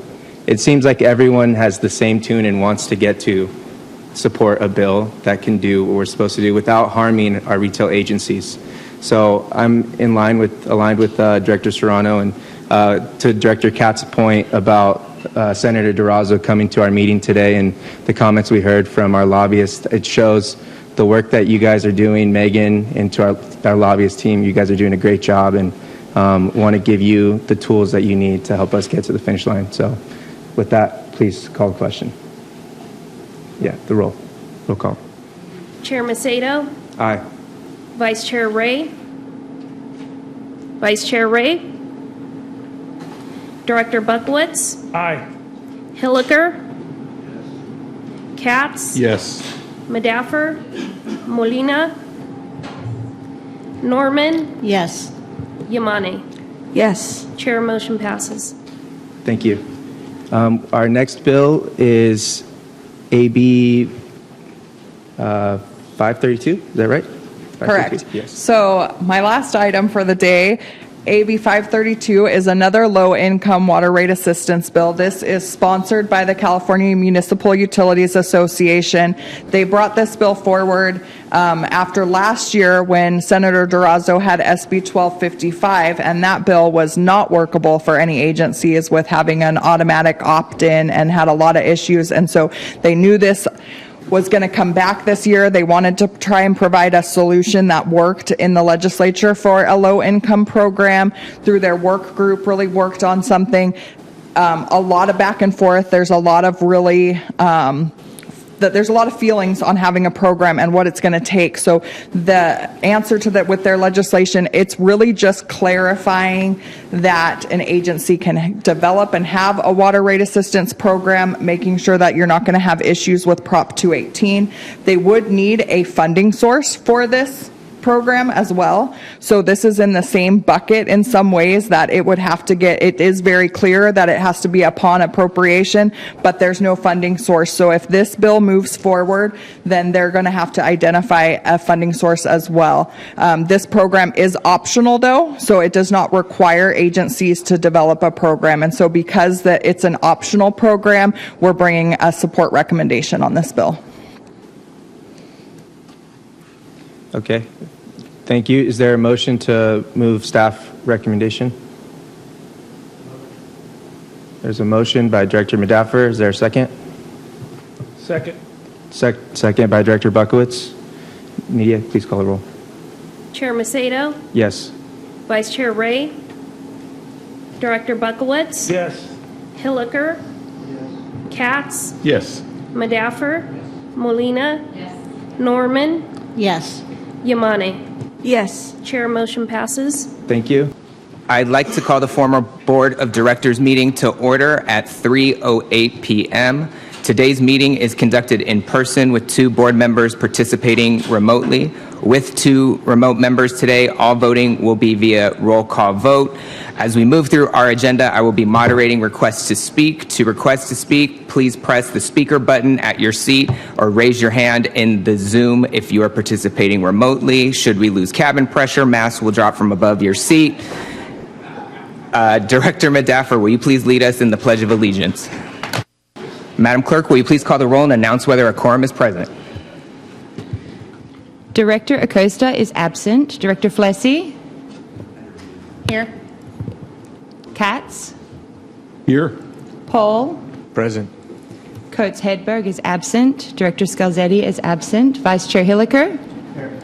Director Yamani? Here. Leahy? Here. Myers? Here. Director Croucher is absent. Director Roback? Here. Quaylen is absent. Director Heidemann is absent. Director Norman? Here. Wall? Here. Abdullahi? Buckowitz? Here. Fong Sakai? Present. Macedo? Present. Madaffer? Here. Molina? Here. Chair Serrano? Here. Director Vespi? Here. Whitburn is absent. Secretary Lyons is absent. Director Freehoff? Present. Castaneda? Here. Boyd Hodgson? Here. Arant? Miller? Ray? Supervisor Desmond? Best for last. Yes. Chair, we have a quorum. Thank you. Madam Clerk, do we have any proxies? We have 2 proxies. Director Flessy is the proxy for Director Acosta, and Director Roback is the proxy for Director Croucher. Noted. Item 4 is public comment. This is an opportunity for members of the public to address the board on items of interest within the subject matter of the board. Each speaker will be given 3 minutes. Madam Clerk, do we have any public speakers? We do. Courtney Brown, you have 3 minutes to speak, and you may begin now.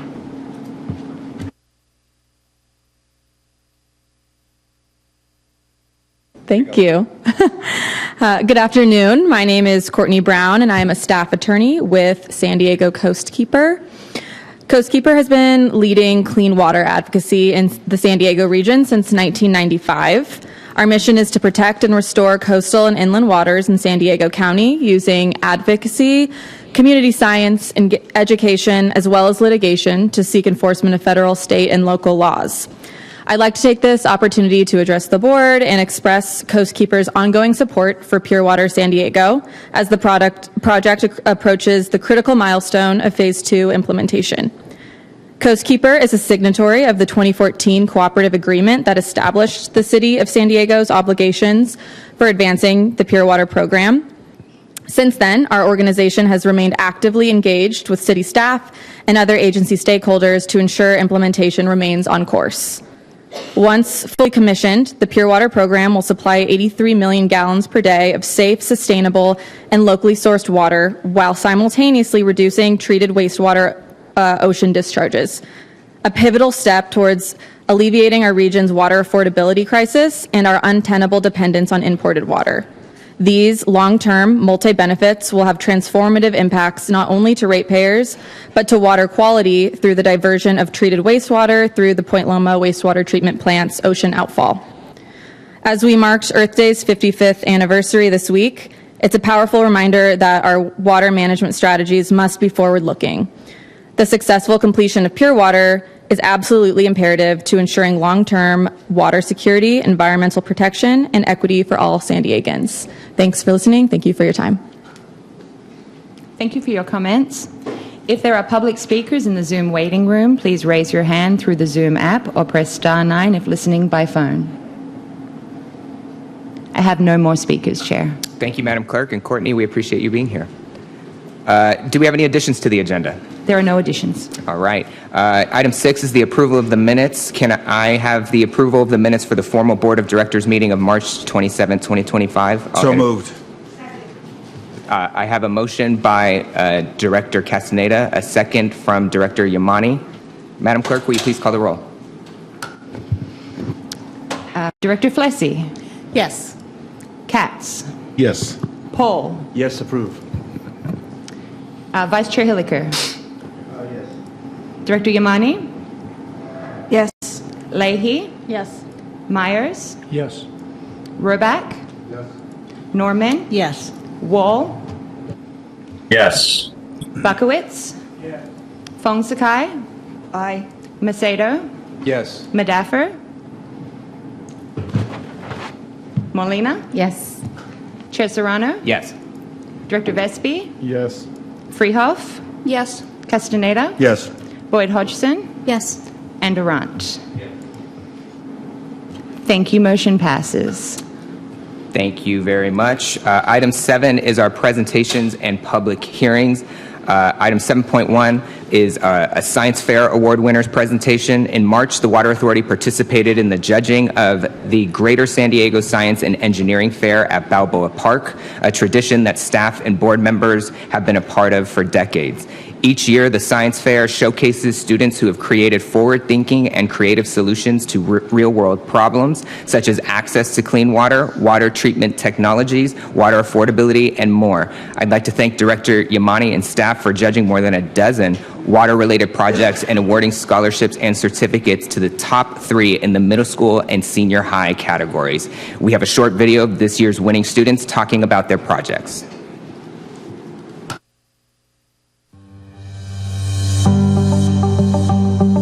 I found out that pond water can indeed treat wastewater. The nitrate levels have significantly decreased from the beginning, where I measured the nitrates from the autoclave anaerobic digesting.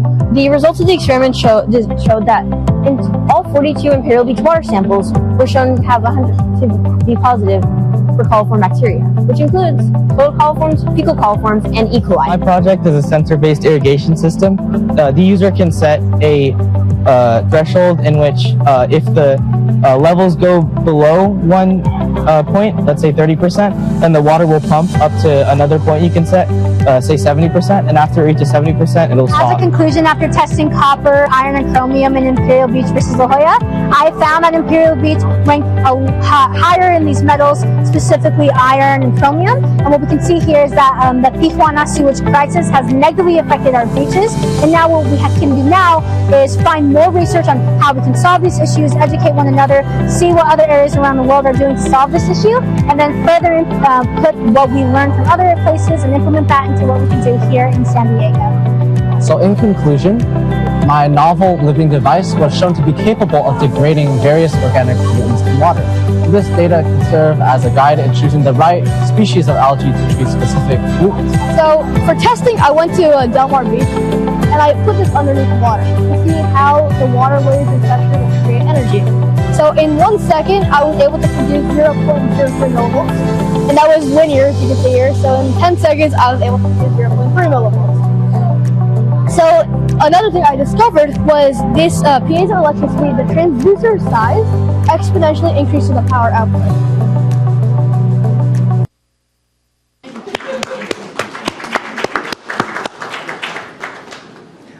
Good stuff, and congratulations to all of the winning projects. Fun fact, Dan just shared that he was once one of those kids. Except he got third place. I was, but look, I only got third place. Tish got second place. Expose her. Mine was under hydrodynamics and shaping surfboards. Mine was electromagnetic fields. I'm still trying to figure out what those are. The next item on the agenda is the recognition of the Employee of the Second Quarter, but we will actually be continuing that to next month to when our Employee of the Second Quarter can be with us in the boardroom. So we look forward to recognizing her then. Moving on to item 8, which is the report by chairs, starting with the chair's report.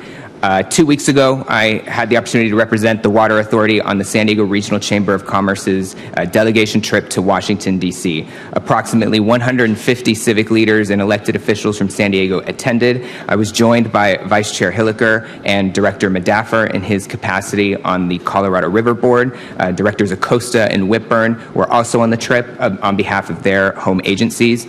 I was particularly honored to address the delegation at one of the lunches where Representative Peters was the keynote speaker. I shared the opportunities and challenges before us, including rate stabilization, water transfers, Met litigation settlement, and our collective goal of affordability. I also reminded the group about our history, our never again moment in the early 1990s, and how it was organizations like the Regional Chamber of Commerce and Biocom who came together as part of that never again chorus to call for bold investment in regional water independence. It's why we built DSAO and entered into the QSA, why we are uniquely situated to control our own destiny and not subject to drought restrictions from LA or the state, and at the forefront of innovative water planning that will allow us to unload excess water to the areas that need it more and ultimately provide ratepayer relief. Our new advocacy team, PACE, was also successful in securing key meetings with not just our delegation, but other members of Congress and high-level staff with influence in water. We also connected with the Bureau of Reclamation. Much of these meetings were about reconnecting, perhaps reintroducing the San Diego County Water Authority to the new administration, seeing what they're into or what they're not into, or in the case of members of Congress, updating them on the work that we're doing. PACE was also successful, as you heard, in securing invitations to two of the most coveted events in town that week with significant representation from both parties. Vice Chair Hilliker and Director Acosta were able to participate in those events on our behalf. Overall, I would just say that I think it was an important trip for us to take part in and an important reminder of why our president and our nations and state capitals are necessary to help achieve key legislative priorities and funding needs. I'd like to open up the opportunity to either Vice Chair Hilliker or Director Madaffer to add any comments that they'd like to share.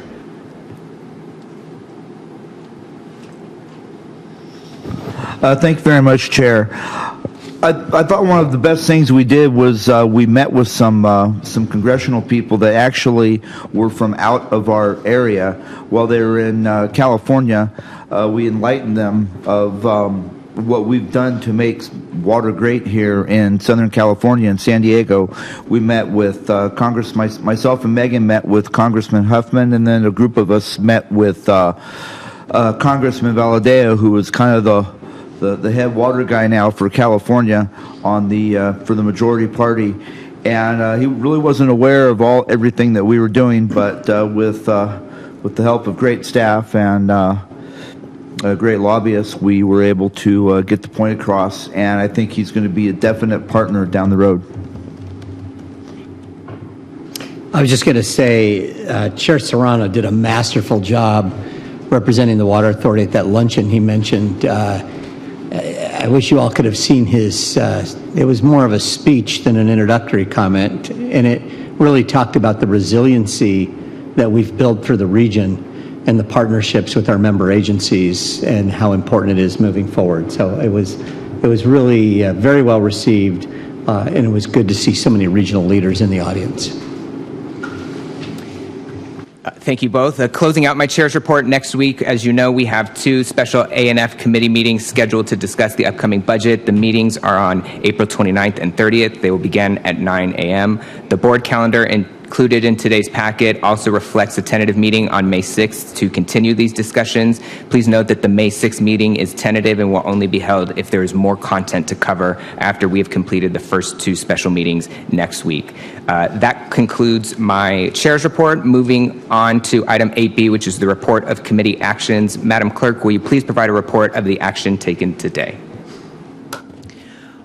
For the record, we also have an additional proxy. Director Freehoff is the proxy for Secretary Lyons. Reporting on committee actions, Water Planning and Environmental approved the 2024 Master Plan and directed staff to integrate its recommendations into the development of the CIP for future board consideration. Adopted the 2025 San Vicente Carryover Storage Policy Update. Adopted the 2025 Seismic Prioritization Policy and ratified Addendum 1 to the SPEIR for the 2013 Regional Water Facilities Optimization and Master Plan Update and the 2003 Regional Water Facilities Master Plan PEIR and authorized filing a notice of determination. Imported water had no reportable action. ANF noted and filed the monthly treasurer's report, authorized the general manager to waive the City of Del Mar late fee for the January 2025 water invoicing, amounting to $3,103.78. They adopted Resolution 2025-08, declaring the Water Authority's official intent to reimburse itself for certain capital project expenditures from proceeds of future debt obligations. Adopted Resolution 2025-09, authorizing the extension of the term of a liquidity agreement with Bank of America as the liquidity provided for the Series 9 Commercial Paper Notes Program, and authorizing and improving certain actions in connections therewith. Part 2 was delayed to a future meeting. E&O awarded a contract to J&H Drilling Co. Inc. for a period of 7 months for a not-to-exceed amount of $222,450. And adopted Resolution number 2025-10, supporting the Water Authority's grant application for the San Luis Rey Wetland Habitat Restoration Project. It authorized the third amendment to the contract with Comtronics Communications, Inc. for a not-to-exceed amount of $210,000, increasing the cumulative amount from $150,000 to $210,000. Awarded a contract to Structural Preservation Systems, LLC, in the amount of $1,723,000 and transferred funds in the amount of $3,353,317 to fund the Pipeline 4 repair at Doolin Hill project.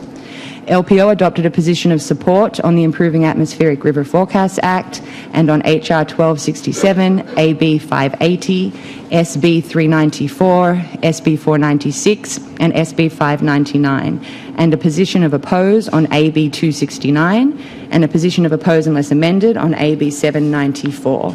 They also adopted a position of support, if amended, on SB 350 with the added language on the screen, and support on AB 532. And that concludes our committee reports. Thank you. That will populate our consent calendar. I will entertain a motion to approve the. I have a hand from Director Arant. I'd like to be shown as opposed on items 911 and 912. Understood. I will entertain a motion to approve the consent calendar, items 9-1 through 9-12. Second. I have a motion from Director Buckowitz, a second from Director Molina. I would just remind members that you can register your no vote as you come around on any particular item in the consent calendar. All right, Madam Clerk, will you please call the roll? Director Flessy. Katz. Yes. Paul. No on 9.3, 9.4, and 9.7. Yes on other items. Thank you. Noted. Vice Chair Hilliker. Director Yamani? Yes. Leahy? No on 9.5, 11, 12, yes on balance. Thank you. Noted. Director Myers? Yes, with the exception of item 9.11 and 9.12, based upon the lack of an established funding source for local water agencies and aqua opposition. Thank you. Director Roback? Well, I'm going to make it easy, and I'm going to do what Neil did. Director Myers. I'm sorry, you're voting no on the same things and yes on the remainder? Correct, I'm sorry, yes. Okay, thank you. Director Norman? Yes. Wall? Director Wall? Yes, sorry, it's on mute. Vote the same as Neil Myers. Thank you. Director Buckowitz? Yes. Thank you. Fong Sakai? Aye on all items. Macedo? Yes. Medaffer? Yes.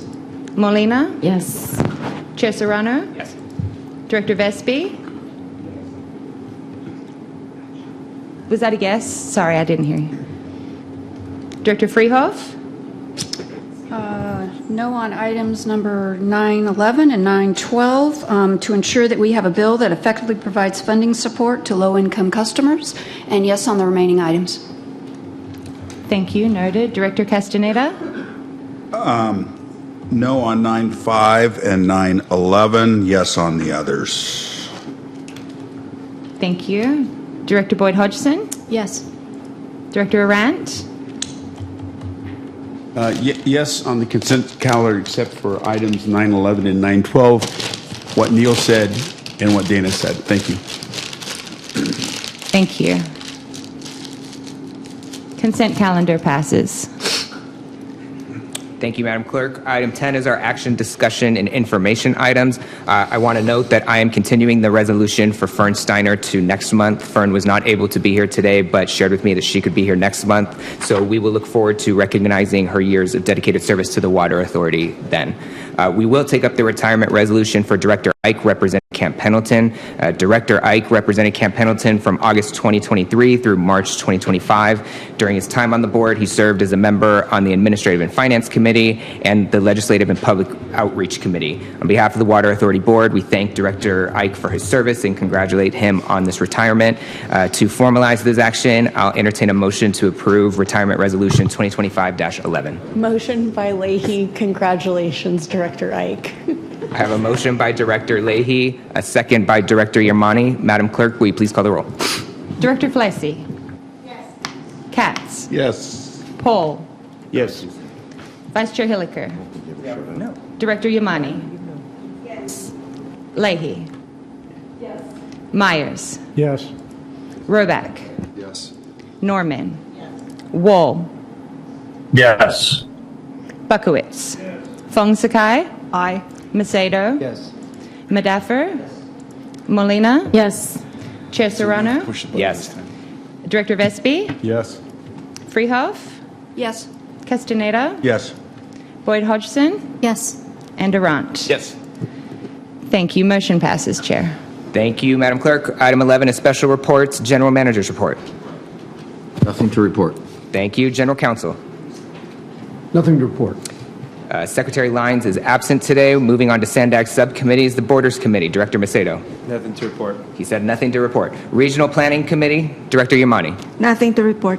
Thank you. Any AB 1234 compliance reports from any directors?